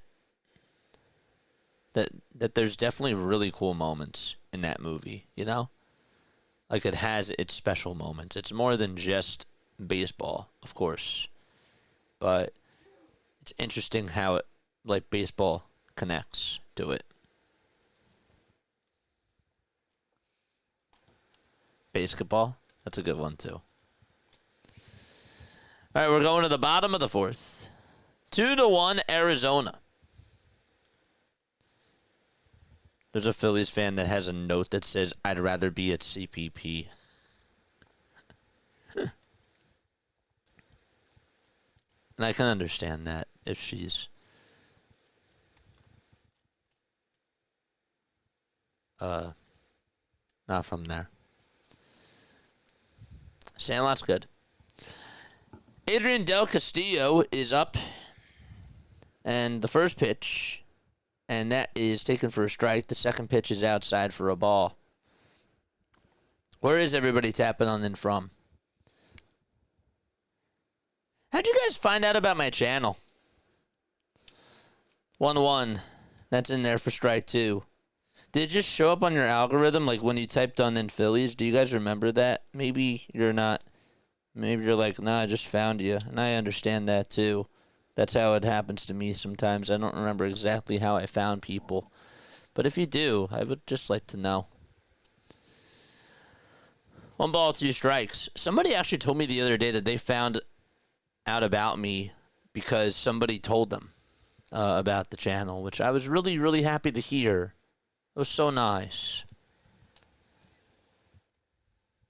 I like it when people spread the word by mouth.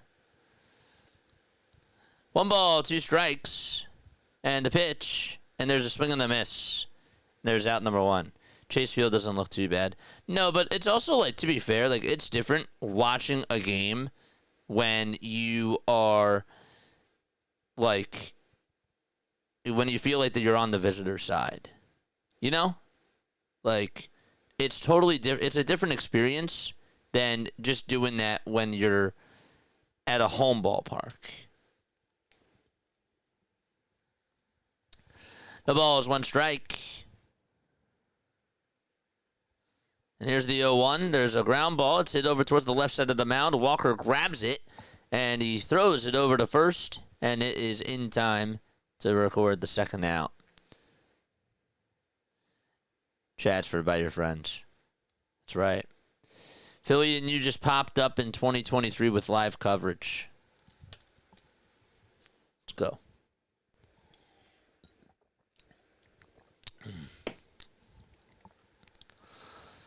Two outs, bottom of the fourth. 2-1 Arizona. And up to bat is Tawa. And he will take strike 1.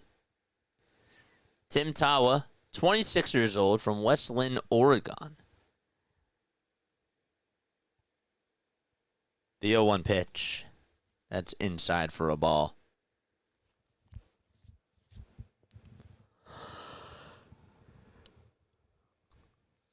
So it's 1 ball, 1 strike. And the next pitch on the way. Ground ball slide and stop by Bohm. He gets up, he throws on over to first, and that's in time for the third and final out of the inning. It's time to go to the top of the fifth. It is a 2-1 ball game, and the Phillies are coming back up. Folks, just wanted to remind you guys really quickly that if you guys still would like to donate, you most certainly can. All you got to do is just click on the link that my mods will post down below. And if you donate to that website for the to the Dysautonomia Foundation, you can send in a donation that way. Obviously, you don't have to send in a donation, and any donation is a plus. I just wanted to throw that out there because I know that our audience does keep changing, and people, I'm sure, like are going to be after the event. They're going to be like, "Well, I didn't get to donate. I didn't see it," so I have to make sure that I do continue to plug that in. And again, to all the people that did donate, I will most certainly give you guys a big shout out, and I will write to you and personally write you a message and personal notes just to thank you all because your contributions are just absolutely incredible. And I really cannot thank you guys enough. We've surpassed our goal by a mile. And I'm just really proud. Or this is my proudest moment. It is. It gets me a little bit choked up. And it's awesome. We just gotta keep going. You know? It's by far my proudest moment.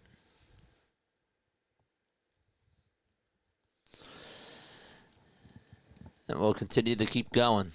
The content will continue to get better. And yeah. Top of the fifth, Wes Wilson will lead things off for Philadelphia. So he is coming on up to the plate. Phillies are down 2-1. Just an RBI double from Alec Boehm. Nelson still pitching for the Diamondbacks. He kicks, he deals, and Wilson fouls it back towards the screen. Phillies have a 40-38 record away from CBP. Wilson is batting .198. He's 0 for 1 with a ground out. The 0-1 pitch. That's a little bit low for a ball. You were live streaming with someone else, and that's how I found out about you. Was it Braves Country? Was it Dixon Way? 1-1 pitch. That misses outside for ball 2. What's up, Matthew? How's the fundraising going? I'm joining in to listen. I had to run off the game of the TV, the game off on the TV, getting sleep. The 2-1, and that's a foul ball. So coming on into this stream, we got over $5,500. We've raised $5,500, over $5,500. I won't get an update until tomorrow through the website, but I could tell you that over on YouTube, on the YouTube side of things, we've gotten $32 today in just super chats. 2-2 pitch. Ground ball hit over to third base. And the throw on over to first is in plenty of time. And Wes Wilson is retired.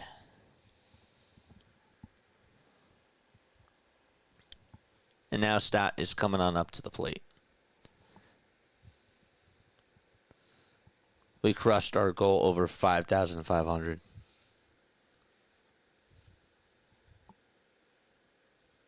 Yeah, we did.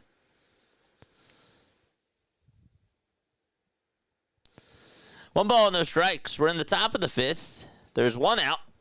Stott is in the box. There's 3 seconds left on the pitch clock. And here's the 1-0 delivery. And that's a strike. Throwing at 94 miles per hour. Bradley, what's up, Bradley?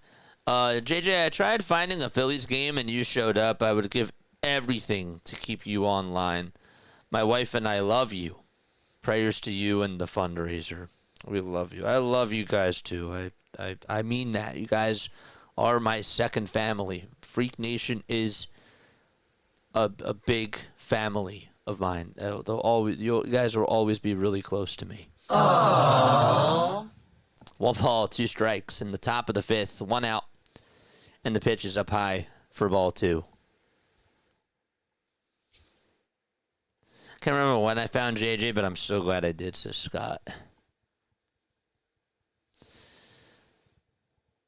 2 balls, 2 strikes. There's 3 seconds left on the pitch clock, and the next pitch is grounded over to shortstop, picked up by Perdomo, and the throw over to first takes a skip right over to Tawa, and that's in time for the second out of the inning.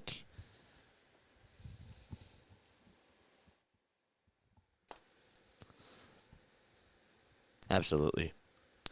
I was looking for a Phillies game, and poof. I know you didn't say poof. Came across JJ, halftime in Jay. Is Jay still doing the Phillies games? I don't know. Couldn't do the other one, so you won out. Been with you ever since. Here's the pitch to Bader. There's a fly ball hit out over towards left field, and that ball is gone.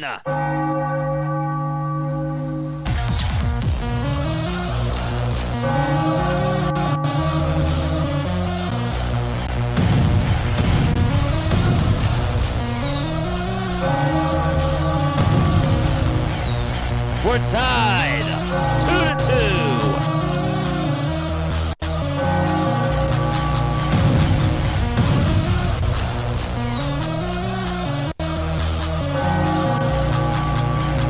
Let's go.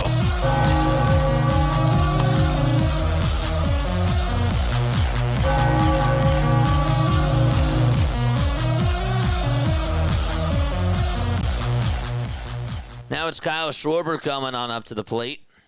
And the first pitch that Kyle takes is in there for strike one. It was at the knees on the outside corner. Really loved that swing by Bader. I think I said that he was going to hit a home run today. I got that one correct. Who was the other guy? I said Kepler? I think it was Kepler. The pitch. That's down for a ball. So it's 1 ball, 1 strike. Bader ties it up on a solo shot out to left field. That's Bader's 17th bomb of the season. Kyle 0 for 2. The 1-1 pitch to Kyle Schwarber, swing and a miss. That was a cutter. JJ, I saw where $500 got donated to. That was awesome. Yeah, on YouTube, that was incredible. I'm still processing that. Still processing that. THR 33 step. And everybody, like, I don't want to just single out one person. Every single one of you, like, I can't believe it. The 1-2 pitch is down for ball 2. The 2-2 pitch to Kyle Schwarber, and that's down and in for ball 3. Even, like, it doesn't matter how much either. Like, you guys just being here means more than words to me. Like, because you're spending, like, gosh, some of y'all are spending, like, 15, 17 hours on here just to support this. 3-2. That's a foul ball. That one goes out of play.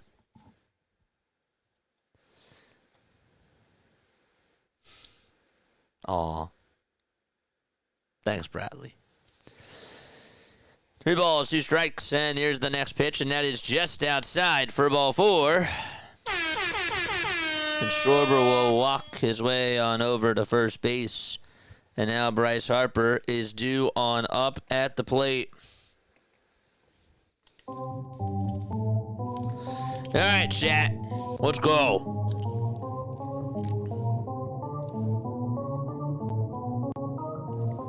Let's get going. Charge! Comes Harper. And the first pitch to Bryce. It's a foul ball. Hit back over towards the screen. Sonic, thank you very much. Thank you so much. Harper walked back in the 30s, 0 for 1. There's 10 seconds left on the pitch clock, by the way. Nelson gets set at the belt, and the pitch is up high and inside for ball 1. So it's a 1 ball, 1 strike count. Steven, what's up, Steven? Steven Hoffman, what's going on, dude? Haven't seen you on here in a while. 1 ball, 1 strike to Bryce Harper. And here's the next pitch, and there's a swing and a miss. Shantae, wow, thank you so much. Hey, JJ, I wanted to give another donation to you and in honor of your brother, Mitchell. Aww. Shout out to Shantae, man. 1 ball, 2 strikes. That's so nice. 1-2 to Harper, line drive, base it out to right field, and so there's going to be runners on over at first and third as Schwarber does go on over to third, and so the Phillies have runners at the corners with 2 outs. And Shantae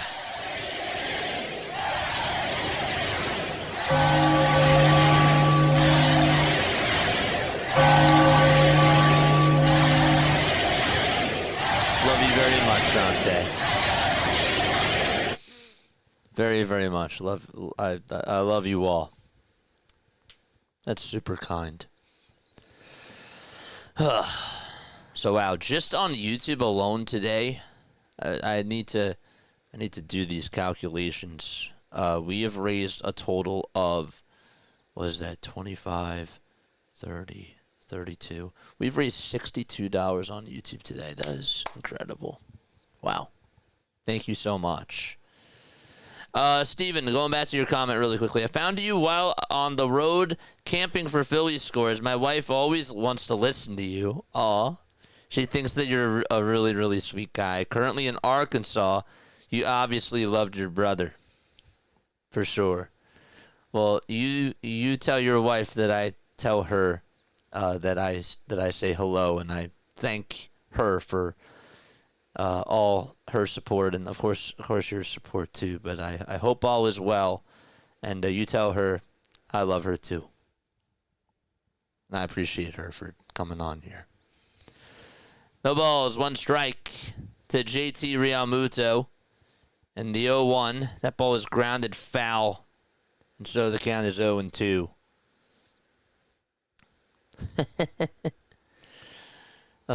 Shante, thank you so much. Let me hit that heart button.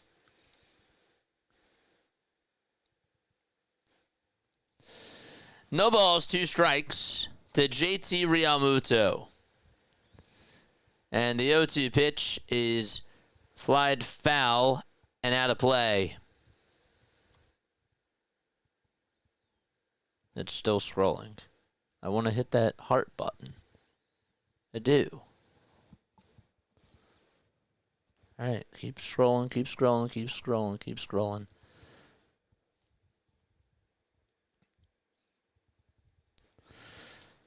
No balls, 2 strikes to JT Realmuto.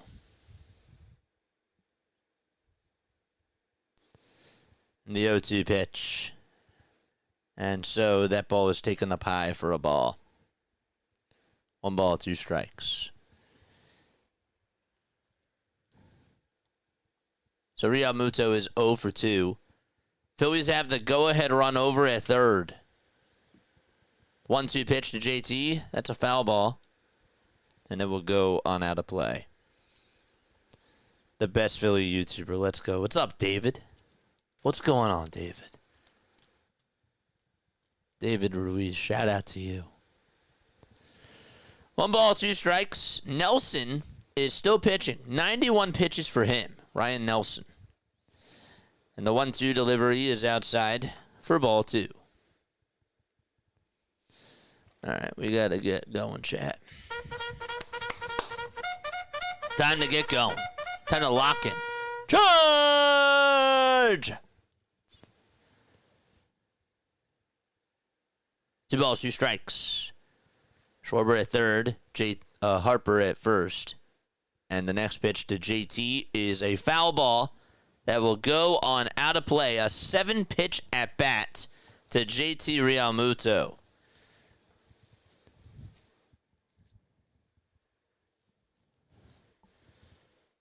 The right side is wide open in between first and second. Another pitch and another foul ball. That time it was high, but JT tried to protect. And he did.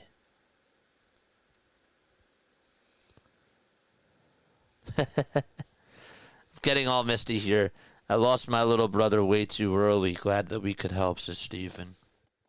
Aw. 2-2 pitch. There's a ground ball. It's hit over towards second base, and Harper is out, and the inning is over. So Harper was at first, and fielder's choice, unassisted fielder's choice, does end the inning. We're going to go to the bottom of the 5th, all tied up 2-2. We'll take a quick step off. Be right back.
Bottom of the fifth, and the pitch is taken on the upper third of the zone for strike one. You know, one of my biggest fears when I'm streaming on here is that I'm going to forget to switch my scene, and I'm just going to be calling the game, and people are going to be like, yo, you didn't change your scene. Where are you? You know? And I'm not even like looking at that. That's one of my biggest fears. No balls, 2 strikes to Jake McCarthy, and the 0-2 is a foul ball. That's never happened to me before, and it probably is going to happen to me tomorrow or within like the next 2 days because I've said something right now which was stupid of me to do, but I don't know why. It just made me think about that. The ball's 2 strikes in the pitch. That's a foul ball. JJ, you're not live. Yes, I am. Oh, wait. I'm in my break scene. God damn it. The ball's 2 strikes to Jake McCarthy. And here's the 0-2. Swing and a miss. And there is 1 strikeout here in the bottom of the 5th inning. So, Taiwan Walker's night is done. But Walker Buehler is now in for Philadelphia. So, 1 Walker out. The other Walker in.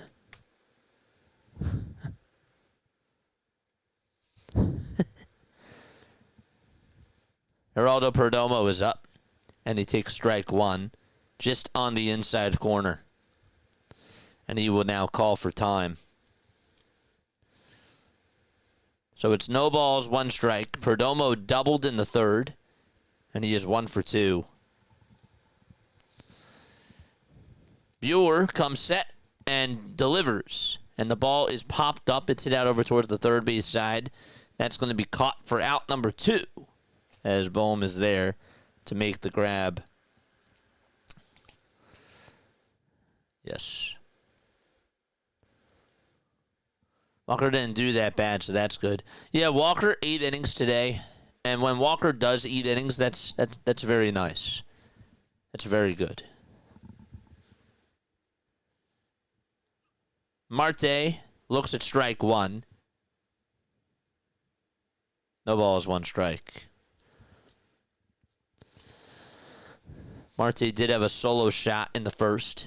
There's the 0-1 pitch, and there's a high fly ball hit out over towards deep center field, and that ball is going to hit off the top of the wall, and Marte will head on over to second base, and he gets on with a double. That thing was over the yellow line towards that straight center, or towards straightaway center field. That would have been a home run, but it didn't have the height there.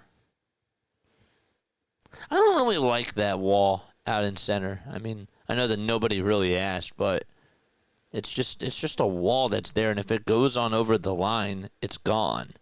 It's 407 feet.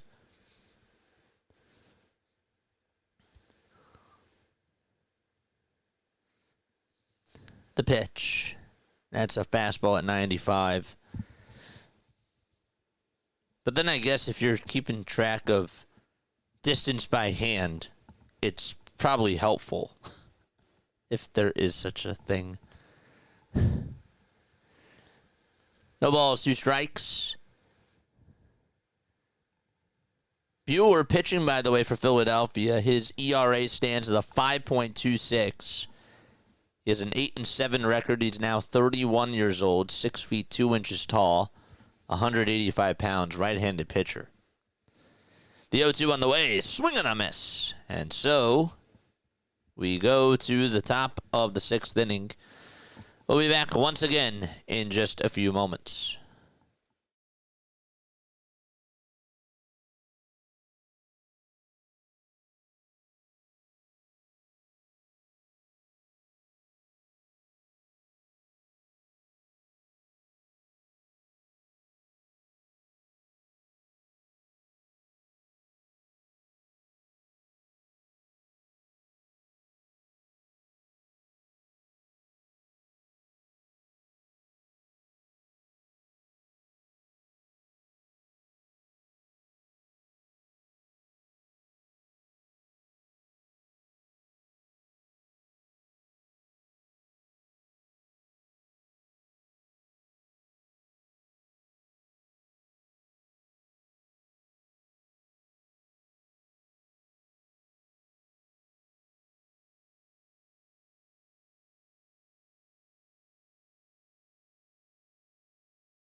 Jalen Beeks is going to go out there to pitch for Arizona.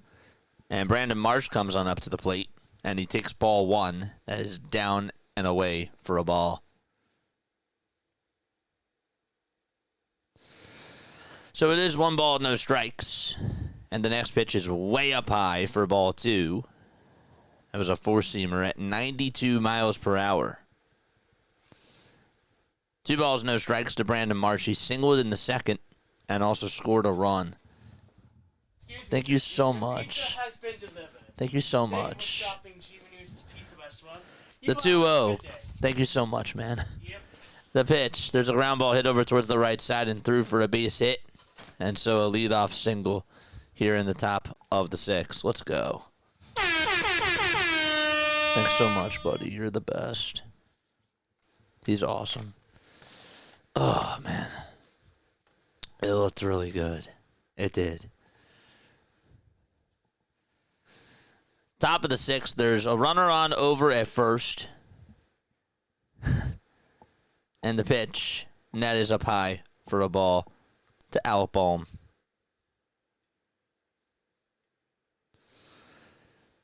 Bohm did have an RBI double back in the second. It's hot. It's definitely hot. For sure.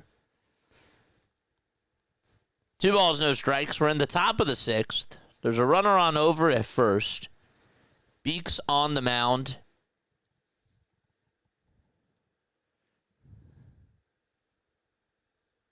No tip. Oh, trust me. I'm gonna tip him well. Trust me. The 2-0. And that is up high and inside for ball 3. I take care of the people that are helping me. I do. The 3-0 pitch. That's in there for strike 1. Alex says, now I want pizza. See, this is nice because now it's sort of reverse order because usually like you guys will tell me, oh, well, I'm eating pizza right now or I just got Chinese right now. And I'm like, well, I can't eat right now. I'm on stream. I can't just leave. So it works I guess it goes the opposite way. In this case, the 3-2. There's a fly ball. It's hit out over towards center field. That's going to be tracked down by Thomas, and he will make the catch for out number 1 here in the top of the 6th. So there's 1 away.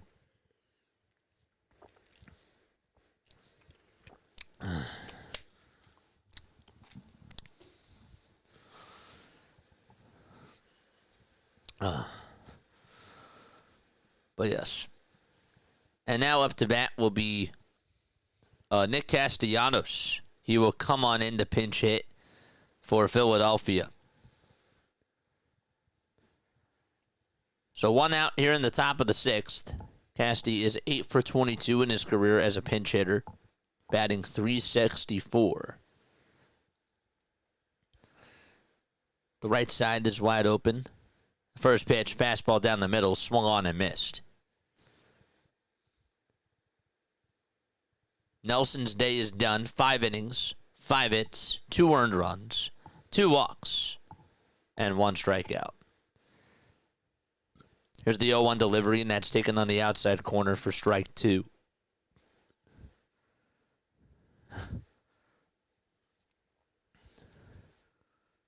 Cheesesteak hoagie, that's what you had? Nice. The 0-2, and that's a pie for a ball. So it's now 1 ball, 2 strikes, with 1 out here in the top of the 6th. Best pizza place that you guys have gone to? Or have ordered from? 1-2. That's a foul ball.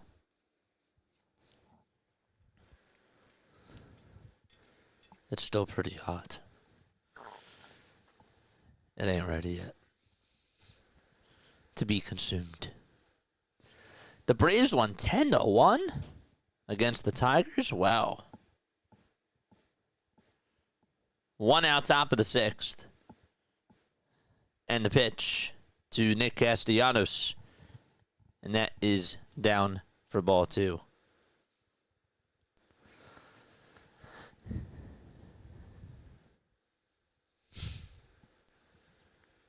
So it's 2 balls, 2 strikes. And the next pitch is way up high for ball 3. And now the count is full. 3 balls, 2 strikes. Phillies are tied 2-2. How did we get here, JJ? Very, very good question. For the Philadelphia Phillies, Harrison Bader hit a solo homer, and Al Bohm also had an RBI double. Ketel Marte also hit a solo homer, and Blaze Alexander had an RBI fielder's choice. Was actually originally ruled as an inning-ending double play. That was back in the first inning, and then the call got overturned because Alexander beat out the throw. 3-2 pitch, and that's a called strike 3 right at the knees. It looked a little bit low. And Brandon Marsh is over at second base. So there are 2 outs.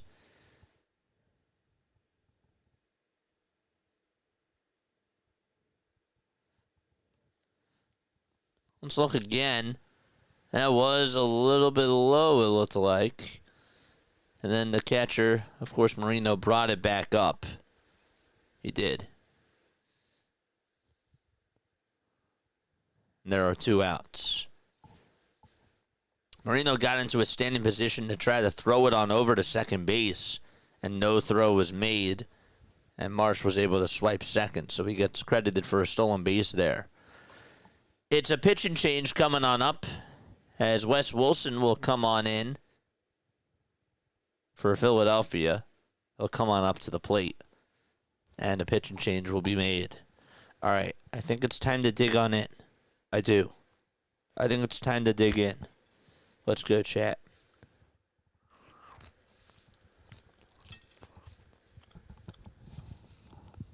That's good.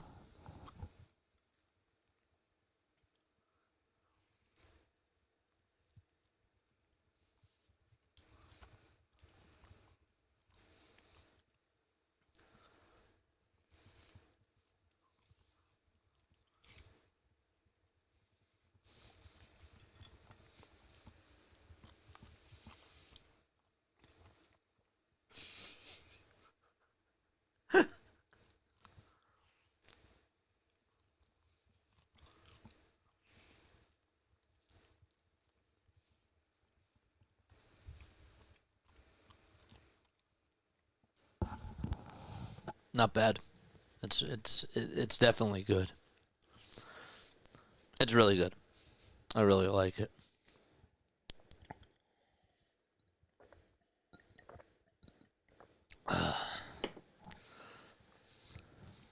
Drop the pizza emotes in the chat.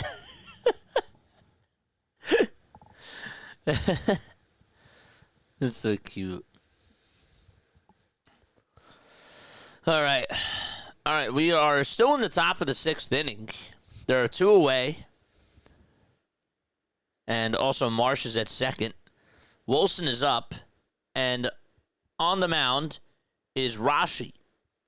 And the first pitch that's thrown is up high. Taylor Rashi with a 5.06 ERA and 10 innings of work, 13 strikeouts, 5 walks allowed.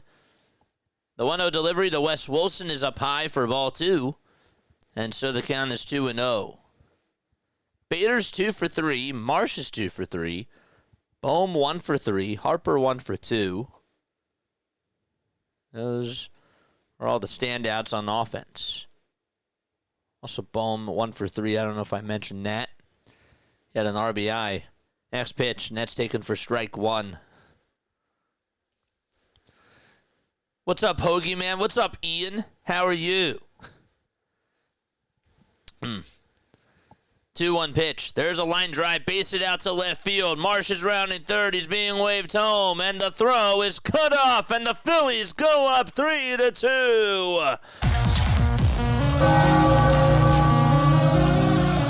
Marsh was running for his life as he rounded third. And no throw made over to the plate. And Wilson makes up as he got robbed on a play that was similar before, but that time Perdomo couldn't get to it.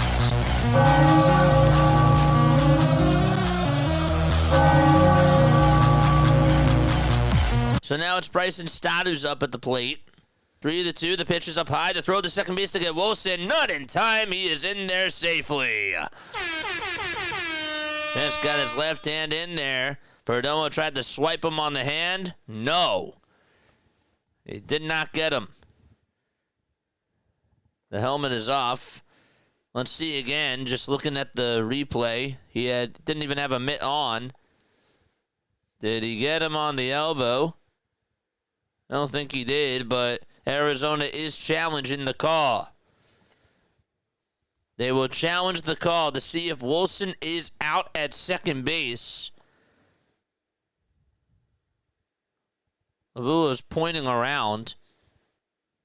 So he didn't get his hand in there. It's a little bit hard to tell from that angle. That's the angle where you see the back of the elbow.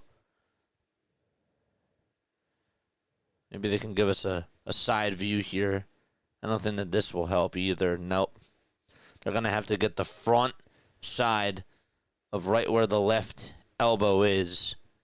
This could be the telling angle. Nope. It's hard. Because also Perdomo's cleat was in the way. I think he got him.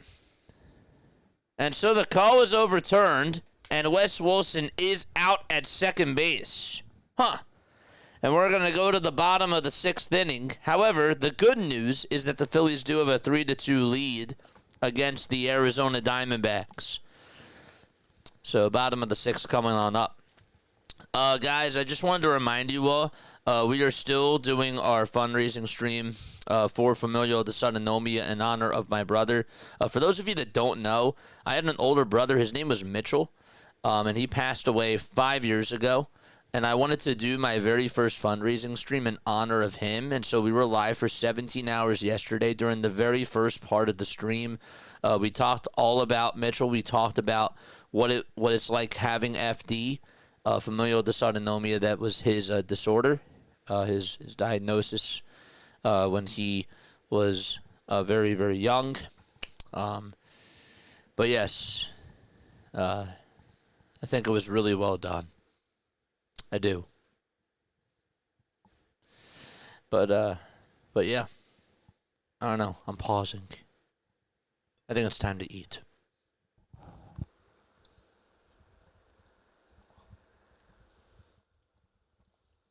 So good.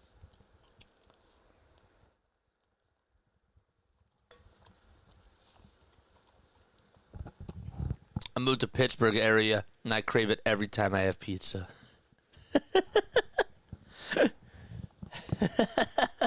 Look at those pizza emojis. You are human, JJ.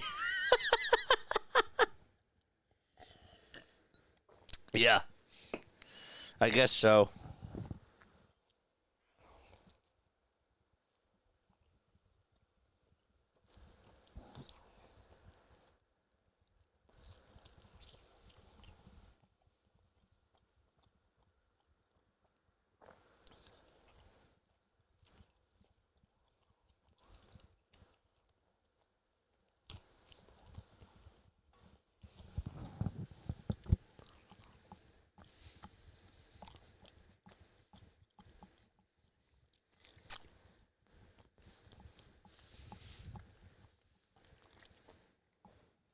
All right. Pitch number one. There's a fly ball hit out over towards right center field. That's going to be caught by Harrison Bader for out number one. So, Gabriel Marino flied out over to right center, and he is out. And Blaze Alexander is coming on up to the plate. He's 0 for 2 with a fielder's choice and an RBI as well.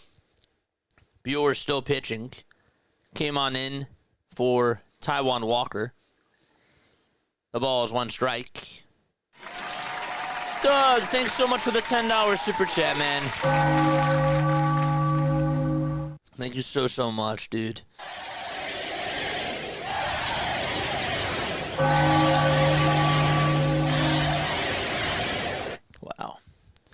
The ball is 2 strikes. There's 1 out here in the bottom of the 6th. In the 0-2. And that is outside for a ball. Wow. Excuse me.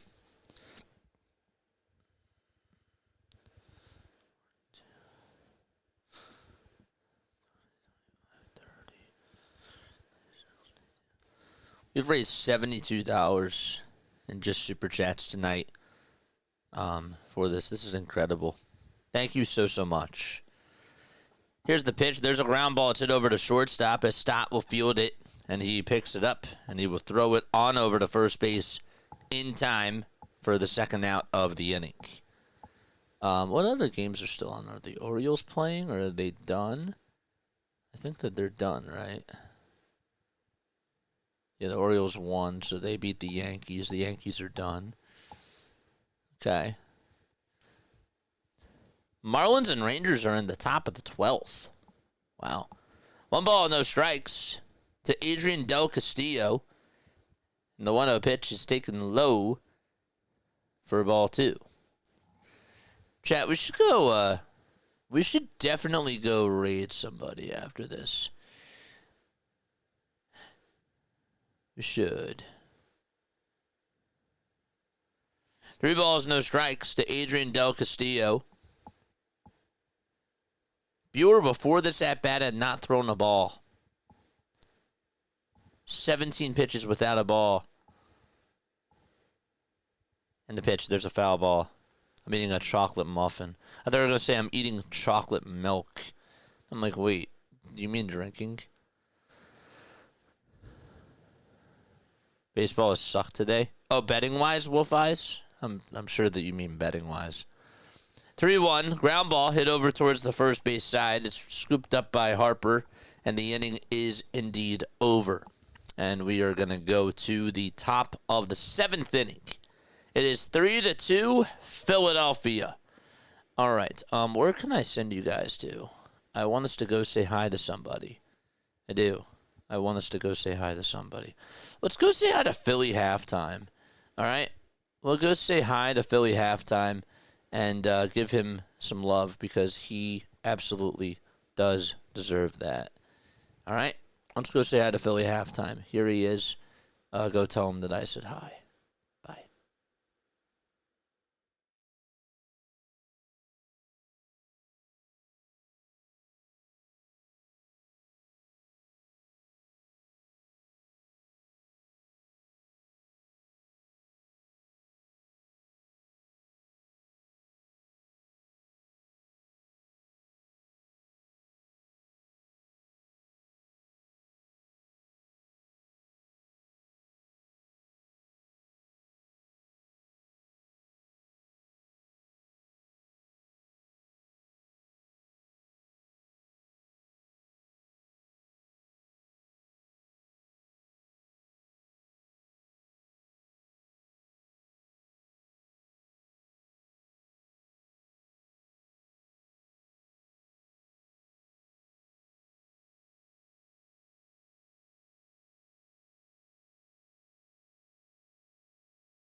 All right, 1 ball, 1 strike to Bryson Stott. And here's the next pitch. That's a fastball. That's taken at the knees for strike 2. Doug, I don't know why I don't know why the message didn't show up, but your message was funny. Video game controller evolves into a muscled version of itself under the word LVL plus. Huh. It's interesting.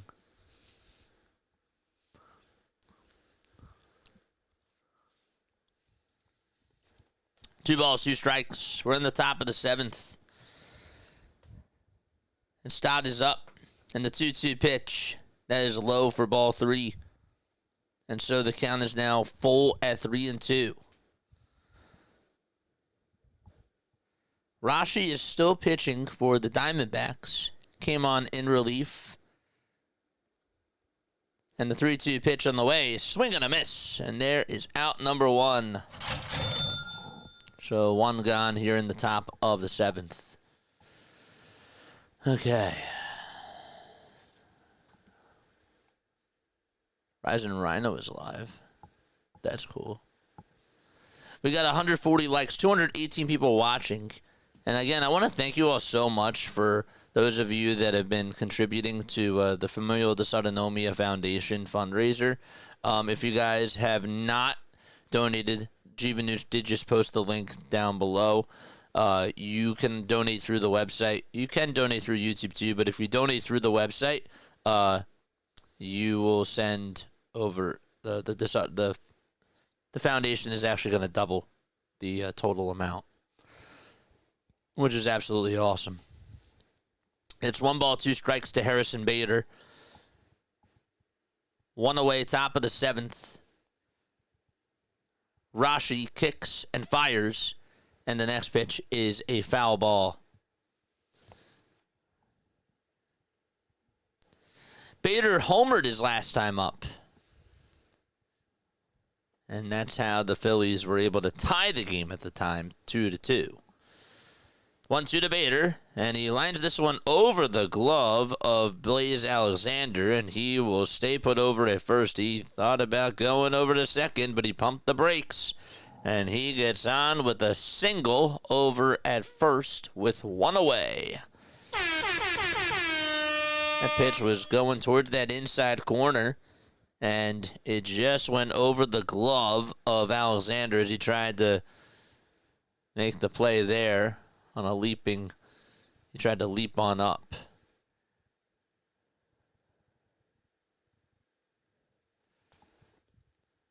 Torey Lavulo is going to make a move, and that is going to be it for Rashi.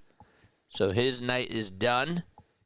And up next will be Kyle Schwarber at the plate.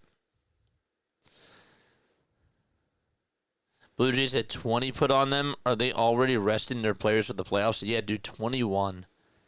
21 runs. Now, to be fair, okay, like you have to also understand, too, that they had a position player out there who gave up 10 earned runs.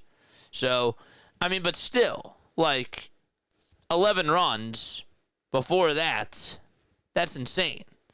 You know, like, I'm not saying that they shouldn't count those extra 10 runs, but you just got to put that into perspective, too. It would feel really different. It would imagine if they went to like their top pitchers and then they got 20 runs that way. That would suck. That would suck. That'd be so bad. That'd be terrible. Colton is here. What's up, Colton? What is the baseball equivalent of the tush push, and how can we get it Philly branded? Says Sonic. Are you saying the baseball equivalent of the tush push?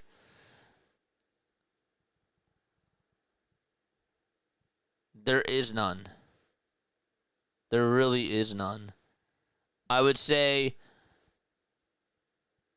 like, what? Because you'd have to think about something that's controversial, but it would work. There is nothing that the Phillies do that is controversial. You know? Like, the tush push is controversial. There's people that like it. There's people that don't. You know? That's really hard. I don't think you can make a comparison. But maybe I could be wrong. Chat, am I wrong? Philip Abner is going to go out there to pitch for the Snakes. And Schwarber takes strike one. That's on the outside corner. No ball is one strike.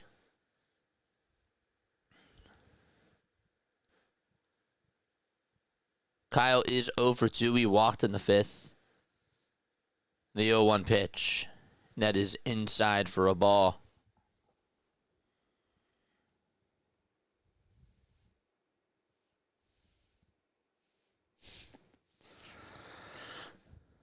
One ball, one strike to Kyle Schwarber. And the next pitch on the way, swing and a miss. It was a fastball that was up high.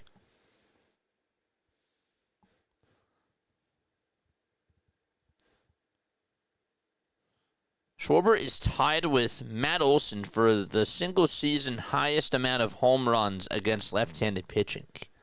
And Stan Musial as well. All three of them, well, two of them had 22 in their season. Olson's was 2021. I forget when they said that Stan's was. 2 balls, 2 strikes to Kyle Schwarber. Bader does lead off over at first. Kyle is 0 for 2. Abner comes set and fires, and Schwarber goes around on a pitch that was high. He did check his swing, and there was no need to appeal. There's now 2 gone in the top of the 7th.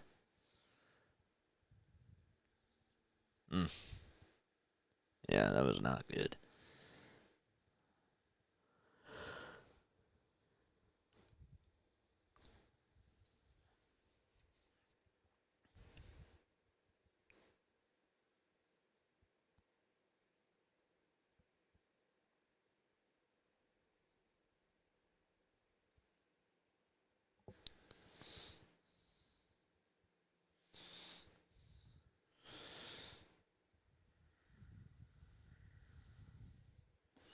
The ball's 1 strike to Bryce Harper.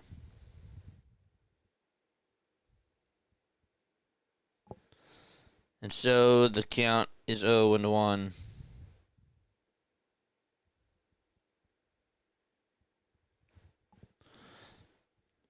Next pitch. There's a line drive, base hit out to right field. And so Harper does get on with a single, and that will put Bader over at third base. Wow.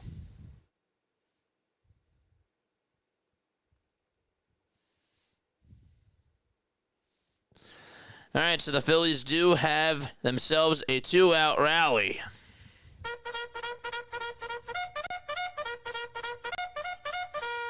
Charge! 2 outs here in the top of the 7th. And here's the pitch. And that is inside for ball 1.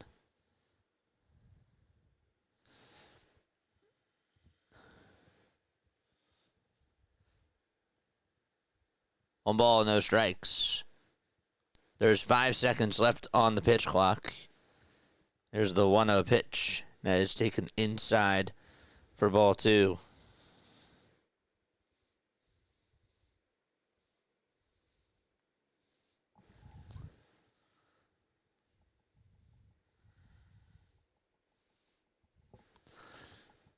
The 2-0 pitch, that is high for ball 3 to JT. All right, so it's 3 balls, no strikes. Phillies do have a 3-2 lead. We're in the top of the 7th. Jake Woodford is warming up in the Diamondbacks bullpen.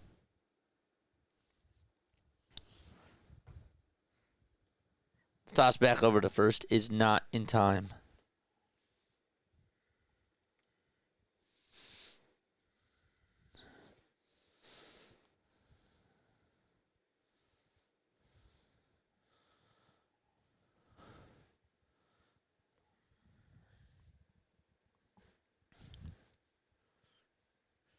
Three balls, no strikes.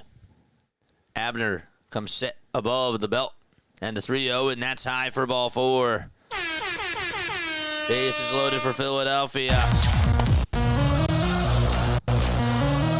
Let's go. Let's go. Get some runs in. We have a timeout taken on the mound.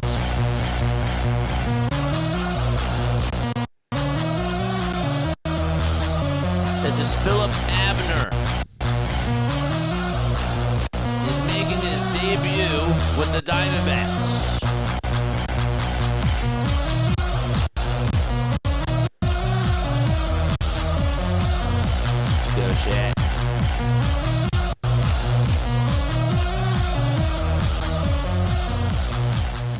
Shantae also just submitted $15 to the website. Shantae, thank you so much. Wow. Man, so that's donating 60. Wow, thank you so much, Shantae. Really. Mwah. Love you guys. You guys are so awesome.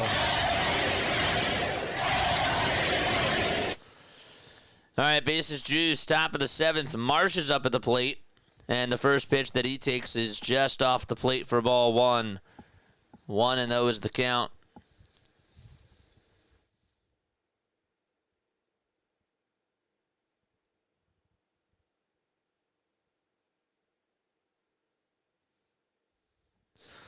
The 1-0 delivery. There's a strike. 1 ball, 1 strike to Brandon Marsh.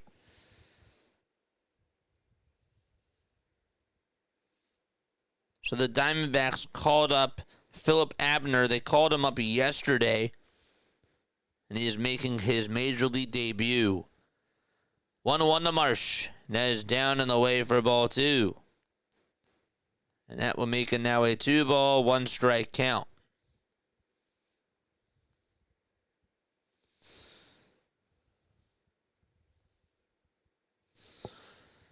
Five seconds left on the pitch clock. And the 2-1 delivery is in there for strike 2. Abner played for the Florida Gators when he was in college. He was born in Charlotte, North Carolina.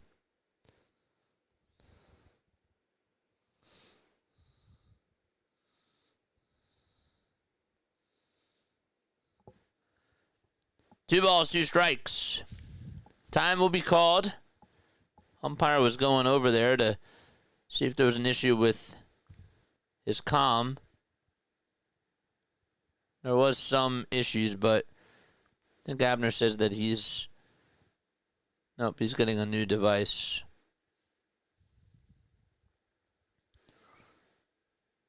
Checking it out now. I'm hoping that they can limit these issues, because these types of technicalities, it's not like that they just happen every once in a while.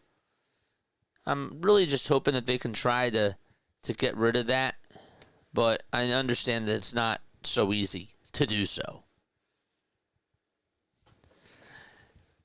Bases loaded for Philadelphia. JT's over at first, Harper's at second, Bader is at third.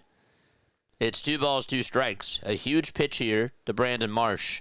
Abner kicks, fires, and a cold strike 3 at the knees on the outside corner. And Abner, makes his debut and ends up striking out Brandon Marsh. And we will go to the bottom of the 7th inning out in Arizona at Chase Field. It is trivia time. I am going to ask you a Phillies trivia question, and if you get it right, you will hear this. If you get it wrong, you will hear this. All right. I want you guys to name me. So we've been talking about Kyle Schwarber and how many homers that he's hit off of left-handed pitching. I want you guys to name me one of the top 5 Phillies players of all time who has the most career homers against left-handed pitching. We're going to go top 5.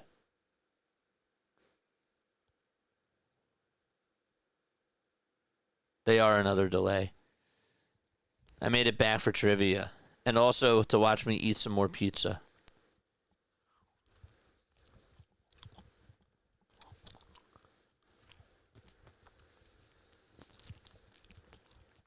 Schmidt. Here's 1. Howard is 2. Howard is 2. Chooch. Utley. He's 4. Schwarber. He just got there.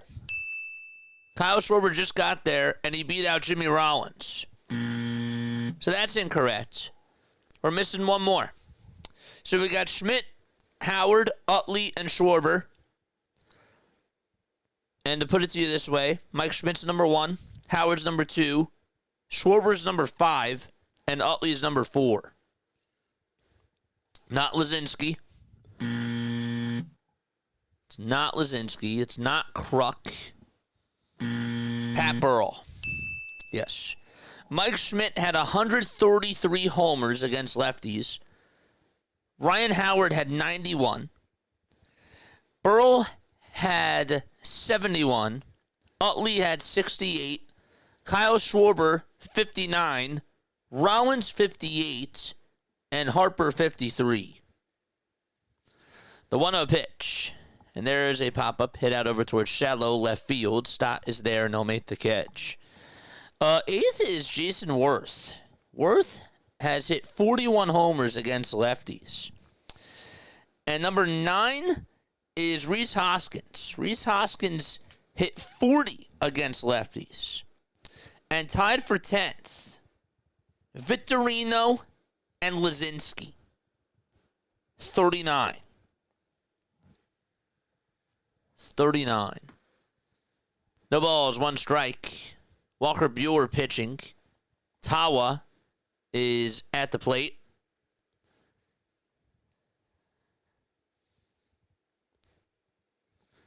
Yeah.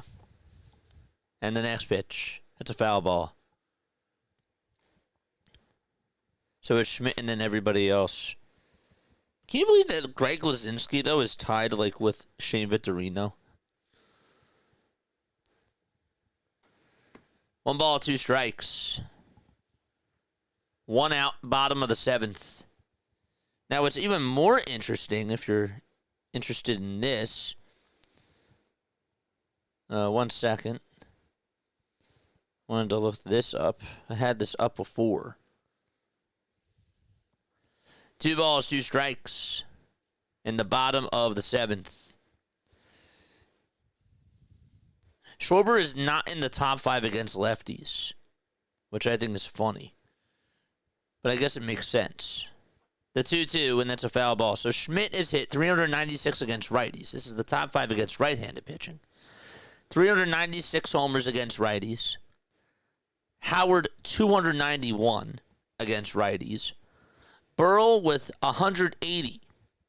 Bobby Abreu with 173. And Chase Utley with 165. Harper and Schwarber. Harper has 126. Schwarber has 125. Lazinski is 134. Rollins does have 158. And Scott Rowland is 10th with 113.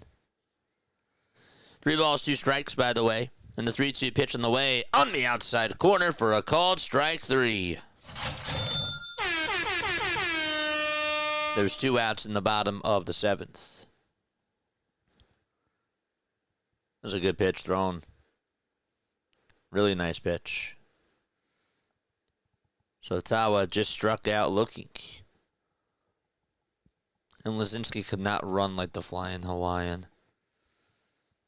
Next pitch. There's a fly ball hit out over towards shallow left center field. Bader comes running on in, and he will make the catch on the run. And he will run back over towards the Phillies dugout as Walker Buehler does his job. And we're going to go to the top of the 8th inning, 3-2 Philadelphia. Lazinski was way better than we remember now.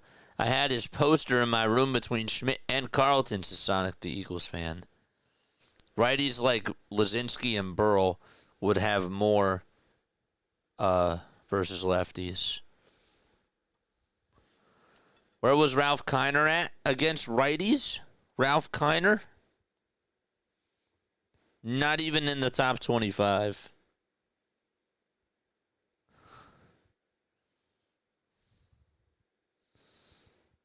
Not even in the top 25 against righties.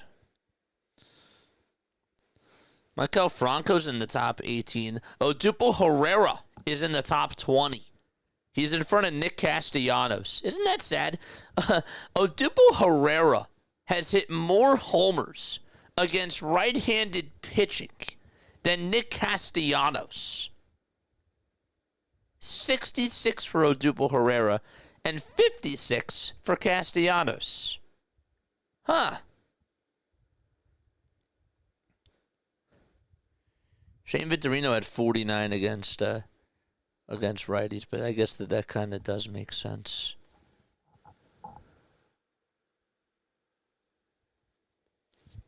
Yeah, Kiner never played for Philadelphia. That's correct. Tomei has 74 against righties, which is one more than Juan and Michael. Okay.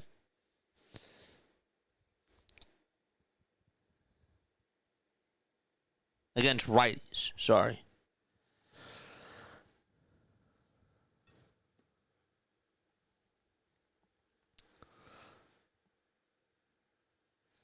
Top of the 8th. Bohm is up at the plate. And the pitch. There's a ground ball. It's hit over to third base, and it's off the glove of Alexander. It goes out to shallow left field. And so, Bohm is aboard. And he is over at first base. Phillies have 3 runs, 9 hits. They are leaving way too many men on base. Let's go. Let's go. Uncle Gabe and Ashley. I have 2 friends that are friends with each other. One of them is here. His name is Gabe. And he's really close to somebody named Ashley. I'm close with her, too. She's awesome. The pitch. That ball is fouled. No balls, 1 strike. So they do call it an E5. And Nick Castellanos is up. No balls, 1 strike to Castellanos. Casty did come on in the pinch hit for Max Kepler. I had him going yard today. That was. But I also had Bader going yard, and that was correct. All right. 1 ball, 1 strike to Nick Castellanos. The 1-1 delivery. That is just inside for ball 2. Woodford pitching for the Arizona Diamondbacks. A 5.77 earned run average this year. And 20 strikeouts for him. He has actually given up 5 earned runs in his last 2 outings. 2-1 pitch. There's a foul ball. And it'll find the seats.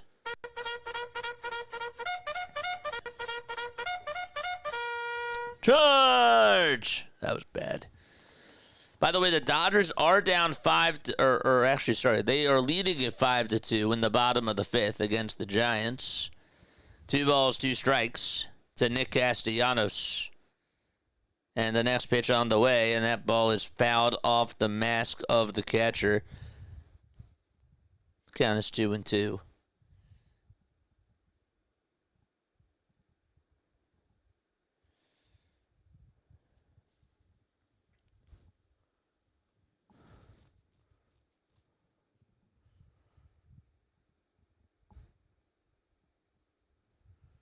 Two balls, 2 strikes. And the next pitch, there's a fly ball. This one's hit out to deep left field. It's going back towards the track, and it is gone! Nick Castellanos with a 2-run home run. And he adds on to the Phillies lead 5-2.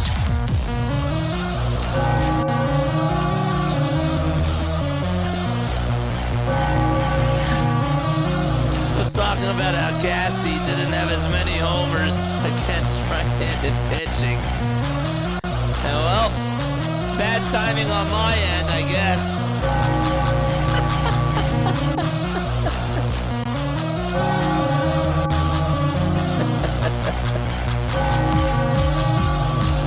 Wow. Okay.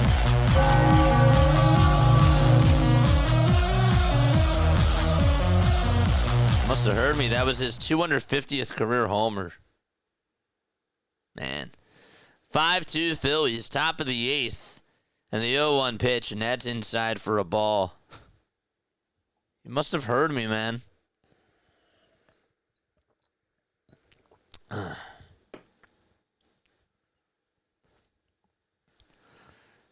1 ball, 1 strike. Was that the reverse jinx? I guess so.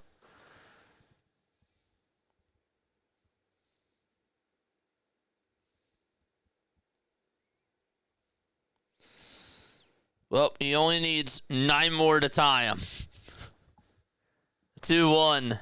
That's a foul ball, and that one will go out of play.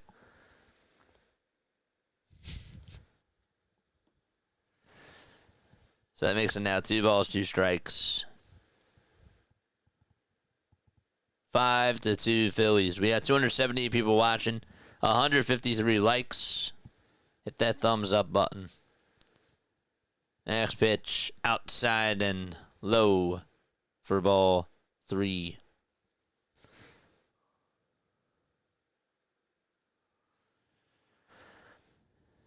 Count is full.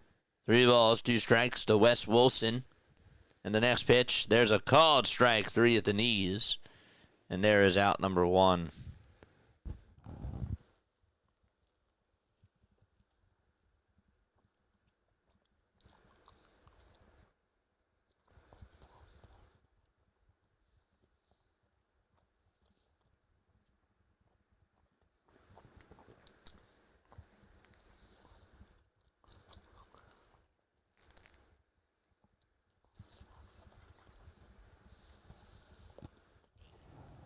Here comes Stott, and he sends one out to right field. It's looking foul, and it will go out of play. They say you should never talk with food in your mouth. I just did. Probably should not have done that. 0-1. There's a swing and a miss. And so the count is now 0-2. That pitch was a little bit low. Phillies do lead at 5-2 here in the top of the 8th inning. They were up 3-2, and Nick Castellanos hit a 2-run home run. 0-2 is the count and the pitch, and that is taken for ball 1. Nick said, "I'll show JJ." It's so funny.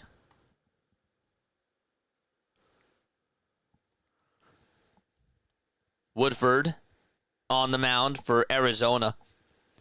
And the 1-2 pitch, swing and a miss to Bryson Stott, and he goes down on strikes. He's now 0 for 4. That's the second strikeout from Woodford. Again, guys, if you do still want to donate to the Familial Dysautonomia Foundation, you most certainly can. I did a 17-hour fundraising stream yesterday, and I extended the stream into today. During the first 3 hours of the stream, I replayed everything that we talked about yesterday, and you can go check that out on your own time. If you guys would like to, all you got to do is just go back. I will also update or upload a VOD that has the whole thing of the interview that I did with Laney. I'll have that in one VOD. I'll have Laney is the director of the Dysautonomia Foundation. The ball is 1 strike, and the next pitch is swung on and missed. By the way, Bader is on cycle alert. He's 3 for 4. Needs the triple. But if you want to donate to the website, you most certainly can. My mods will drop that link down below. You can donate to the website, and they will actually double the offer. Or they will double the total. Double the total, that is. Next pitch, and there's a swing and a miss, and the inning is over. But Nick Castellanos does go yard with a 2-run shot. We're going to go to the bottom of the 8th inning. We're going to take a quick step off, and we'll be right back.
Bottom of the 8th inning, 5-2 Phillies.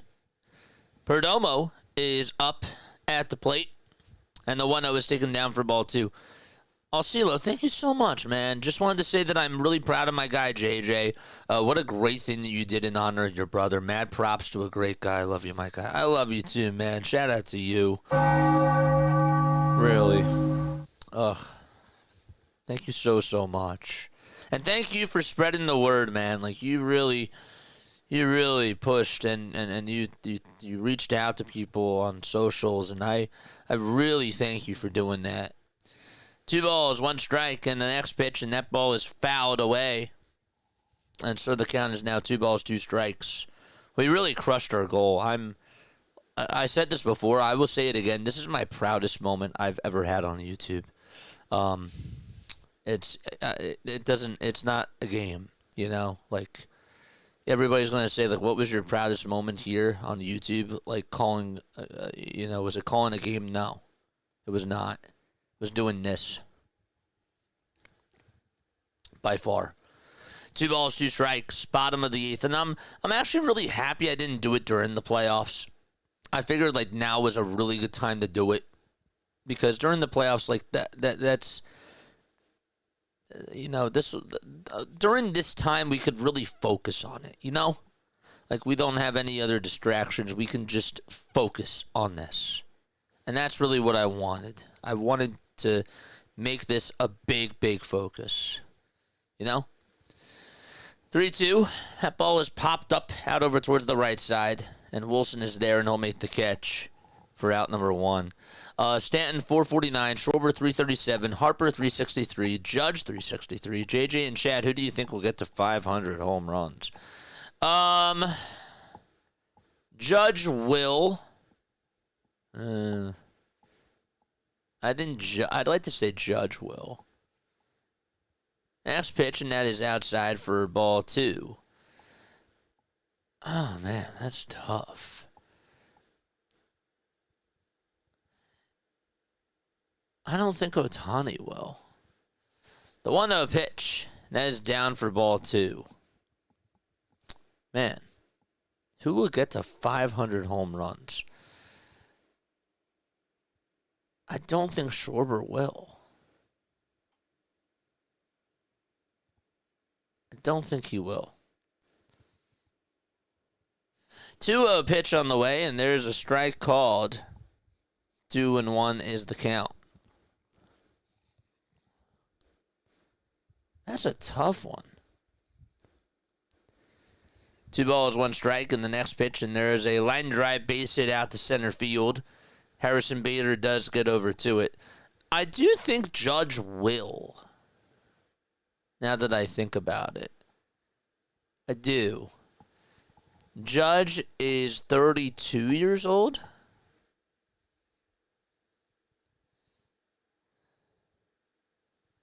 Right? Judge is 32 years old, I want to say. He's 33. Next pitch, and that's inside for a ball. I could see him getting to... That means that he would have to average, like, 40 homers at the very least over the next, like, 3-4 years. 3 years, really. 1 ball, 1 strike. Really wanted to thank you for that. 1 ball, 1 strike here in the bottom of the 8th inning. Bueller still pitching. This time it's to Corbin Carroll, and the pitch is inside for ball 2. So that makes it now a 2 ball, 1 strike count. It's a good question.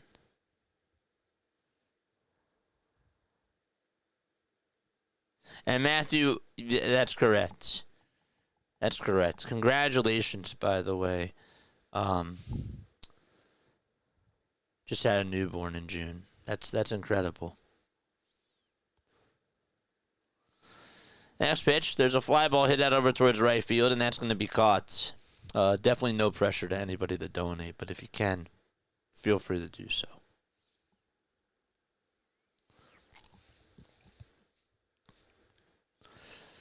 So 2 outs in the bottom of the 8th inning. There's 8 seconds left on the pitch clock. And the next pitch is in there for strike 1 to Gabriel Marino. And the count is 0-1. Even when I'm not having the best 2 months after losing my dog, I wanted to do something good. I'm glad I got to help out JJ.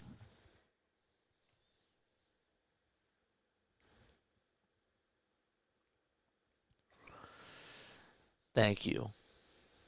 It means more than words. I know that I know that you miss Ralphie. He seemed like he was a good dog, but thank you very, very much. 2 balls, 1 strike to Gabriel Marino. And the 2-1. And that ball is fouled over towards the right side. Yeah.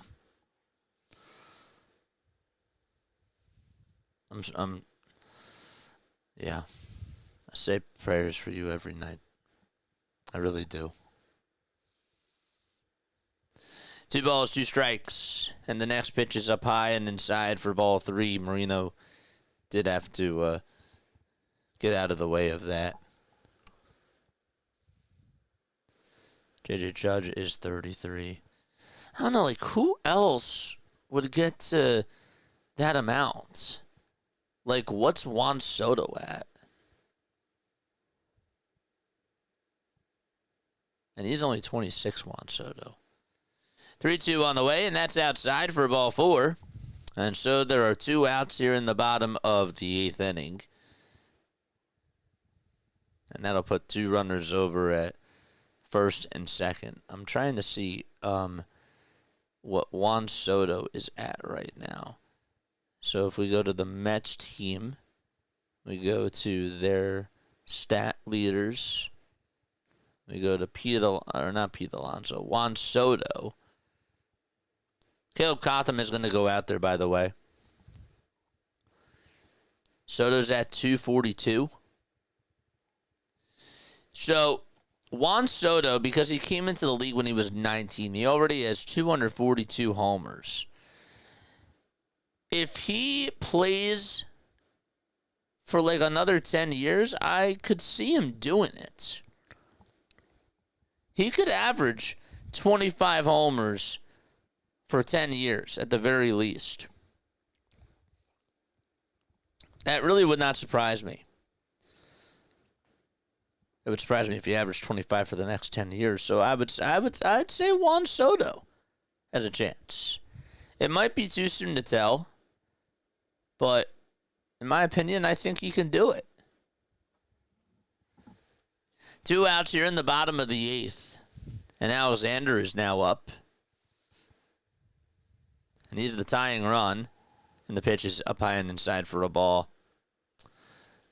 The one thing in life my mother ever wanted was to go to a Phillies game when COVID hit.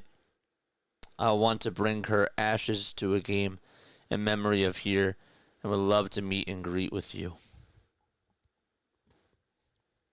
Well, we're going to make that happen next year. I said that we were going to do it this year, but you know what? We are going to do it next year. I am trying to, I really would like to get that set up for next year for the summertime. We'll make it happen. I wanted to make this thing happen for this year. Now, if I can make this happen, I can make that happen too.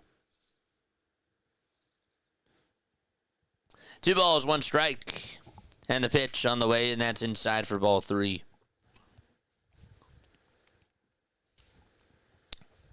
I think that's what we'll do.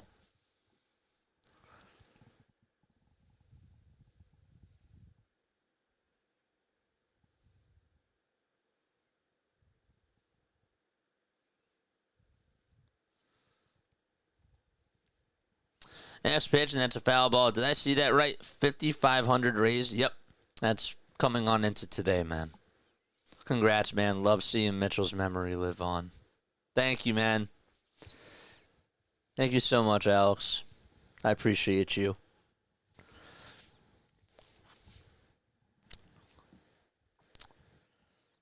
Yep. We did it within 23 hours of streaming. 3-2 pitch. Foul ball. That will go on out of play.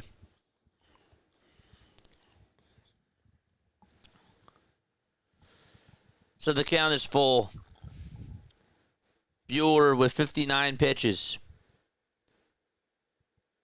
The payoff pitch. That's outside and the bases are loaded. Oh boy. Time to lock in, chat. It is time to lock in.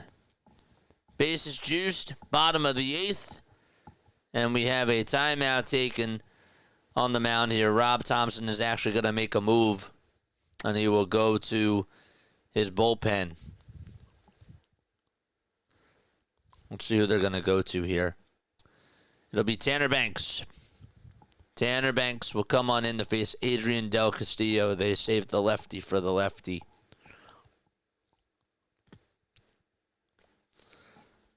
And we'll see how that goes. Walker Bueller so far has been so impressive for us. Yeah, I would say that he's been more than I've asked. I do. I think that he's done better here. I don't know if it's just sometimes a change of scenery, and players will tell you this. Sometimes that really does help them when you're around different people that are coaches or even just players. You just sometimes that does make players thrive, and I do wonder if the same thing goes with Harrison Bader. Like Bader was not having as... He's been so good as a Phillies player. He's been so good in the uniform, really. And you have to think that a change of scenery has helped. And even as he's been in the leadoff spot, he's just doing better and better. That has to boost your confidence.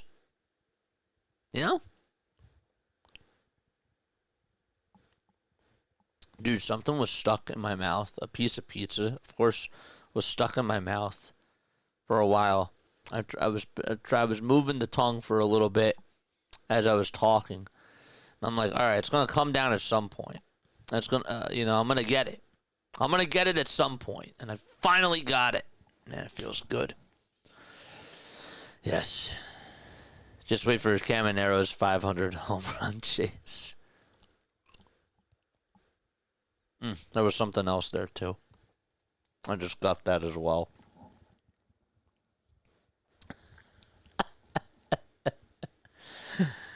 Thanks for your concern. Bottom of the 8th, base is loaded. Tanner Banks is out there pitching for Philadelphia. And Lawler is coming on up. And he will pinch hit for Adrian Del Castillo.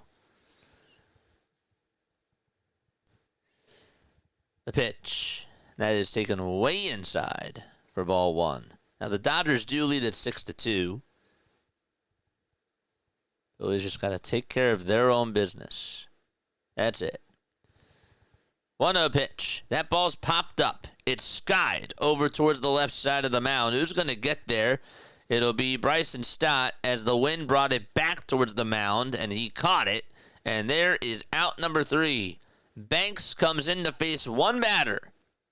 And even though that wasn't the batter he was supposed to face, well, ends up getting the out anyways. And we're going to go to the top of the 9th. 5-2 Philadelphia. What else is going on, chat? This is sending me good vibes since the Rays got eliminated officially from the playoffs today. Yeah, man. It must have been a heck of a weird season for them. I mean, just like even just from the start. Of course. Like they've had a very weird season. Just a very odd, strange one. The Google machine. The Google machine. I'm laughing because I don't know why. It makes me think about like the scene in Willy Wonka when they have like the old computers and they like write out the messages about the chocolate. I can't really fully like remember like what ended up happening in that scene. All I just remember was that it was really funny, and they would the guy would like send messages to the computer, and it would write out messages that were that made the guy look bad. I don't know why. It just made me think of that. The Google machine says that the top 5 prospects for 500 home runs are Stanton, Trout, Harper, Machado, and Judge, with Alonso as an honorable mention. It does not put Juan Soto in there. That, to me, is interesting. But I guess, am not surprised because... Wait, top 5 prospects for 500-plus homers. How many does Stanton have? Stanton is, what, 460? Why don't I know how much Stanton has? Well, I don't keep track of the homers all the time, so I guess that would kind of make sense. Kyle Schwarber is up, and he takes up high for ball 1. Stanton has hit 20 this year. Giancarlo is 35 years old. Wow. He's at 449. Okay. 1-0 pitch. And there is a foul ball. I definitely think Stanton will get there. Stanton's only had one season, though, where he's hit over 40, and that was his 59 year. 1 ball, 2 strikes to Kyle Schwarber. Woodford is still pitching and warming up his Duran for the bottom of the 9th.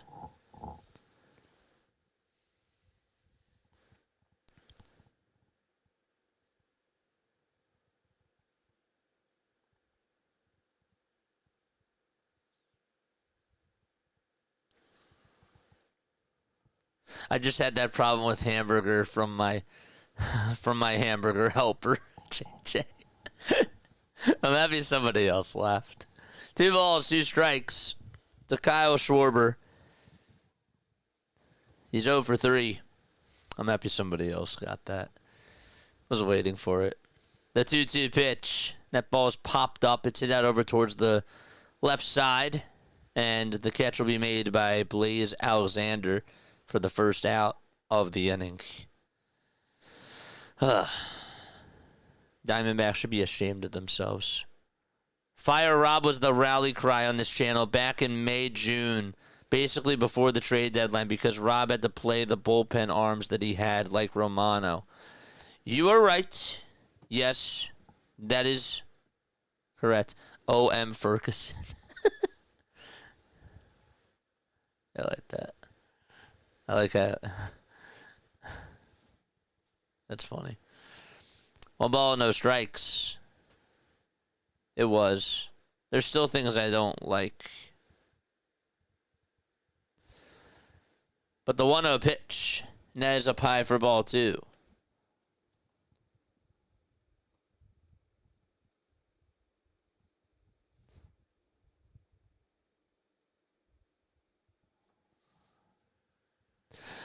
Two balls, no strikes to Bryce Harper. Woodford does come set, and he fires a cutter that misses high for ball 3.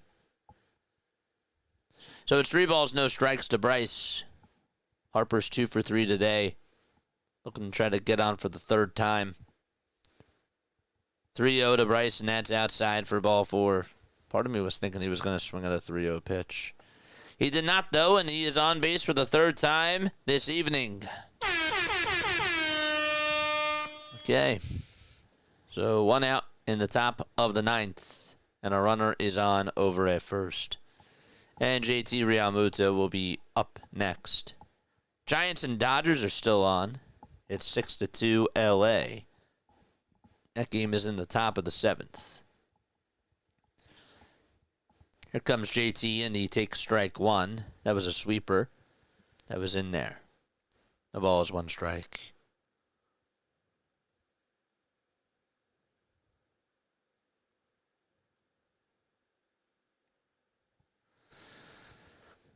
There's 3 seconds left on the pitch clock, and the 0-1 swing and a miss.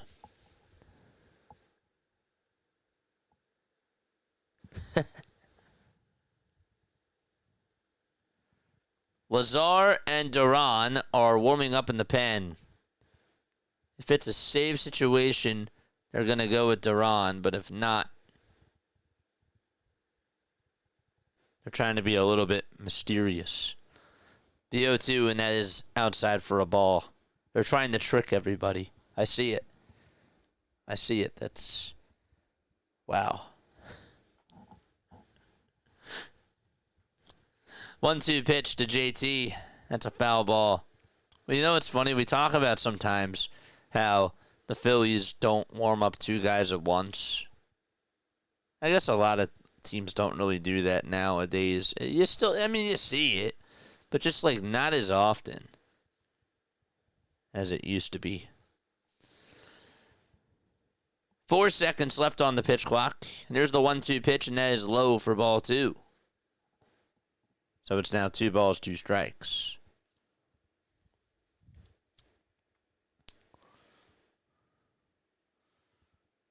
Harper still leads off over at first. Next pitch to JT. It's high for ball 3. So the count is now full. Man, what a week, guys. What a week. 3 balls, 2 strikes to Realmuto. And the next pitch, there's a line drive hit out to right center field. That's going to split the gap and go over the wall. And a ground rule double is hit by JT. That goes into the water. And so, top of the 9th, and 2 runners in scoring position for Philadelphia. Splash. Love it. I don't know why I played the bell. That went into the Presidential's pool and spa. So, we got 2 runners on over at second and third base. All right. 36 pitches for Woodford.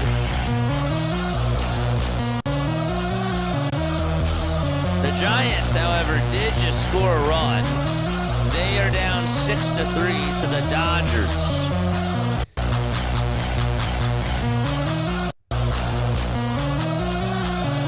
Should we do that game too, just in case the Dodgers lose? Or not? What do you say, chat? Should we finish with that game or no? The pitch to Bohm. There's a line drive. Base hit out to center field. And so, Harper will score. JT will score as well. And so, it is a 2-run single by Bohm. I forgot to mention, just forgot to mention that they put up the 4 fingers for Brandon Marsh. And so, bases were loaded. And Bohm came through and said, "How dare you?"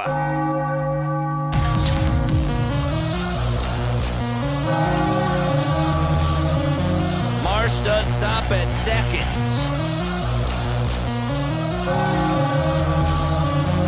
Wonder who's coming in now. Lazar or Duran? That's funny.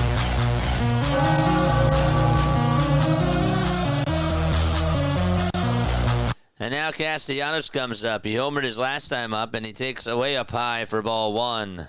JJ, if you could have any manager in MLB, who would it be? They can be still alive or not. I personally would like Jim Leyland. I would.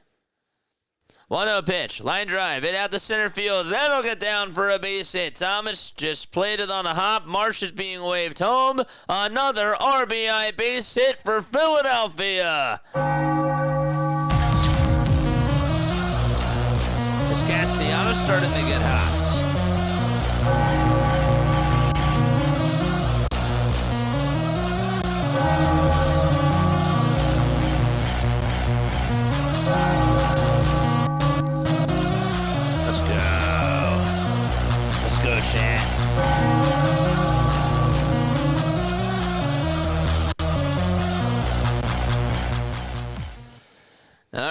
so Castellanos does get on with an RBI single. And we have a timeout taken on the mound. Guys, should we do the Dodgers game after this? Or no? They're in the bottom of the 7th, the Dodgers. Again, if the Phillies do win and if the Dodgers do lose, the magic number to get the 2 seed does go down to 2. It does.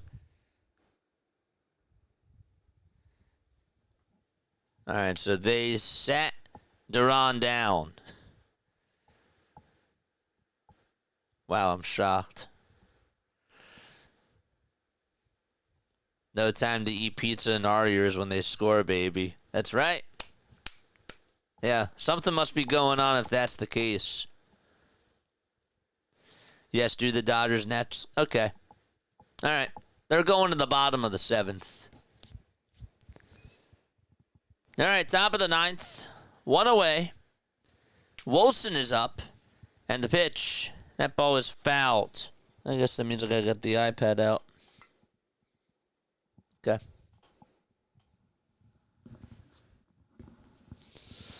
Alright, here's the iPad.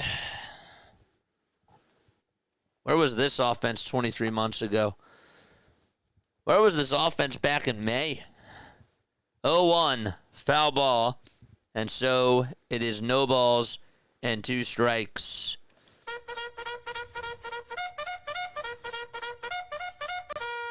Charge! There we go. Phillies do lead it 8-2. They've extended their lead. Bohm had a 2-run single. Castellanos had an RBI single. 0-2 to Wilson, and that is outside and low for a ball. Hey, guess what else is still intact, guys? I don't know if you guys been thinking about it, but Bader's cycle alert is still a thing.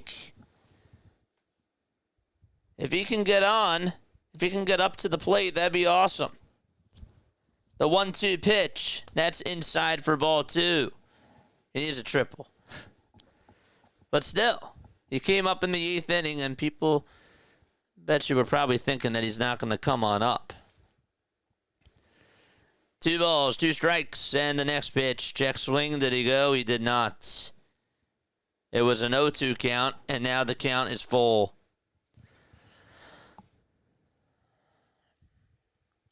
We could do the Giants game after this. That's fine. They'd be probably in the 8th inning by then, so. 3-2 to Wilson. There's a fly ball hit out to left field. It's slicing foul, and it will go out of play.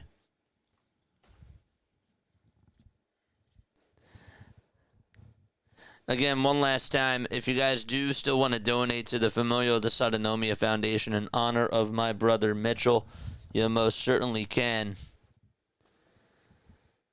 By clicking on the link that they will provide down below. My mods will provide it. If you have not subscribed already, by the way, please make sure that you guys do that too. And hit that thumbs up button.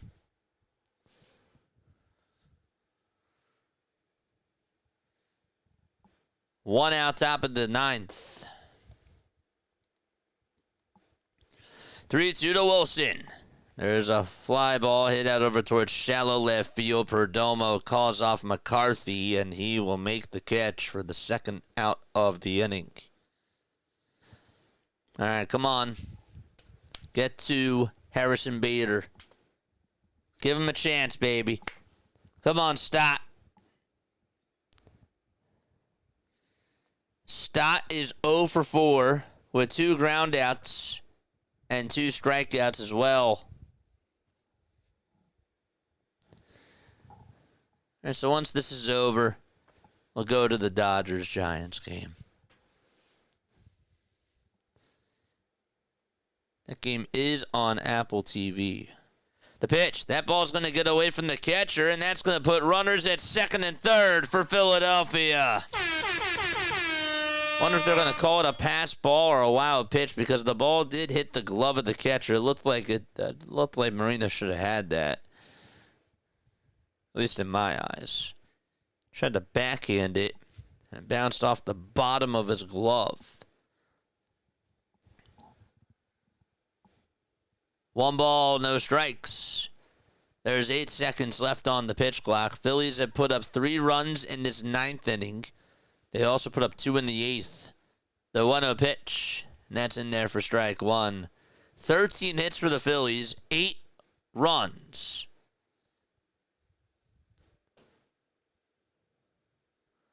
One ball, 1 strike. There's 5 seconds left on the pitch clock. And the pitch, and that's outside for ball 2. Cubs are getting swept out in the wild card. Ooh. Against the Padres. Is it going to be Padres or Dodgers? I'm just kidding. Or am I? 2-1 pitch to Stott. Swing and a miss. And so the count is now 2-2. 2 balls and 2 strikes to Bryson Stott. Come on, get Bader a chance. Give him a chance.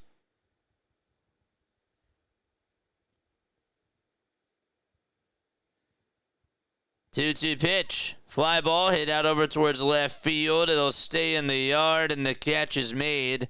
And we're going to go to the bottom of the 9th inning. The good news, though, is that the Phillies do get 3 runs. And they lead it 8-2. And they will go to the bottom of the 9th inning.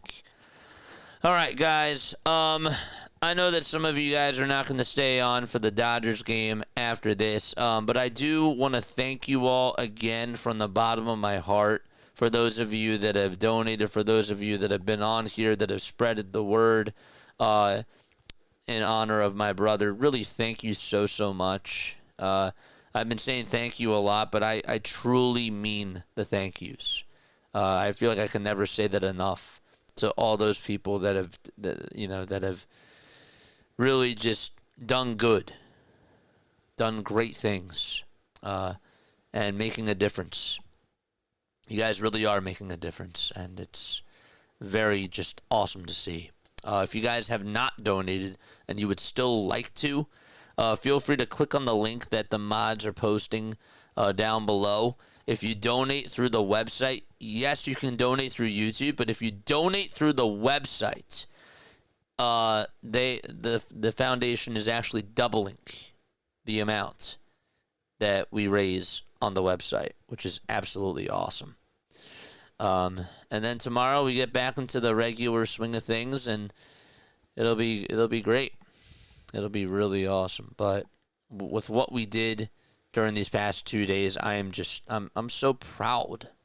I'm so proud of what we've been able to accomplish. Really.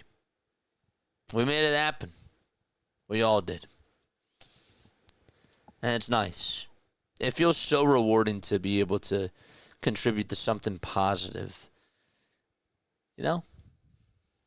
It's a good feeling. And again, like even just by you guys being on here and spreading the word, do you know how much that means? A lot.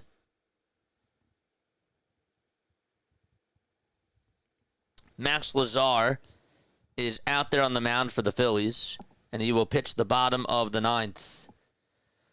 First pitch to Thomas. That's outside for ball 1. Got the Giants game up on the iPad. Again, they're in the top of the 8th. Here's the 1-0 pitch.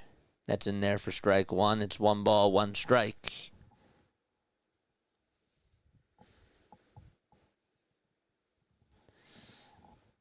The next pitch, ball's grounded foul and out of play.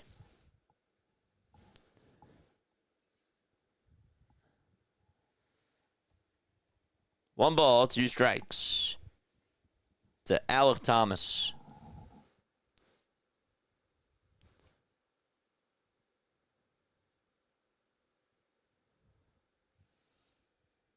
One-two pitch. Ground ball hit over to first base. Harper has it, takes it to the bag, and there is out number 1. There's one away. It was good for everybody. I agree. We shattered so many goals. My original goal was just 500, and I learned that I set the bar too low. But To be honest, I really did not know what to expect. I did not know. I had no clue. The pitch. There's a fly ball. Hit out over towards center field. Bader gets under it. The catch is made. And there's one final out left to go out here in the desert. All right. Let's get going. Let's go.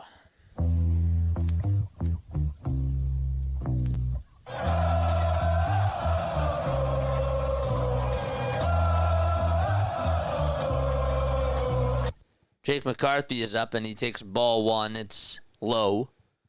It was a knuckle curve. So it is 1 ball and no strikes. 1 out to go. And then we'll stay on for the rest of the Dodgers game to see if the Phillies can gain some ground against them. 1 ball, 1 strike to Jake McCarthy, who is 0 for 3. Again, we're in the bottom of the 9th. Here's the 1-1. And that is in there for strike 2. Nova Nick, thank you so much, man. Final strike. And the 1-2 is outside for ball 2. Congrats on your charity event, JJ. Thank you, thank you, thank you. JJ, congrats on an amazing fundraising stream. Glad you managed to crush your goal. Love to see it. Have a good night and go Phils. 2-2 pitch. Fly ball hit out over towards left center field. Bader's there. Makes the catch. Ball game over. Philadelphia wins by a final score of 8-2 out in the desert, and they start the series off with a bang. All right, the Phillies do win. Ring the bell. Philadelphia wins.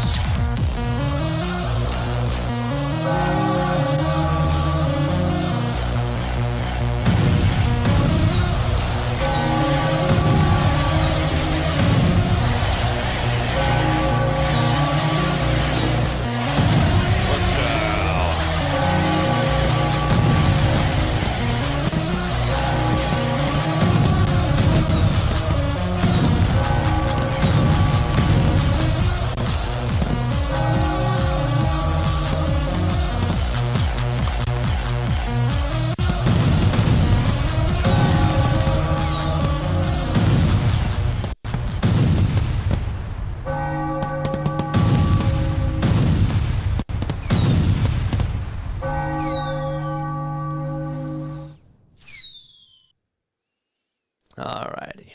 Nice. Very, very good. All right. Again, if you were signing off right now, I want to say thank you all so much for being on here. We will most certainly get back into our regular play-by-play calls tomorrow. But again, thank you for being on here. We're going to watch the rest of the Dodgers-Giants game. So now the Phillies' magic number to clinch the bye, to clinch the number 2 seed, is at 3. So if the Dodgers are winning right now, but if somehow, some way they end up losing, it would go down to 2. So, all right, let's go on over there. Awesome stuff that we did, and we'll talk a little bit more about it after this game is done. But great win tonight by the Philadelphia Phillies. I was really happy with how things went. I thought Walker and Bueller, Taijuan Walker and Walker Bueller did very, very well for the most part. And he didn't have to go to any guy in a high leverage spot. I was just hoping that they could go 3 innings each. They did. They did plenty. They went 8 innings combined. That's what you want. All right, so in the Dodgers game, there's 1 out in the bottom of the 8th.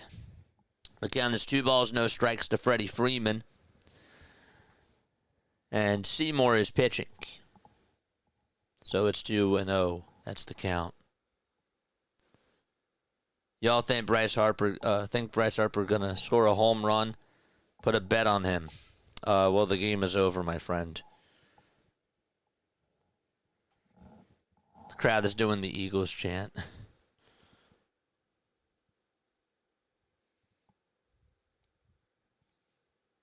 There's 3. Bottom of the 8th.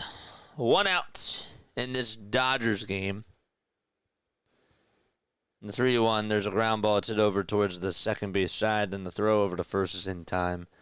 This might be a little bit ahead because it's on Apple TV again. So it's you're not able to get it on a faster because it's not on cable. Cable is quicker than the internet.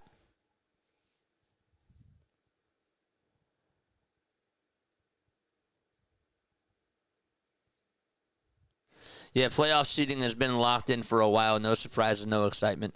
Well, I mean, like the Astros and the Mariners are tied, like for the AL West. Like that is still kind of, to me, exciting. But yes, like your point is like that is that that's the only one. Like that's it. I don't want to say that. I just don't want to say that. I just don't want to say that there's none. But like your point. Your point is valid. I get it. Fine, go Phillies, yay. Pennant races are extinct. We're going to go to the top of the 9th inning. All right. So, last chance for the Giants. We got to root for San Francisco. But I think that's going to be tough. Maybe not, though, because the Dodgers bullpen has been iffy. They've been not so strong.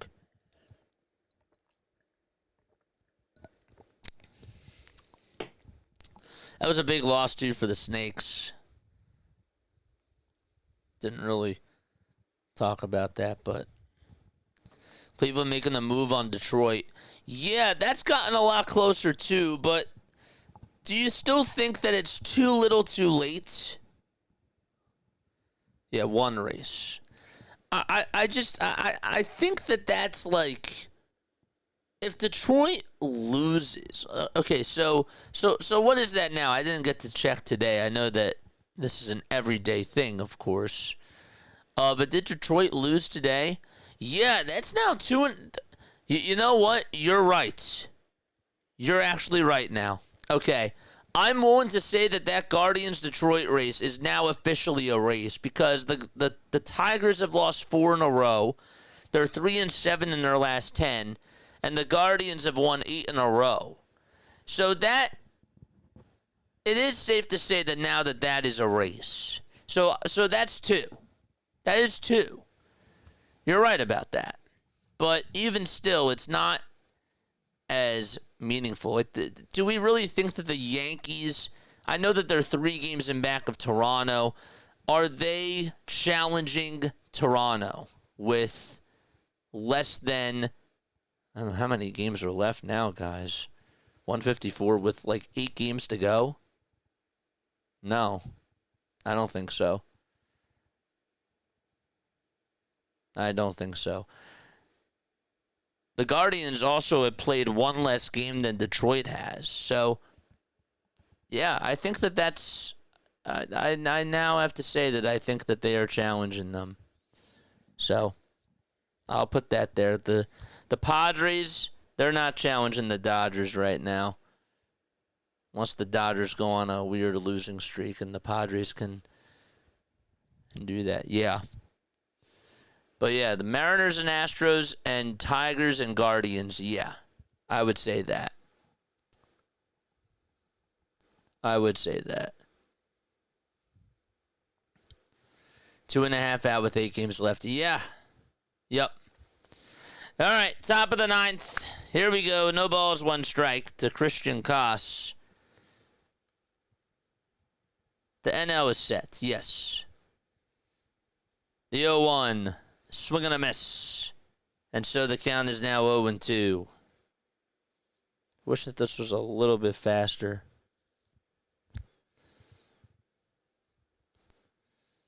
No balls, 2 strikes. And the next pitch is taken for ball 1.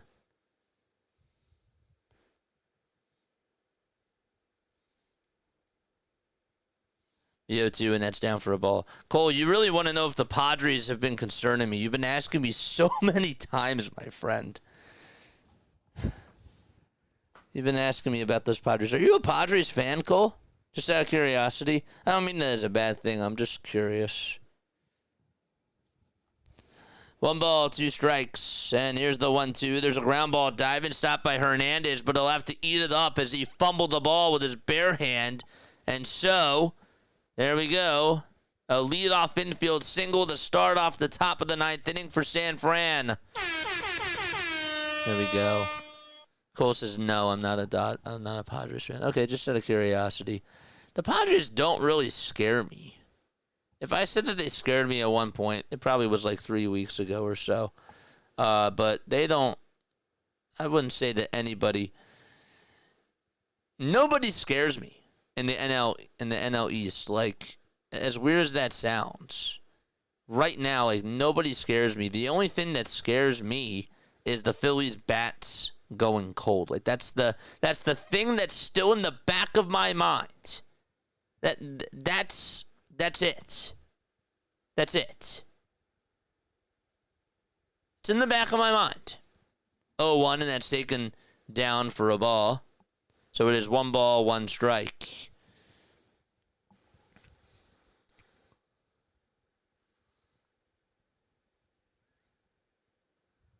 Ramos is in the box facing Tanner Scott. Come on, Elliott. Let's go. 1-1 pitch. There's a swing and a miss, and the ball is dropped by the catcher. Gets out in front of him, but not too far away. Oh, Hawks, that's cool. Dodgers gave Padres a chance, but they didn't take it. Correct.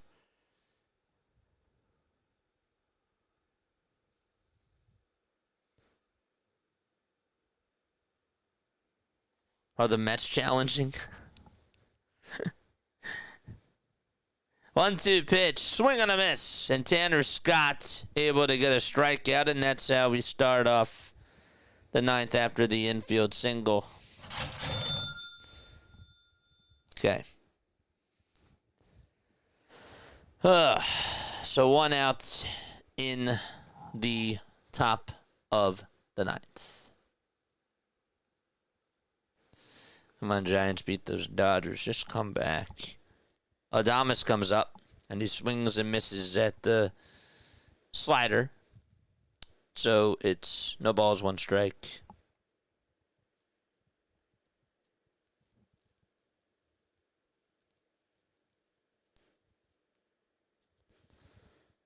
Oh, 1 pitch. That's low.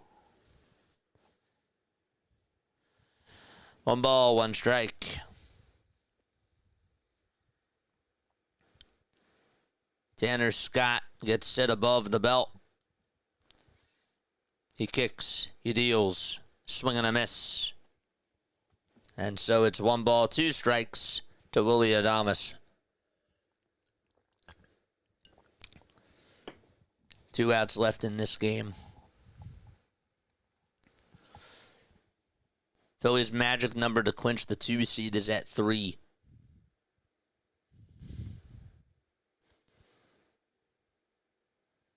One and 2 is the count to Willy Adames. Next pitch. That's low for ball 2. So it is 2 balls and 2 strikes.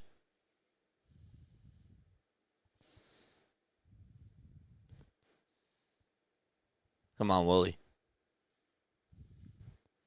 Chapman's in the hole. Scott comes set and fires. Another foul ball by Willy Adames.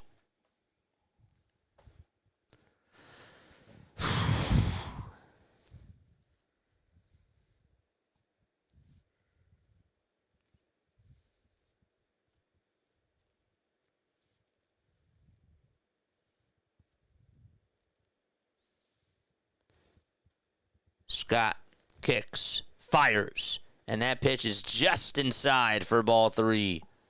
They tried to sell the call there. Almost.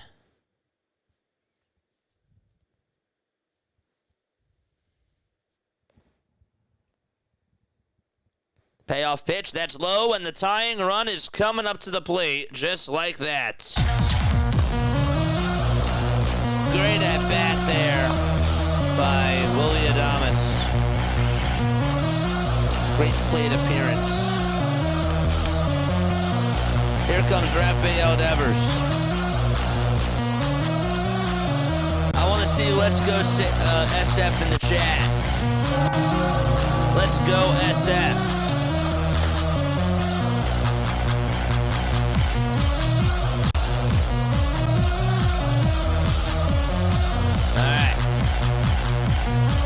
Let's go. JJ, was just a follow-up from the curiosity back from the Cincinnati series. At the time, you felt the Padres were the biggest threat. Oh, did I? I probably did say that. I probably did. I don't feel that way right now. If I said that, maybe I was high.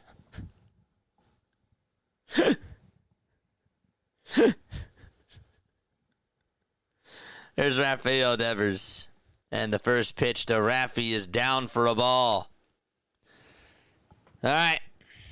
So the Giants have runners on at first and second with one out in the top of the ninth. 1-0 pitch to Devers. Swing and a miss. That pitch was low. 6-3 LA.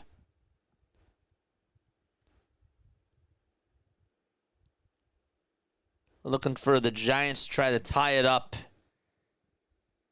in the ninth inning. 1 ball, 1 strike in the pitch, and that's low for ball 2. Why are we looking for the Giants to win, guys? Because we want the Phillies to get that bye against the Dodgers. That's who they're playing.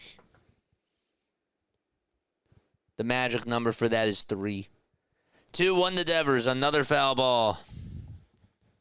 Also, we want the Giants to find a way to get into that 6th seed. And take off the Mets. 2 balls, 2 strikes to Rafael Devers. Scott kicks and fires, and the pitch is outside for ball 3. And so the count is now full. This Dodgers fan's not happy. That pitch was a ball, my friend. Charge!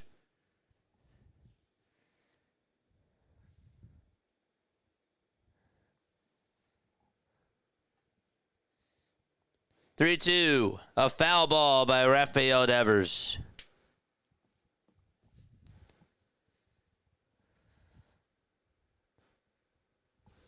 The camera is literally on Dave Roberts right now.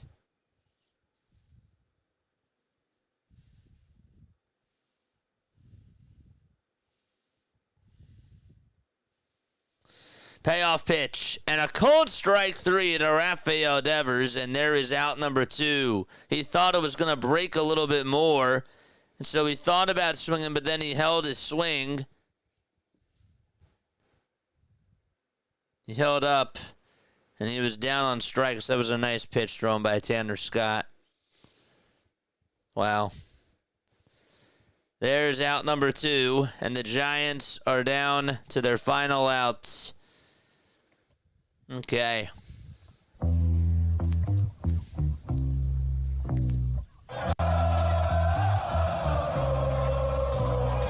So now it's Matt Chapman who's up.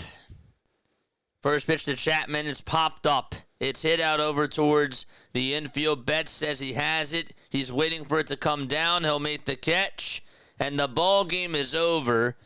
So the Dodgers do beat the Giants by a final score of 6-3. The magic number for the Phillies to clinch the 2 seed still does stand at 3 right now. So it does not go down to 2. Phillies today came in with a magic number of 4 to get the bye, but they did win, so it's just down to 3 instead. And so the night of baseball is done, and so are we. All right. We just finished before 1 a.m. Okay. Very nice. Hopefully you're all doing well. and hopefully you guys have yourselves a great rest of your night. For the final time, again, if you guys do want to donate to the Familial Dysautonomia Foundation in honor of my brother, you're more than welcome to do that. We have raised, coming on into today, just on the website, we've raised over $2,400. That was coming on into today. That was updated this morning. I can't wait to see what the results are tomorrow. So we've raised $2,400 on the website, and they're doubling that. So we've put up $4,800 at least on the website, and we've raised almost, I want to say that we've raised almost $1,000 on YouTube. So that's really awesome. That's so awesome. And I'm just really proud of everything that we've been able to do. I know that some people in the chat did say that they did donate too, so I would assume that we've gotten over 6,000. By far my proudest moment ever here on streaming. It's only going to continue to get better. If you did not listen to my first stream yesterday to hear about my brother, to hear about FD and the Dysautonomia Foundation, you definitely need to go check that out whenever you have a minute, whenever you have time. It's going to be more than a minute. I will update a VOD later this weekend, and we will definitely have that up for you so that if, for those of you that don't want to scramble through and look to see where the timestamps are for certain things, we'll have that available for you too. Don't you worry about that.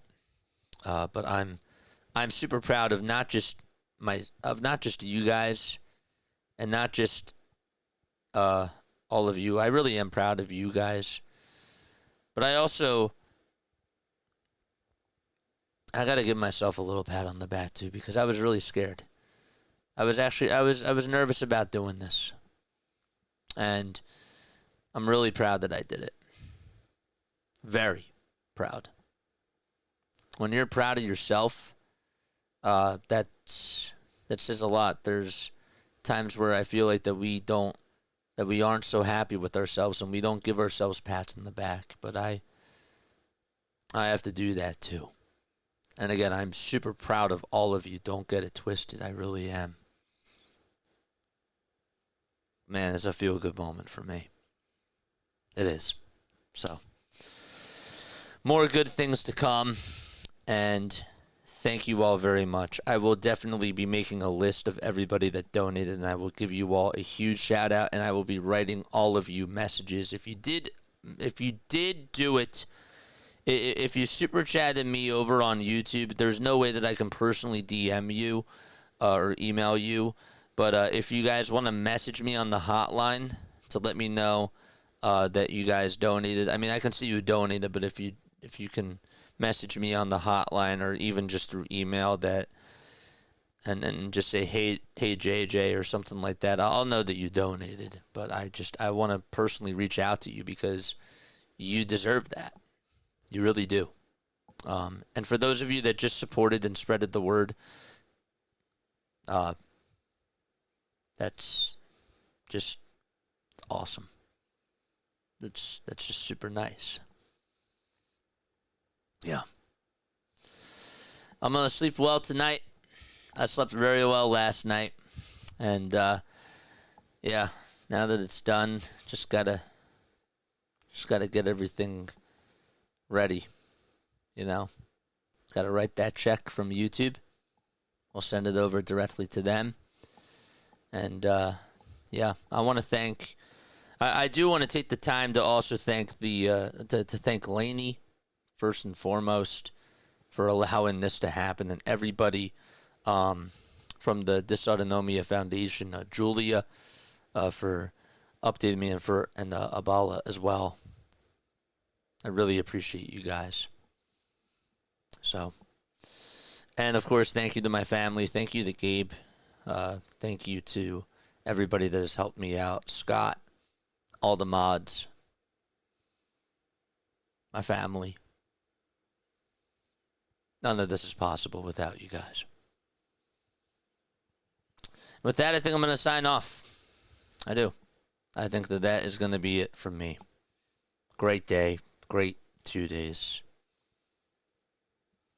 I think it was awesome. Foundation doubled the direct donations too. Yep. We saw home videos of JJ as a kid. Yeah. Very successful and well done event. Better than anyone could have hoped. Yeah. Let me just say one other thing too.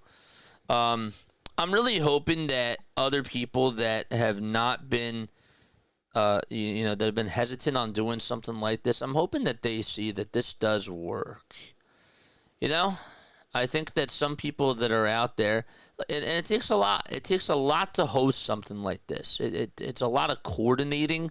It's a lot of time. It's creativity, and there's a lot that does go into this. But I'm really hoping, and we've seen other people do this successfully, like Tom and other people on the platform, even in the sports world. But I'm just hoping that I could also spread ideas to other creators that are on here and other people that do this, because I think that that's also important for them to get a perspective on things, I think it's really awesome. Yes, we just hit 180 likes. Thank you. Hit the thumbs up button on your way out. Yeah. All right. That's gonna wrap it up. I love you too, Shante. I love you guys. I love you, Larry, Scott, Tiffany, Cool J. I mean, I could go on and on. Now I started this whole wormhole. Seema, John. Thank you guys. All right. Yep. That's it. Lila Tov. Good night. Now we'll catch you all in the next one. Also, one more last thing. Be on the lookout for that Gatorade shower.